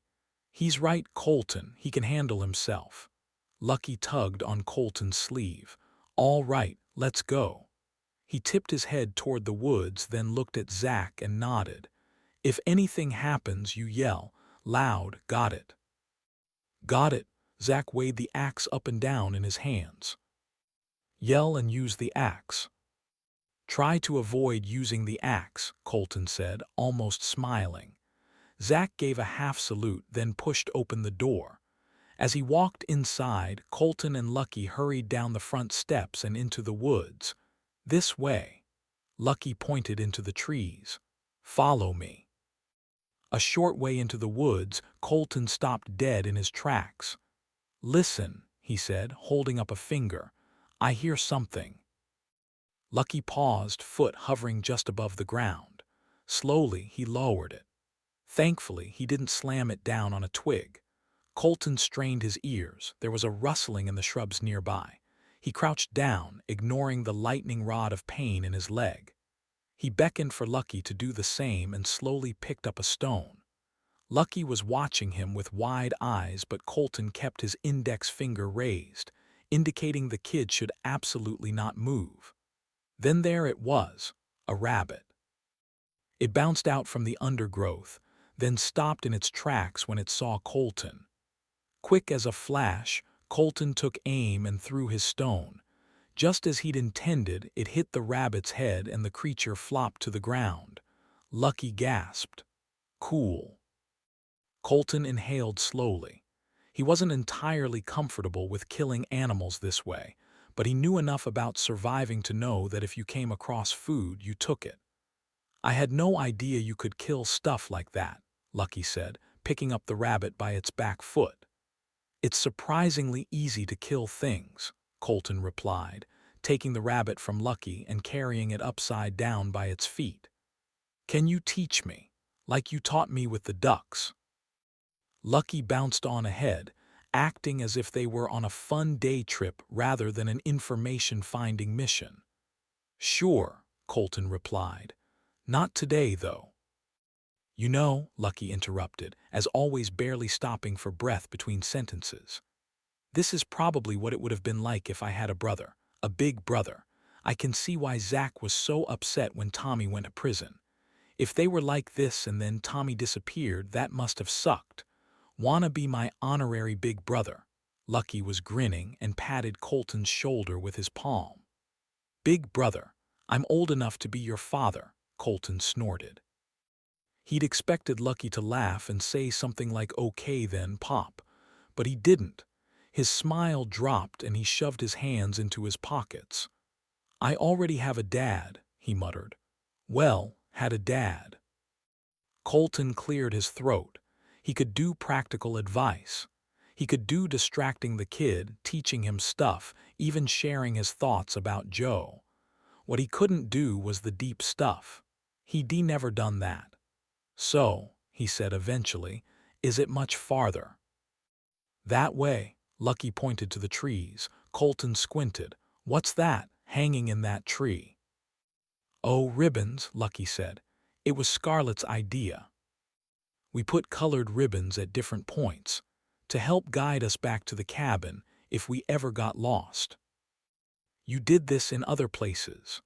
Colton had stopped beneath the tree and was staring up at it, an uneasy knot of dread forming in his stomach. Yeah, Lucky smiled, although still not as enthusiastically as he had been before they'd gotten on to the subject of his father. Cool, huh? Colton nodded slowly. He wanted to pull the ribbons down. He wanted to tell Lucky it was a pretty dumb idea to leave signposts to their location that anyone could find, that the kids should have asked the adults before doing something like this. But Lucky was still smarting from thinking about his dad. So Colton gritted his teeth and left the ribbon where it was. He'd deal with that later. First, they needed to concentrate on Joe. There it is. Lucky had walked ahead a few paces and was pointing down at something. He was in this gully. Colton walked over, rubbing his thigh because the pain in his knee was vibrating upwards. Okay, he said, peering over the ridge down into the gully. Where was he, exactly? See that overhang there? Lucky crouched a little and pointed. We actually didn't see him at first because he was tucked in there, but he was in a red t-shirt and Tommy spotted him. Lucky stood up and shrugged. Took us a while to get him out. His arm was wrapped around a root. Colton nodded, but was stroking his chin with his index finger.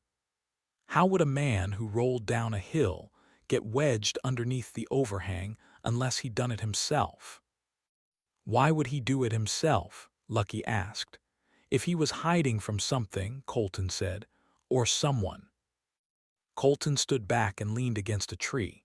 They knew Joe had a bullet wound. He told Molly he was running and was shot but didn't remember why. That could still be true. He was running, got shot, and hid, but why? Colton. Lucky had walked away from the gully and was calling to him. Just a minute. Colton shook his head. He was trying to think. Colton, I think you should see this. Lucky was waving at him now. Reluctantly, Colton walked over. Lucky gestured to the tree in front of him. Isn't that a bullet hole? He asked. Colton inched closer and squinted at it. "Yeah," he said, "it is." He walked a little farther, another bullet hole in another tree, and farther, another. Then his foot caught on something. He looked down, a sneaker. "What is it?" Lucky moved to pick it up, but Colton caught hold of his wrist. "Isn't that Joe's other shoe? He was only wearing one when we found him." Lucky peered at it. It was half covered with leaves, sodden from the storm, but when Colton picked it up, Lucky gasped and said, "Isn't that blood on the shoe?" Colton stood up and held the sneaker in front of him. It was blood, faint, diluted by the rain, but still visible on the parts that had been hidden by leaves. "If he got shot in the leg when he was running, why is there blood on his shoe?" Colton muttered. "Ah, Colton," Lucky tugged on his sleeve. His face had drained of its color and his fingers were trembling. Colton followed his gaze. "Why are there two dead bodies in front of us?" Lucky whispered. Colton's grip loosened. The bloodied shoe fell to the ground.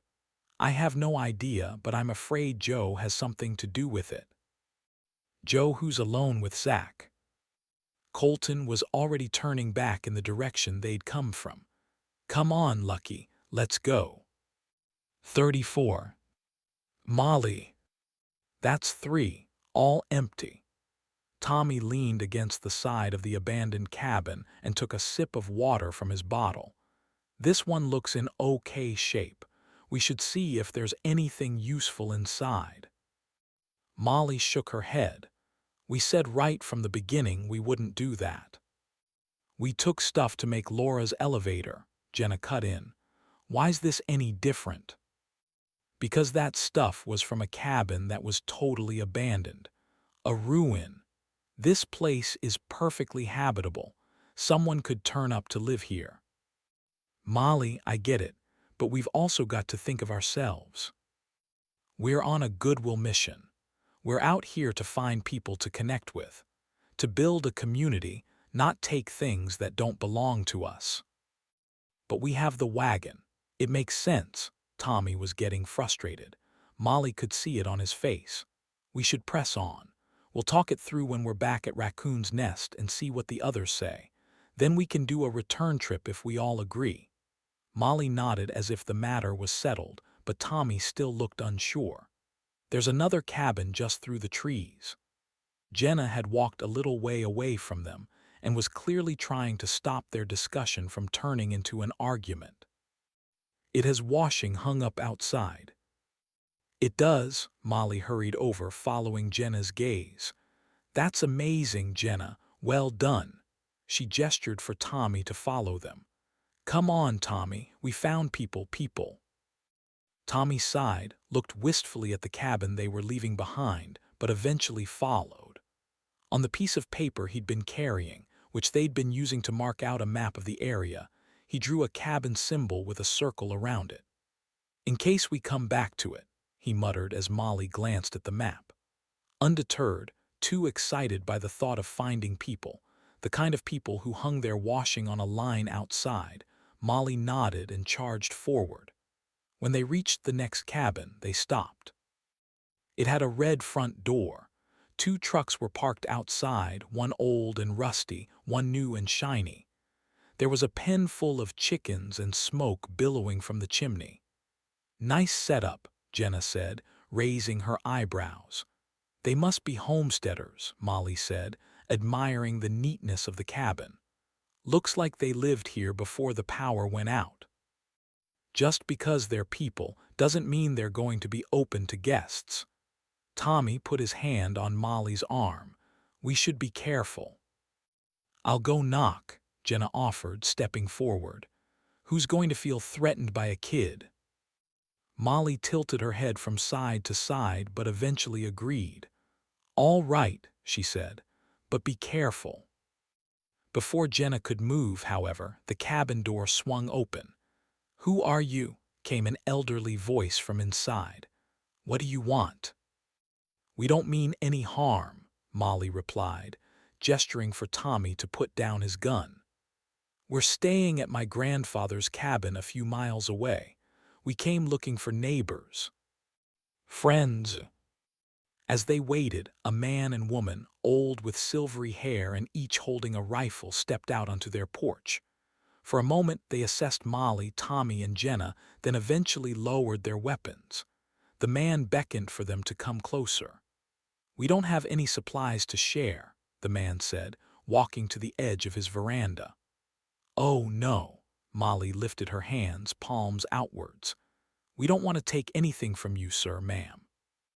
We simply wanted to make contact and tell you that we're nearby if you need anything." "Raccoon's Nest," Jenna said. "The cabin's named Raccoon's Nest."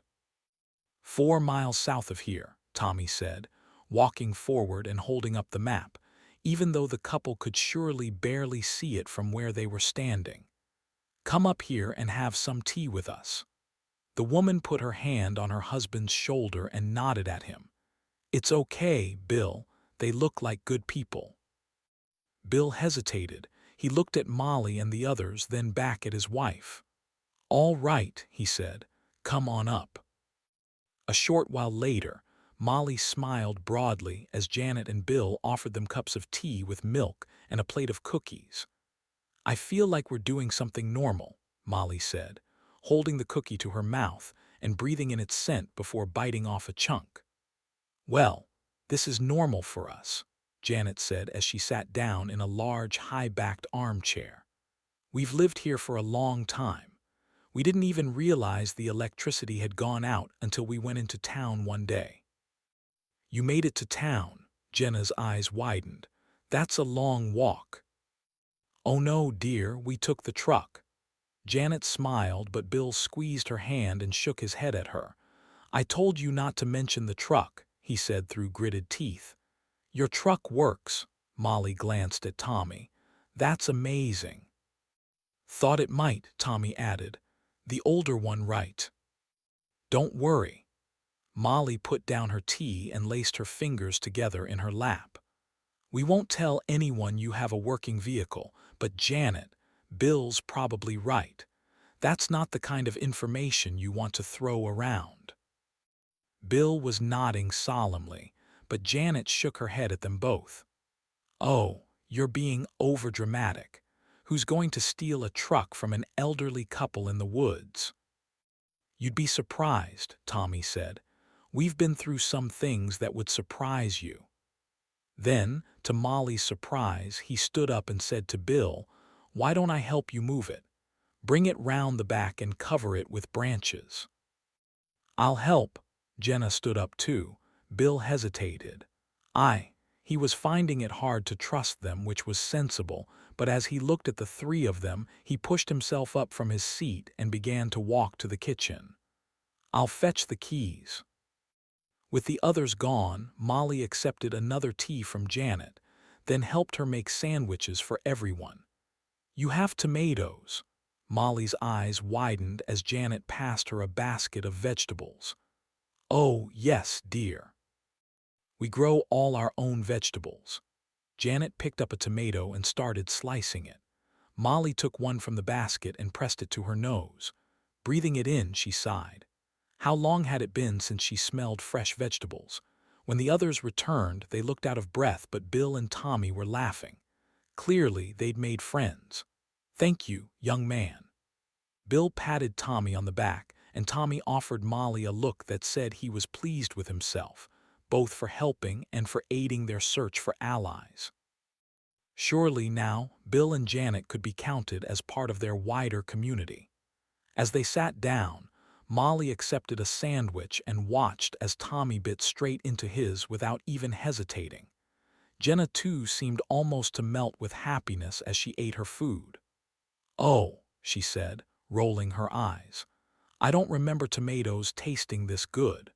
Why do they taste this good?" "Right," Molly said as she bit into her own sandwich. "This is something we'll need to master, growing things." "Don't you need seeds for growing things?" Tommy asked. As Molly opened her mouth and closed it again, her brief dreams of starting their own vegetable patch crushed, Janet flicked her hand at them. "Oh, well, we can give you some seeds, my dears. We have a seed store in the basement." As she spoke, she looked at Bill, clearly worried she'd once again overshared. This time, however, Bill smiled at her. "Absolutely," he said. "Wait there." A few minutes later, he returned with a brown paper bag that he presented to Molly. Tomatoes, carrots, onions, lettuce, and radishes. He turned around and walked to a bookshelf nearby, ran his finger along the book's spines, then picked one out. And instructions on how to grow them. He handed it to Tommy and after a pause said, "Why don't you stay the night? Get your energy back up before you head home." Molly glanced at Tommy. She wanted to stay. He did too. It was warm here and comfortable and a little slice of normality. She spotted a large tin bathtub. Perhaps Janet and Bill would let her have a bath, but then she thought of the others back at the cabin and her smile dropped a little. "I'm sorry," she said, taking Janet's hands between hers. "We'd love to, but we need to keep looking for more cabins and then get back to our friends." Janet's shoulders dropped, but she squeezed Molly's hands. "Of course," she said. "We understand. Here, take some bread for your journey." From the counter, she handed Molly the remainder of the loaf they'd used to make the sandwiches, wrapped in a white cloth. "Thank you." Molly tucked the bread into her backpack along with the seeds and watched as Tommy carefully packed his book. On the porch, Bill gestured to the gun they'd left outside. "Don't forget your weapon," he said. "I think there's a cabin with people about a mile that way," Janet added. "We haven't made contact, but you could try." "Thank you," Molly waved. Jenna and Tommy waved too. "Thank you both so much." As they reached the next cabin, however, it soon became very clear that they were not going to be welcome. "Clear off!" A shout came from somewhere inside as they approached. "Get out of here!" Another voice closer and then a gunshot, fired into the air but enough to send them running through the trees. "Well," Molly panted as they stopped in a clearing. "1 out of 2 isn't bad. At least Bill and Janet didn't try to kill us." Rolling his eyes at her, Tommy put his hand on Molly's shoulder. "Always the optimist." Molly brushed down her clothes, then checked their map. "Let's keep going this way, then we'll circle round and be back on track toward home." Tommy breathed out slowly. He was tired and Jenna was too. They were clearly all wishing they'd stayed with Janet and Bill. "Come on." Molly tucked her arm through Jenna's. "One last push and then we'll stop, I promise." As she'd promised, when they reached the next cabin, after an hour's walk through thick woods, Molly finally agreed they could rest for the night. "So we can pause the friend-seeking mission for now. It's going to be dark soon," Tommy said, folding his arms and shuddering against the chill that seemed to have come from nowhere. Molly looked up at the sky. He was right. It was already darkening. "All right. This place is empty, so we might as well camp here for the night." "So, it's okay to camp here but not to take any of their stuff?" Tommy asked pointedly. "You're still not letting that go, huh?" Molly laughed. "No, we are not taking their stuff, but yes, we are sleeping under their roof so we don't get rained on or eaten by forest creatures." "Forest creatures?" Jenna raised her eyebrows. "That's specific." Slinging her arm around Jenna's shoulders, Molly clicked her tongue at her. "Just get yourself inside, Miss Cruz, before I change my mind." 35. Colton. Colton had been pacing up and down outside for far too long. Zach and Joe were cutting logs outside, each holding an axe. "What are we doing?" Lucky hissed. "Are you going to talk to him?" "Yeah, but I'd like to wait until he's put his weapon down," Colton hissed back. Instinctively he reached for his belt, but knew before his fingers reached it that he wasn't carrying his gun. Stupid. He'd been too distracted by Molly. No, it wasn't her fault. It was his. He'd been distracted, full stop. By her, by Joe. He'd let himself slip and he'd gone off into the woods without a weapon or any supplies. What if they'd come across someone? What if something had attacked him and Lucky? "I've had enough of this." Lucky suddenly reached out and snatched the rabbit from Colton's hand. Before Colton could stop him, Lucky strode out of the trees and waved the rabbit in the air. "Look what we caught! Rabbit for supper." Joe looked up. He didn't smile but put down his axe. "Heck yes," he said, wiping his arm across his forehead.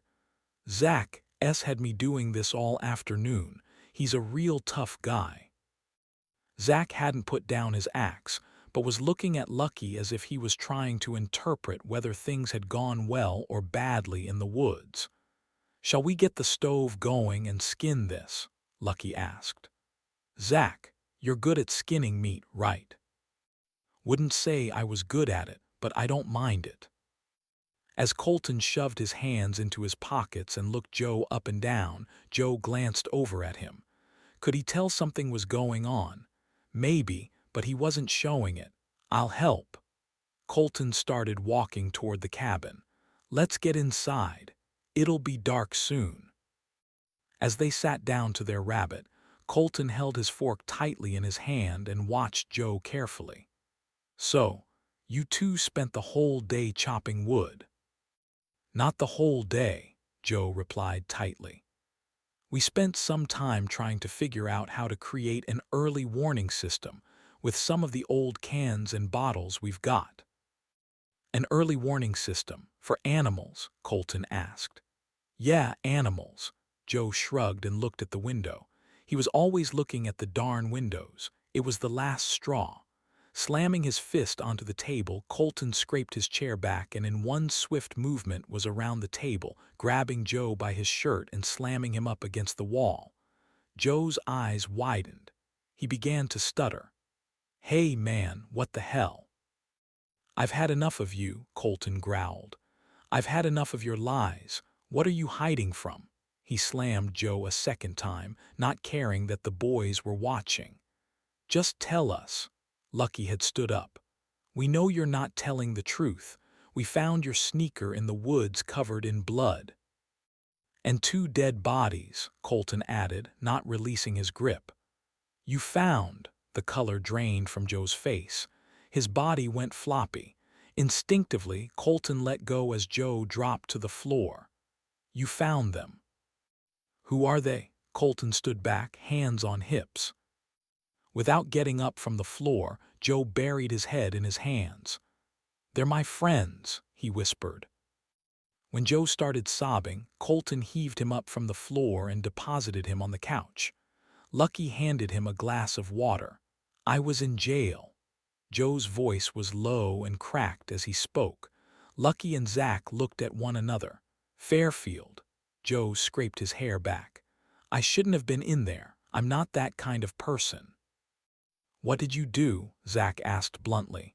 Breathing out through trembling lips, Joe shook his head. "I killed someone." "Not that kind of person, but you killed someone?" Lucky asked, but while the boys seemed ready to handcuff Joe or throw him out, Colton wasn't. The hardness Joe had shown when he squared up to Colton a few days ago had evaporated the second he was challenged. Now he looked broken and Colton knew what pain looked like. "I didn't mean to. There was a storm. I was driving. I hit her. I wasn't drinking. I wasn't on drugs, but I panicked. I ran. Her family, they were rich. Really rich. They wanted me put away for a long time, and that's what they got." Colton sucked in his breath. That explained Joe's reaction to the storm. "So you escaped from Fairfield when the EMP hit?" Colton asked. Joe nodded. "This guy, Luther, he took over running the place when this other guy, Doogie, was shot. Doogie was tough, but he wasn't evil. Luther, though," Joe shuddered. "When he took charge, things got bad real quick. They hoarded supplies. People were starving. Then the generator went out and, well, there was no reason to stay." At the mention of Doogie, Zach had started to tap his fingers against his upper thigh. Lucky moved a little closer to his friend but didn't say anything.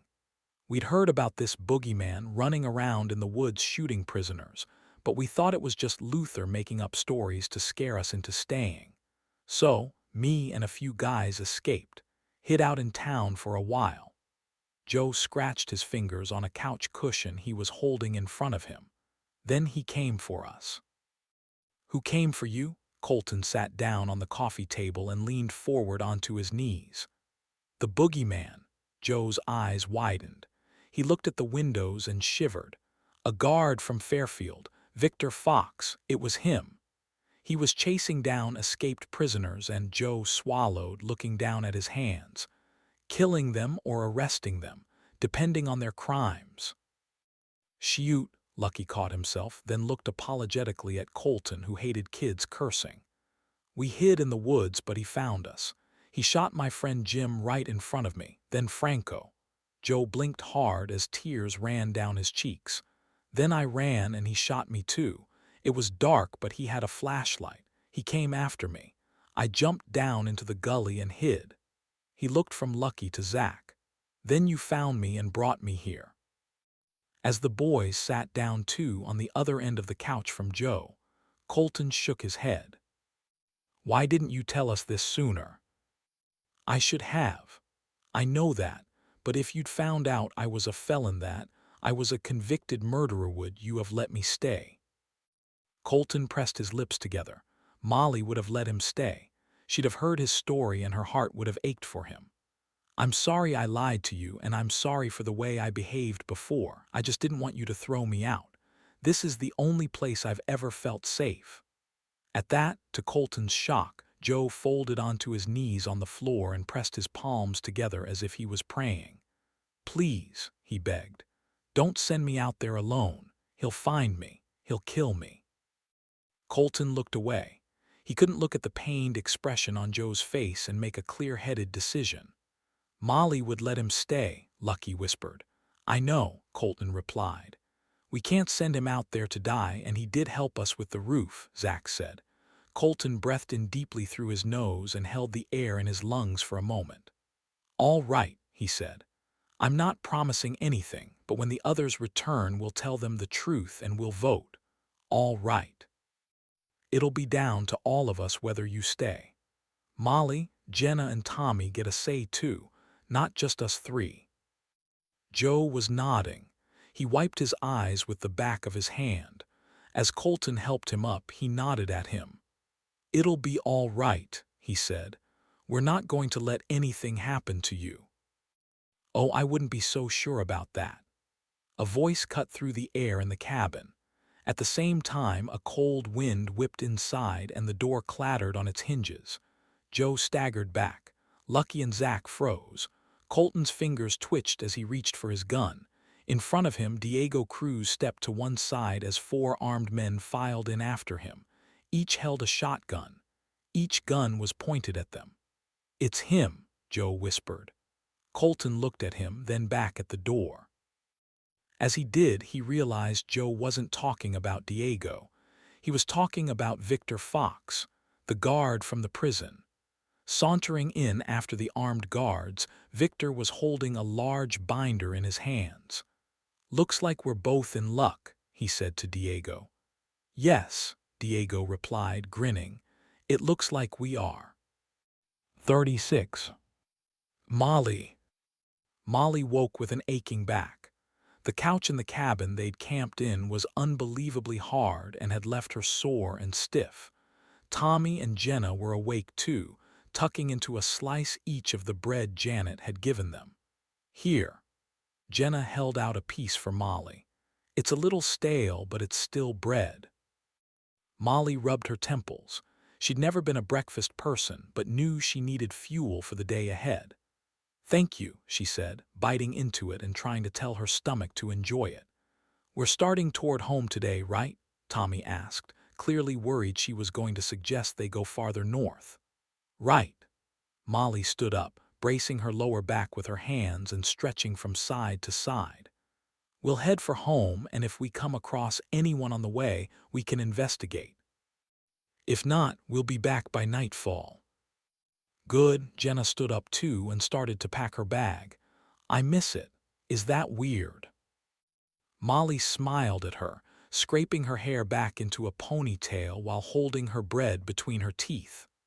When she'd tied the ponytail, she removed the bread and said, No, it's not weird. Come on then. Tommy was already heaving his bag onto his shoulders. Let's get this show on the road. You haven't loaded up your pockets with anything, have you? Molly asked as they trekked back out into the woods. No, I left the place intact. Tommy waved his map at her. But I marked it as a potentially good scavenging spot in case you change your mind. Good, Molly adjusted her pack and brushed down her pants. Then let's keep moving. They'd been walking for a little over an hour when they reached another cabin. They were closer together out here, and despite longing for neighbors, Molly was secretly relieved that their cabin seemed to be far enough away from anyone else. I can hear someone chopping wood, Jenna said, hurrying forward. Be careful. Remember what happened at the last place. Molly caught up with her and pulled Jenna's arm to stop her running too far ahead. When they reached the cabin, however, they were greeted by a group that looked remarkably similar to their own. Mainly young people, perhaps college age. They'd been chatting and working but looked up when they saw Molly and Jenna.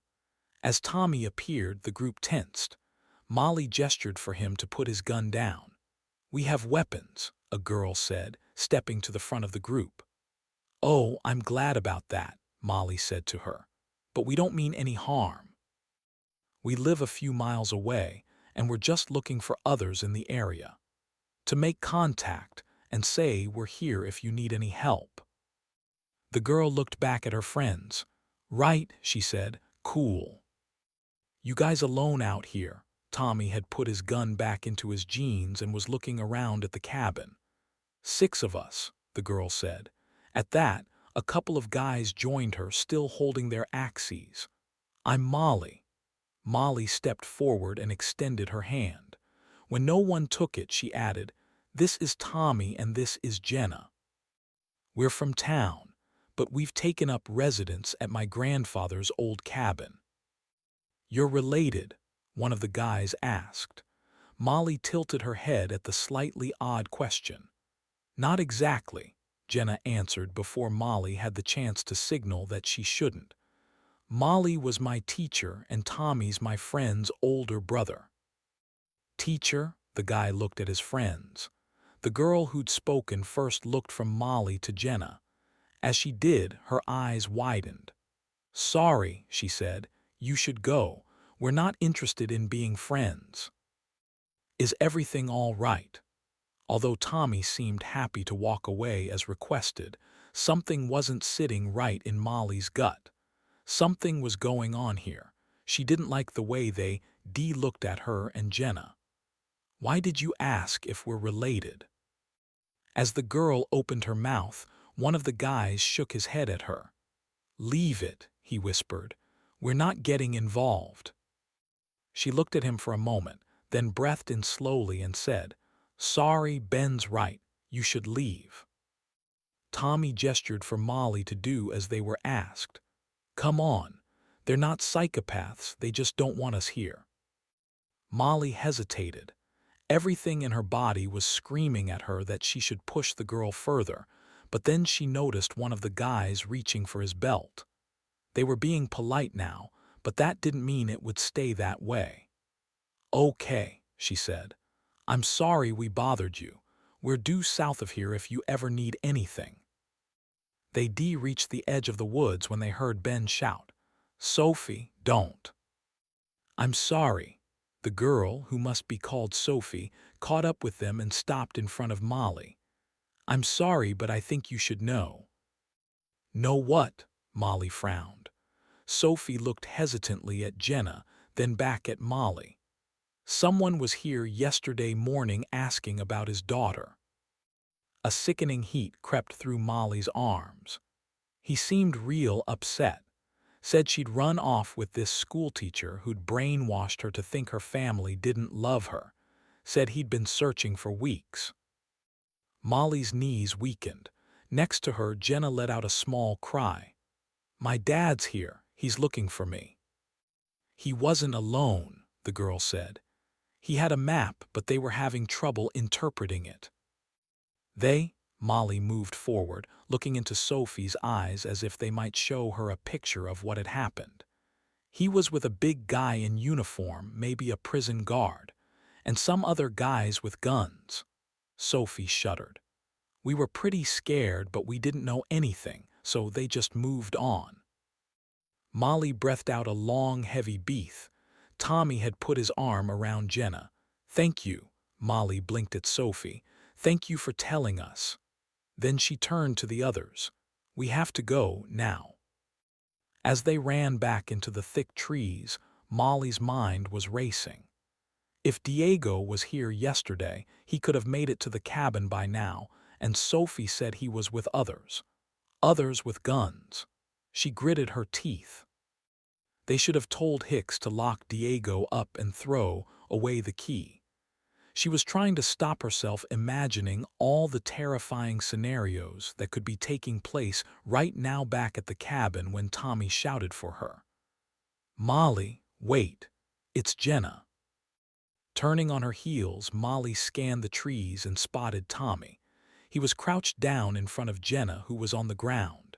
Sitting at the base of a large pine tree, she'd wrapped her arms around her knees and was rocking back and forth.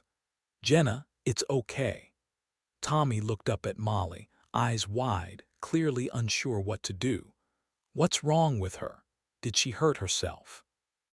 As Molly moved beside Tommy, she put her hand on Jenna's shoulder. Jenna looked up at her. She was panting. Her face was deathly pale. Clutching at her chest, she shook her head and managed to say, I can't breathe. Jenna, Molly said slowly, you're okay.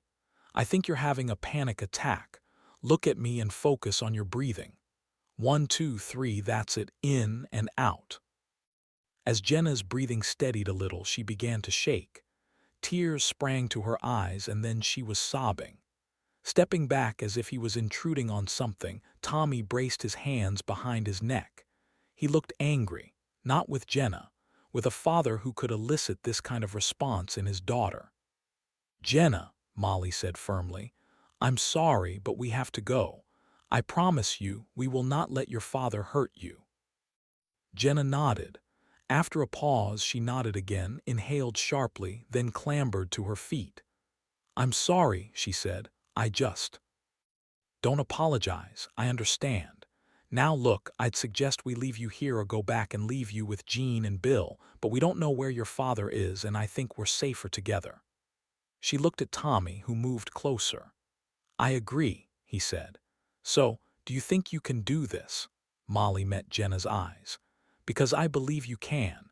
I believe you're stronger than you think you are and definitely stronger than your father thinks you are. Jenna looked from Molly to Tommy. Lucky's back there, she said quietly. And Zach, Tommy added. Straightening her shoulders, Jenna sucked in her cheeks and flexed her fingers at her sides. I can do this, she said, as long as you're with me. You bet I'm with you. Molly pulled Jenna toward her and squeezed her shoulder. We're all with you. Jenna smiled. Okay then, let's go. 37. Molly. By the time they reached the cabin, Molly's legs were about ready to give out from underneath her. They walked without stopping for 6 hours, but they were finally there. Allowing herself a moment to catch her breath, Molly gestured to Jenna. Get rid of those. Jenna was holding a handful of ribbons. Ribbons Molly had no idea the kids had been using to help them navigate through the woods, but which now seemed like a glaring beacon for Diego in his hunt for Jenna. She only hoped he'd gone in the opposite direction from the cabin. If his map was useless, it was a possibility. Everything looks normal, Jenna said, peering up at the cabin. No, it doesn't. Molly wrapped her arms around herself. If everything was normal, Colton and the boys would be out here working. Maybe they're eating. Tommy looked up at the sky. It's getting late. They could have finished for the day. There's no smoke. The fire's out. That's not normal. Molly tried to calm the nerves in her gut. Her entire body was tense and her thoughts were moving too quickly. Just as she was about to suggest going to look before charging inside, there was movement in one of the windows. Oh no, Jenna breathed. It's him. It's my dad.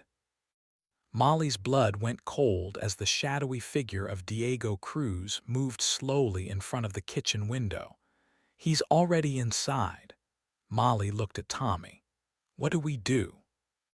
We only have one gun, Tommy said. We know Diego has armed men with him, but we don't know how many. Why don't we just try and talk to him? Jenna's voice interrupted them, small and a little shaky at the idea she was suggesting. I could go up there. I mean, he's here for me, isn't he? No, absolutely not. Molly shook her head firmly. You're not going up there. I can handle him. Jenna had straightened her shoulders and was trying to sound confident, but Molly wasn't buying it, and she definitely wasn't letting Jenna face her father alone. I'll sneak over there and look through the window. They won't see me. Molly was about to turn around and hurry over to the cabin when Jenna tugged at her arm. I think Tommy beat you to it. She pointed to the shadows where Tommy was sneaking around the side of the cabin. Ducking down behind a tree and pulling Jenna with her, Molly watched as Tommy slunk through the shadows below the sightline from the windows, then disappeared. Molly held her breath and released it slowly, her eyes fixed on the last place she'd seen Tommy. He was gone for what felt like forever, but then suddenly re-emerged. Staying where he was, he held out his fingers indicating the number 6. There's 6 of them, Molly muttered. Glancing up at the cabin, Tommy started to make his way back to them, but just as he reached the open area by the woodcutting station, the door opened and someone yelled, "Hey, stop, we've got one." Tommy froze, stared at Molly for a moment, then bolted for the trees. Running away from the cabin toward the river, he yelled, "I'm armed." "Why's he yelling?" Jenna hissed. "He's leading them away from us," Molly replied, scraping her hands through her hair and tugging at her ponytail. She should go after him, but he was armed. Tommy had their gun. That gave him a chance. Inside, Colton and the boys had nothing for protection. I have an idea. Jenna was shrugging herself out of her jacket. We need to get in there, right? Molly nodded. So, we need another diversion. No, you're not going to put yourself at risk. She shook her head. You're right, I'm not.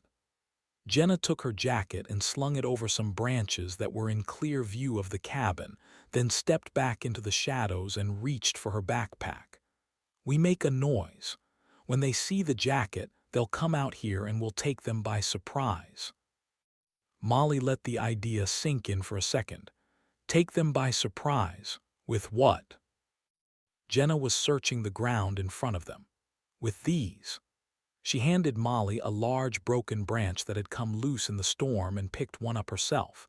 Just like swinging an axe, she grinned. Molly weighed the branch up and down in her hands. 2 guys, maybe. If 3 came out, she breathed in sharply. They had to try something. Okay. Then before she could talk herself out of it, she raised her voice and yelled, "No, Jenna, you can't go in there. It's too dangerous." Taking Molly's lead, Jenna added to her shouts, "I'm going and you can't stop me."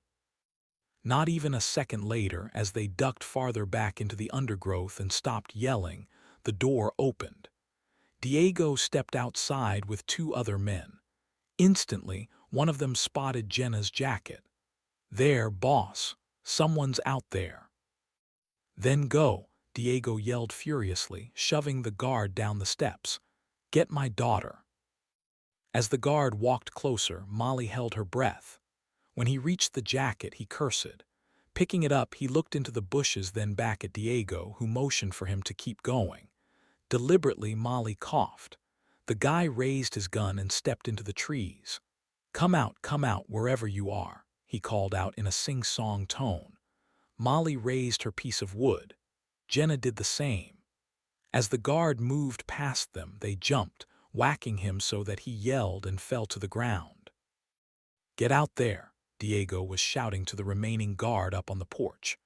Molly moved back, holding up her weapon once more, but this time when he stepped into the woods, instead of hitting the guy, Jenna pushed Molly out of the way, yelled, "Catch me if you can." and bolted into the woods in the same direction Tommy went. Molly's heart was beating so fast she could barely breathe. What was Jenna thinking? Why would she do that? On the ground in front of her, the first guard they'd attacked groaned. She reached down to grab his weapon and tossed it into the bushes. On the porch, Diego had disappeared. Molly forced herself to exhale. She wanted to help Jenna, but the best thing she could do to help her, surely, was convince Diego he was insane for doing this, or, if he wouldn't listen, overpower him. Gingerly, Molly stepped out of the trees. The door to the cabin was closed. Diego was back inside. She could see his silhouette in the window. Sneaking around in the same direction Tommy had gone, she kept her weapon tight in her hands. When she reached the basement hatch, it was open. This must be how Tommy got in and got his head count. Molly crouched down and swung herself inside. With her feet firmly on the floor, she paused and listened. She could hear low voices upstairs. Diego and someone else, but not Colton or the boys or even Joe.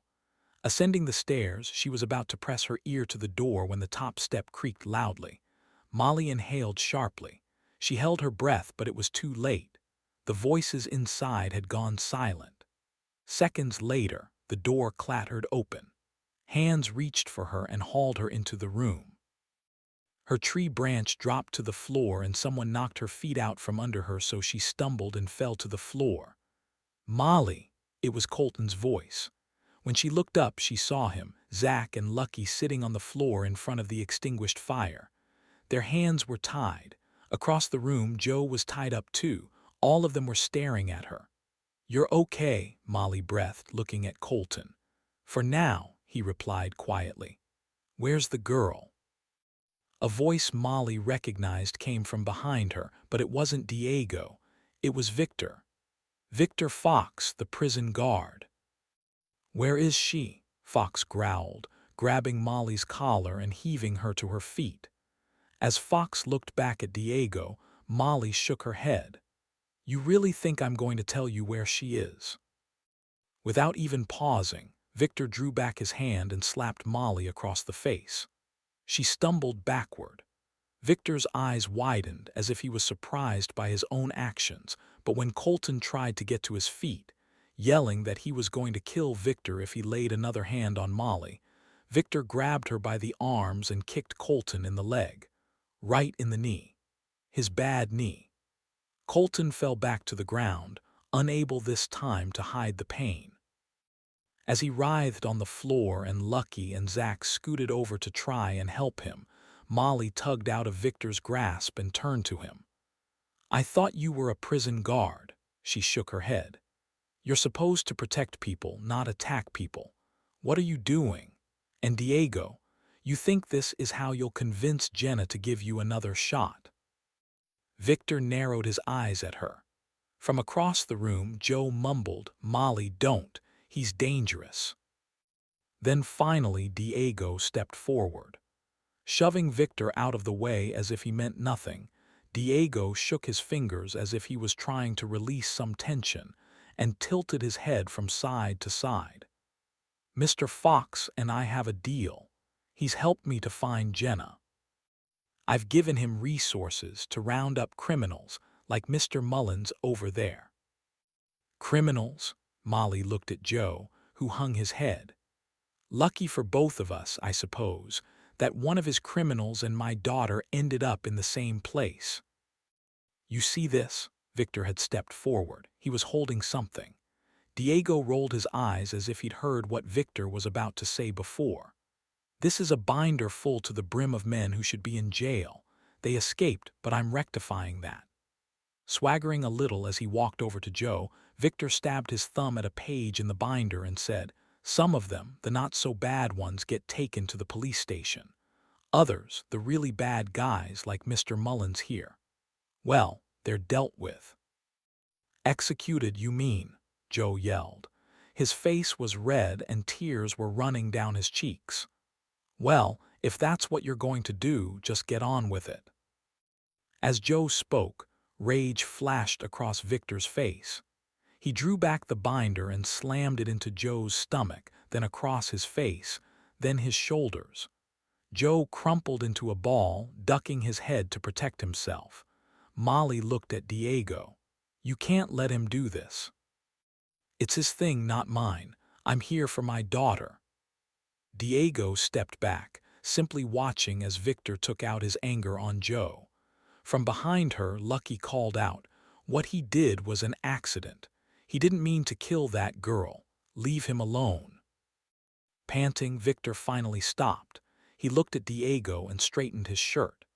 "Can you hurry up and get your daughter now so I can finish my business?" He glanced at Joe as he said business. "What exactly do you think is going to happen when you find Jenna? What are you planning to do?" Molly strode forward and grabbed Diego's arm. Behind her, Colton called her name, but she ignored him. "It's none of your business what I'm going to do. She's my daughter," Diego yelled. He pushed his hands through his hair, then glared at Victor. "You're in charge. Don't kill anyone until I get back." Then he grabbed Molly's arm and dragged her from the cabin. 38. Molly. When they reached the porch, Diego shoved Molly against the railings and began to pace up and down. Turning to the woods, he called for his guards. No one responded. Grabbing Molly's arm, he peered into her face. He was so close she could feel his breath on her cheeks. "Tell me where my daughter is." "I genuinely don't know," Molly replied. "She was so desperate to get away from you that she ran off into the woods alone."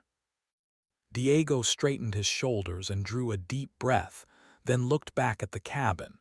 His voice was lower. He was changing tactics. "It's a nice place you've got here."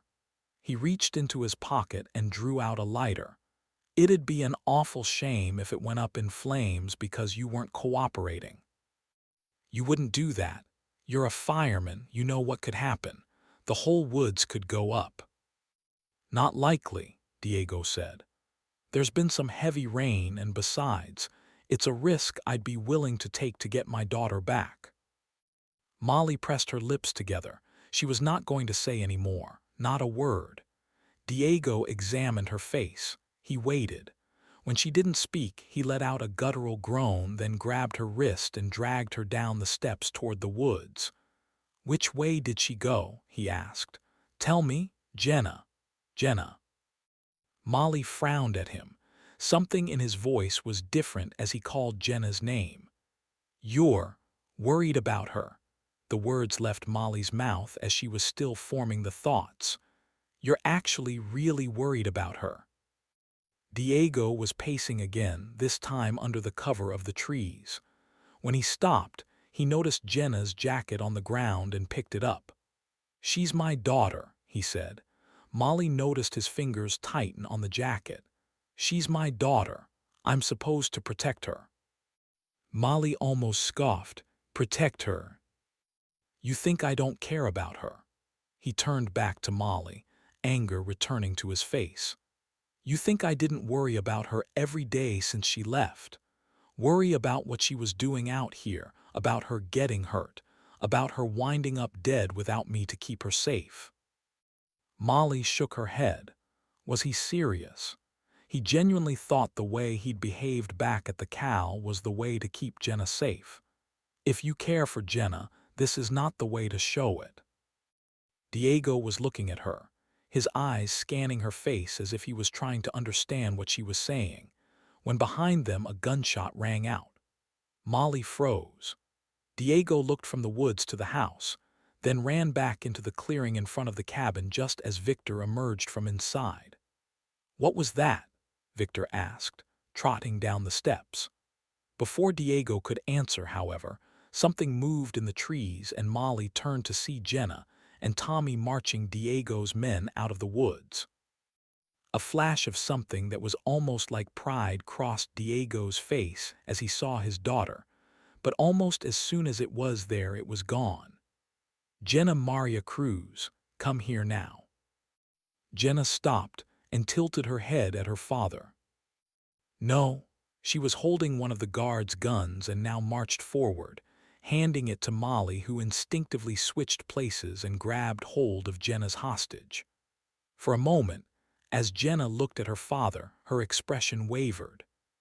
Doubt flickered in her eyes, but then she looked at Molly, and when Molly nodded at her, she straightened herself up and said, "Enough." Diego blinked at her. Jenna shook her head. "You're my father. I love you, but I'm not going to do this anymore. You don't own me. You don't control me, and if you love me, you need to find a different way of showing it because running around pointing guns and hurting people isn't going to get me back in your life." Diego's jaw twitched, but then his entire face seemed to drop. "Jenna, you think this is how you earn respect, how you earn love. It's not. If you want a relationship with me, I'll consider that, but it'll be on my terms. And that means no more bullying me or anyone else." She looked at Molly and Tommy. "No more hurting people to get your own way. You want me in your life. Prove you're worth it." She folded her arms in front of her chest and stared at him. "Well, I want you to come back with me," Diego said, although this time it was more of a plea than a demand. "No." Jenna shook her head. "I'm staying, and I want you to promise you'll leave my friends alone." Diego started to open his mouth, but Jenna held up her hand. "I'll agree to visit you. Perhaps if you change, I'll consider coming home, but right now if you want me in your life, this is how it has to happen. You promise to stop hurting and chasing me and my friends. You go back to being the father I remember, the one who signed up to be a firefighter because he wanted to help people, not control people. You visit once in a while, and then we see how things go." Diego looked at Molly. Molly raised her eyebrows at him. She was fighting a smile. Her chest was swelling with pride. Jenna was incredible. It was taking all Molly's willpower not to shout, "Yes, yes, yes, yes, Jenna." "All right." Diego's voice was quiet, but when Jenna looked at him, he spoke a little louder. "All right, I promise." He took his gun from his waistband and dropped it to the ground. "You and your friends are free. I'll try it your way." He cleared his throat and rubbed the back of his neck. "I love you, Jenna. I just want you in my life." As Jenna nodded, Molly walked over and squeezed her hand. "Seriously?" Molly almost jumped at the voice. It was Victor, and he looked furious. "All this, all the trouble I went to, and that's it? You just roll over?" Diego rolled his eyes. "Victor, it's over. You helped me find Jenna. You've got your prisoner. Do what you want with him, but things between us are done now." "But they're all lawbreakers," Victor said loudly. "They've stolen, lied, made fools of us. They harbored a criminal." "Oh yeah," Diego scoffed. "And you're a law-abiding citizen these days. Just take your prize and go, Victor. Besides, you're outnumbered. Know when to quit. I mean, it's remarkable you even got this far." Victor blinked at Diego for a long moment, then in one swift movement reached into his pocket and drew out a knife. Diego looked at it and laughed, and that was the last straw. Victor lunged forward, stabbing at Diego with the knife. Only just managing to dodge out of the way, Diego yelled for his guards to do something, but Tommy and Molly were holding their guns. Molly raised hers. Tommy too, but Diego and Victor were moving too quickly. Victor was all over the place, jabbing here and there, desperate to slice any bit of skin he could find. Molly looked at Jenna. She was rolling up her sleeves. She was going to tackle Victor. Molly couldn't let that happen. With a yell, she propelled herself forward, lowering her head and hurling her body into Victor's side. He grabbed for her, but she kept pushing. She pushed, and then they both fell. Victor was on top of her. They'd fallen into a huge patch of mud, and Molly was struggling to get a grip on Victor to heave him off. Something caught her arm. She cried out. "Molly!" Jenna had picked up Molly's gun and was holding it, but Diego pulled her out of the way and rushed forward. Grabbing Victor's wrist, he shook the knife free and pushed him to the ground, beckoning for his men to come and help while Tommy and Jenna pulled Molly backward. As Diego's men grabbed Victor, ignoring his groans and cries that he was injured, Molly looked down at herself. She was covered in mud. Blood trickled down her arm and she'd banged her head on something, but she was okay. "I'm all right," she said as Tommy pulled her to her feet. "I'm all right." From the porch, she heard Colton yell her name. He, Lucky, Zach, and Joe had made it outside and were staggering down the steps with their bound wrists.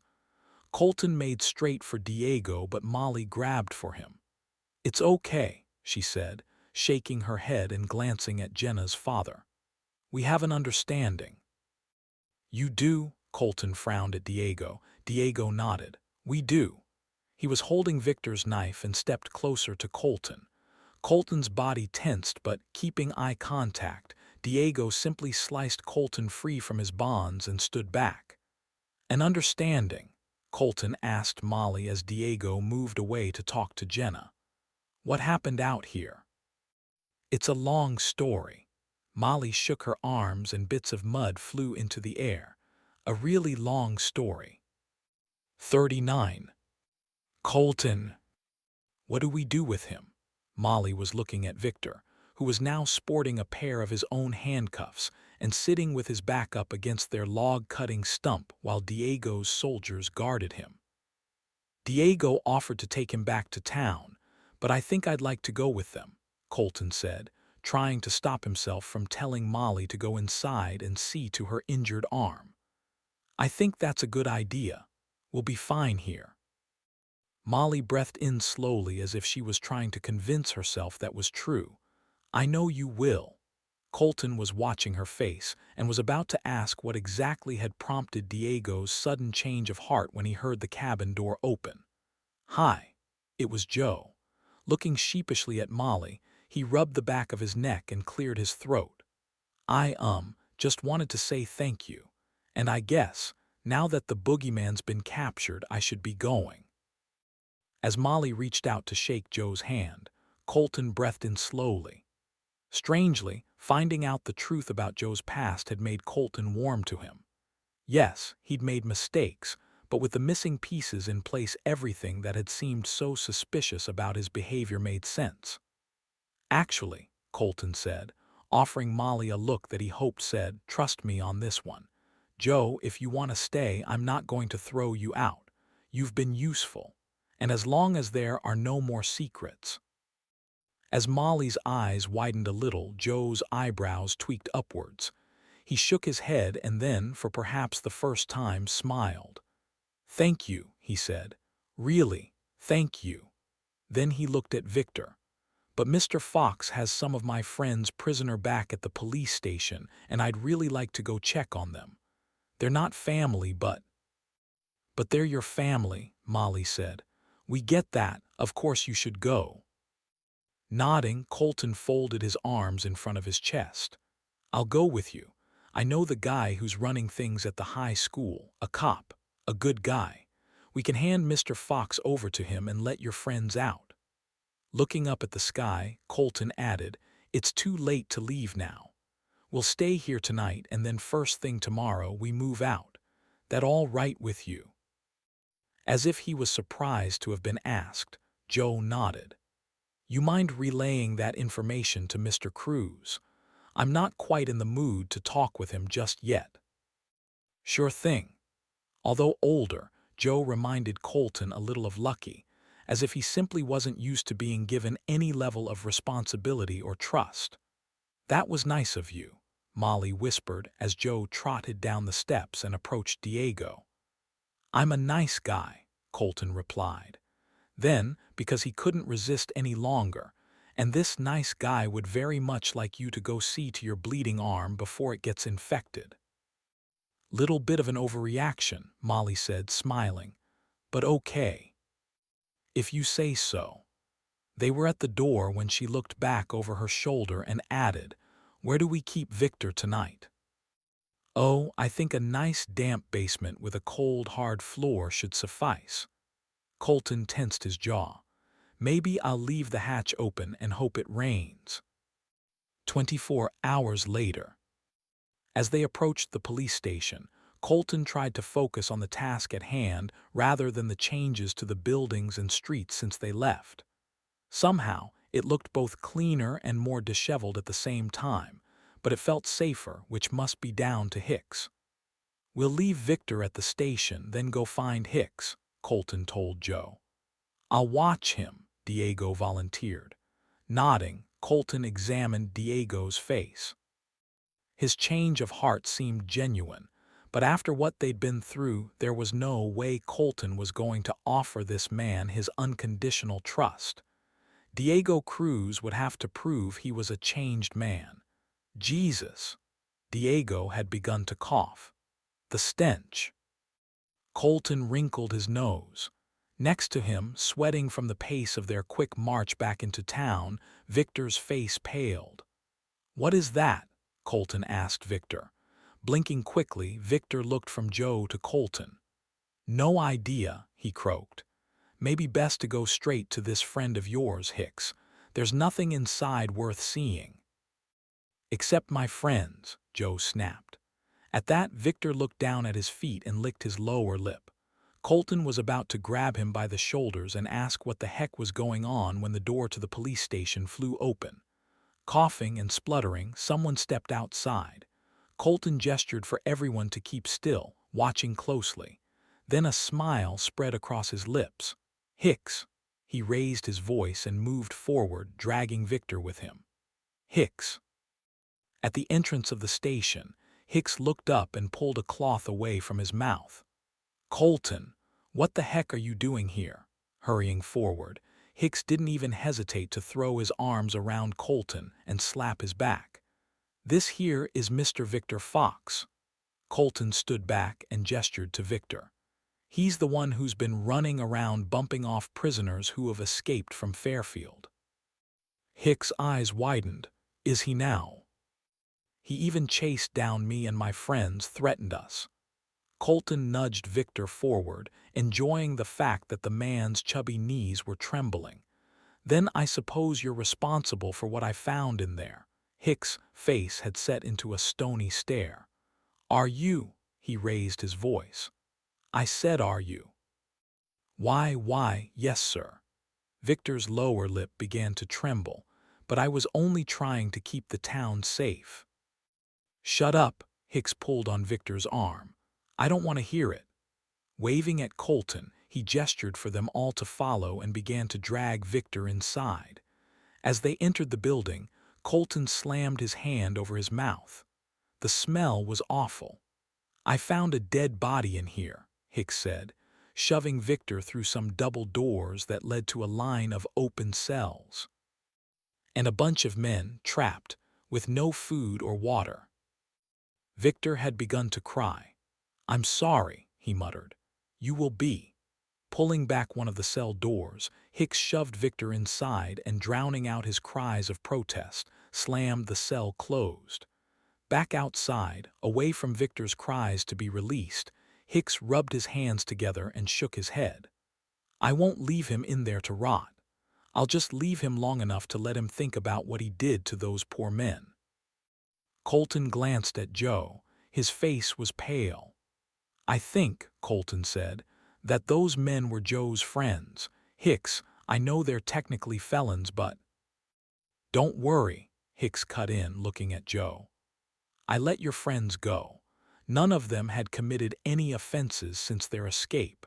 As far as I'm concerned, this new world is a clean slate. They hadn't done anything to hurt the people of this town, so—" "How many were there? Do you know where they went?" Joe was looking up and down the street as if he might spot them.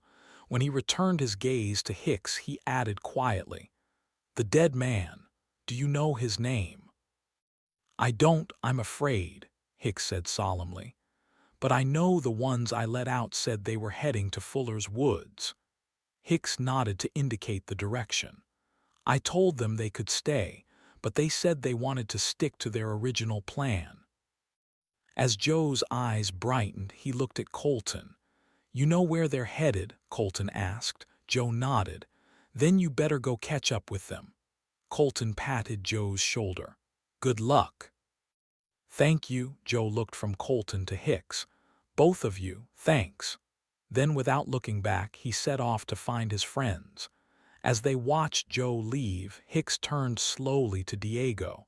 "Mr. Cruz," he said quietly, "I didn't think I'd be seeing you again in these parts." Unusually quiet, Diego swallowed hard and laced his fingers together in front of him. "Sir, I have many apologies to make to you and the people of this town. I need to show my daughter I'm worthy of her, so I'm hoping—" Diego cleared his throat as if the words were getting stuck. "I was hoping you might have a job for me at the school. I'll do anything. Clean toilets, cook, anything." Hicks glanced at Colton, who gave him an "it's up to you" shrug. "All right," Hicks nodded slowly. "But it'll be under close supervision until we're sure we're on the same page. Is that okay with you?" Nodding contritely, Diego muttered, "Yes, sir, thank you, absolutely." "Well, all right then," Hicks said. Then, turning to Colton, he added, "And you, my friend. Are you looking for a job too? Because I sure would love it if you said you'd stick around." As Hicks asked the question, Colton narrowed his eyes and examined his friend's face. He'd been bracing himself for a tugging in his gut, the need to pitch in and help out, the need to be part of something bigger. To his surprise, it didn't come. "Actually," he said, "I think I've found where I belong. And it's not here in Fairfield." Hicks smiled as he spoke, as if he already knew the answer. "I'm afraid not." Colton turned and looked toward the road out of town. "Turns out I belong in the woods with a bunch of unruly kids. And a pretty nice-looking schoolteacher." Colton allowed himself to smile. "Yeah," he said, "a schoolteacher I better be getting back to." Epilogue. Molly. 3 months later. When Molly woke, she smiled to herself. A bright light was filtering in through the shutters, and the cabin was almost completely silent. As the door opened, she pushed herself up to lean against the headboard. "Merry Christmas," she said, smiling as Colton pressed a mug of coffee into her hand. "Merry Christmas," he replied, kissing her forehead. "What are the teens doing?" Molly looked behind Colton, half expecting to see Jenna, Lucky, and Zach lined up and desperate to dive into the stockings she'd filled for them. "I'm not sure," Colton shrugged, then walked to the window and opened the shutters. "We had fresh snow last night," he said, looking out at the trees. "Perfect. At least the moose will be nice and chilled." At that, Colton shook his head. "Are you doubting the efficiency of my cool box method?"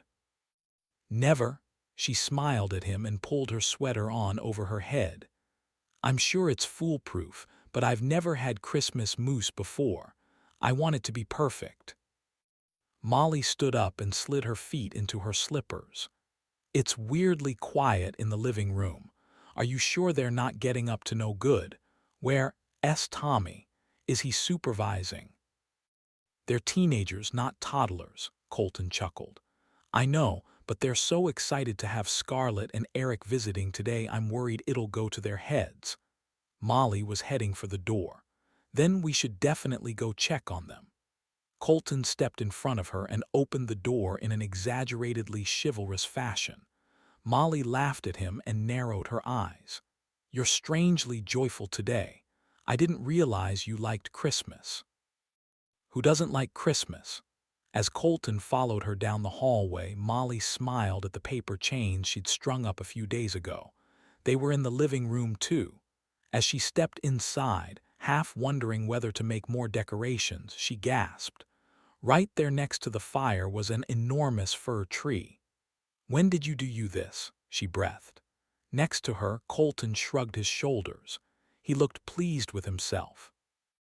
Then, just as she was about to wrap her arms around his neck and give him a kiss on the cheek, she heard giggling behind the tree. "Okay, come on out," she said, folding her arms in front of her chest. At that, Zach, Jenna, and Lucky jumped out from behind the tree.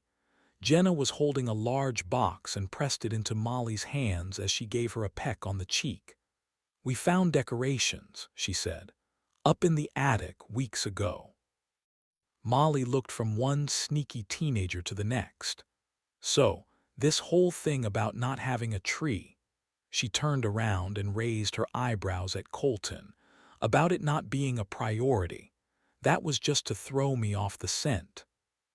Colton shrugged, then walked casually over and leaned against the tree. Possibly, he said. Thought we'd start a new tradition, decorate the tree on Christmas morning. What do you say? Molly tilted her head from side to side. Well, we do have a moose to prepare. I'm not sure there's time. I can do that. Colton was already halfway across the room, taking his jacket from the hook and pulling it onto his shoulders. I'll get started on the moose. You guys do the tree. Our guests will be here in a little while. As he opened the door, a rush of cold air blew into the cabin and made the paper chains flutter. Molly shivered, but this morning nothing was going to put a damper on her spirits. It was Christmas Day, and they had a tree and decorations. She rubbed the goosebumps on her arms, then set down the box on the coffee table and peered into it. Inside were decorations she remembered from when she was a child. Mostly handmade, plus some old baubles and some very ragged-looking tinsel. We made some too, said Lucky, running over to the sideboard and opening it up to take out a tray covered in pine cones which had been painted and tied up with string. They're perfect. Molly wrapped one arm around Lucky and the other around Jenna, then motioned for Zach to come in for a hug too. When she stepped back and they began to hang the decorations on the tree, she looked at Zach.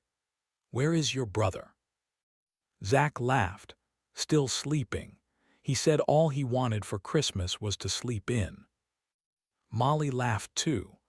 Well, that's good, because I didn't get any of you gifts. At least Santa found us, Lucky said, gesturing to the socks that were hanging above the fireplace. Molly nodded. Indeed, and this year he brought you each a protein bar. Are you excited? At the mention of protein bars, Lucky's eyes widened and he groaned. Oh, seriously, protein bars.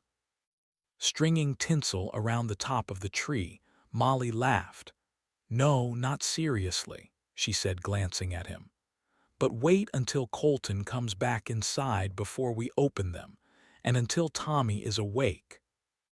As Zach moved as if he was about to go and wake his brother right away, Molly motioned for him not to. Perhaps your brother would like a coffee.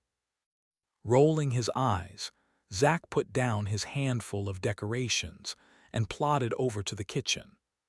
I suppose I could do something nice for him one day of the year. Watching as Zach made his big brother a cup of coffee and Lucky and Jenna finished decorating the tree, Molly sighed and smiled to herself. It had been a hard few months, but they'd done it. They'd made it to Christmas. They survived several weeks of bad snow, but they had enough supplies to last them until spring. When they could make it into town again, Hicks had promised them a share of what he'd built up at the high school, which would restock their canned goods. They hadn't managed to plant any of the seeds yet that Janet and Bill had given them, but they had been studying the book. This time next year, they would have fresh, homegrown vegetables to go with their moose. Maybe even chicken to eat if Janet kept her promise to deliver them some eggs to hatch. For this dinner, however, they were relying on Janet and Bill, who they hoped would be arriving soon in their truck with carrots, onions, and sweet corn. Excusing herself to get dressed, Molly walked back to the bedroom and spent a moment just sitting on the end of the bed looking up at the patched roof, which had held through 3 big storms now, and thanking whoever it was she silently thanked when she spoke things in her head, for the strange little family that she'd created. When she returned to the living room, Colton was chopping meat in the kitchen and the tree was fully decorated. As Lucky and Jenna sat down on the couch, musing about what was in their stockings, Molly helped Colton in the kitchen. A few minutes later, Tommy appeared, bleary-eyed and clutching the coffee Zach had made him. Tommy is here, Jenna shouted. Does that mean we can open our stockings? Molly laughed and nodded. Just let us get this mousse cooking and then, yes, we can open our stockings, but please don't get too excited. I had to work with what was at my disposal. A short while later, with the mousse roasting in the wood-fired stove, Molly and Colton watched as Lucky, Zach, Jenna, and Tommy, who wasn't a kid but who they hadn't wanted to leave out, opened their stockings. One by one, they each took out a book, which Molly had selected from the library on her last trip to town before they holed up for the winter, some chocolate, which Hicks had given her, and a personalized decoration for the tree. Salt dough baked into the shape of snowflakes with their names engraved and a ribbon attached.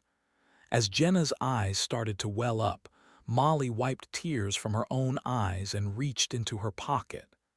"There's one for you too," she said to Colton. "And I have one.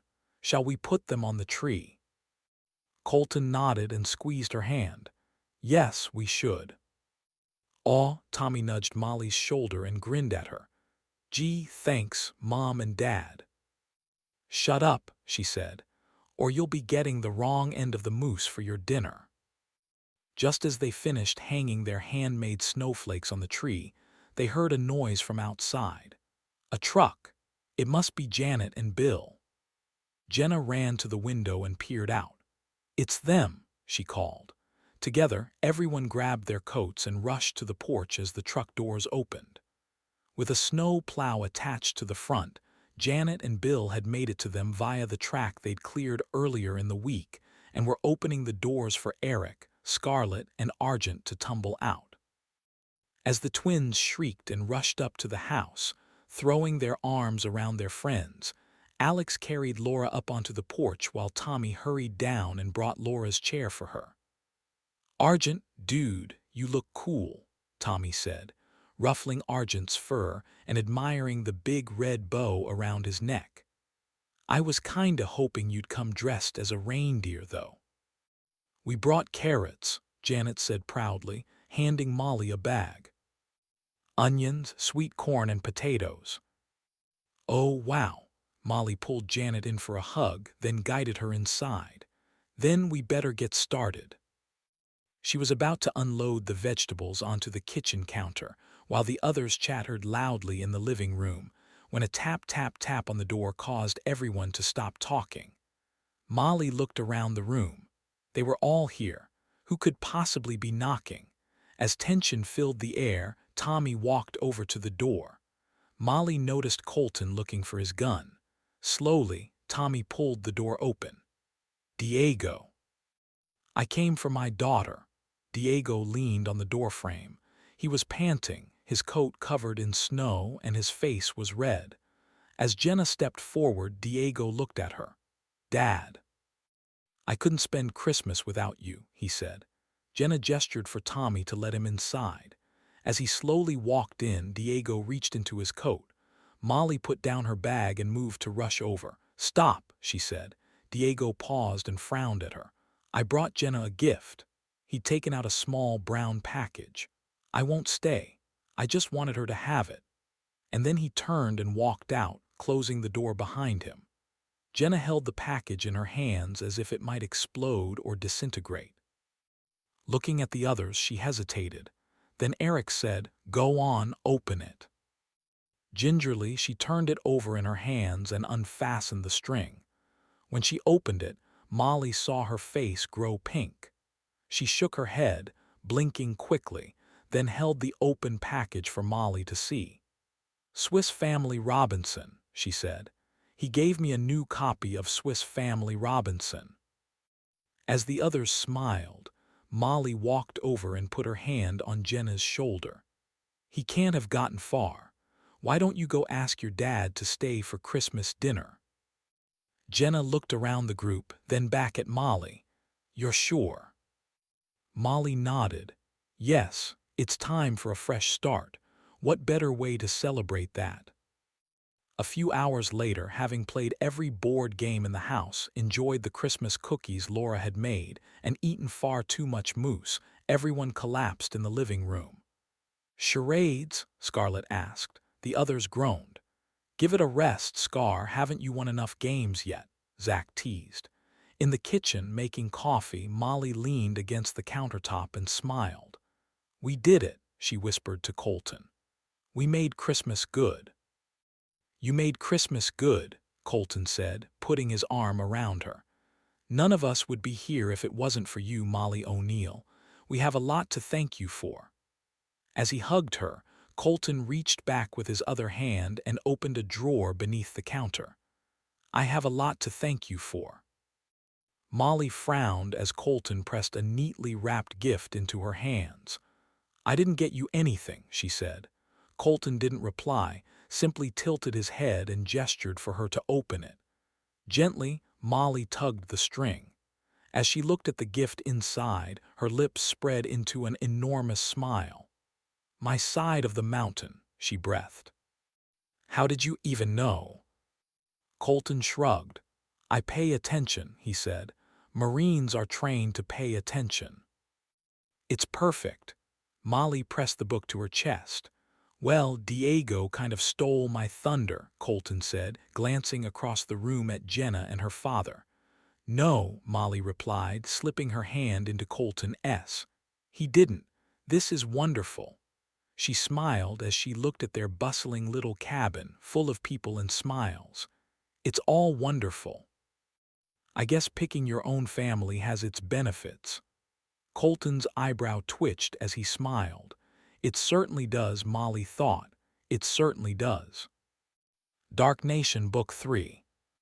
Escaping Anarchy, February 9, 2022. Enduring Anarchy, March 9, 2022. Surviving Anarchy, April 13, 2022. P.S. Do you love EMP fiction? Then keep reading for exclusive extracts from Fractured World, EMP Aftermath Book 1, and Crumbling World, Surviving the End Book 1.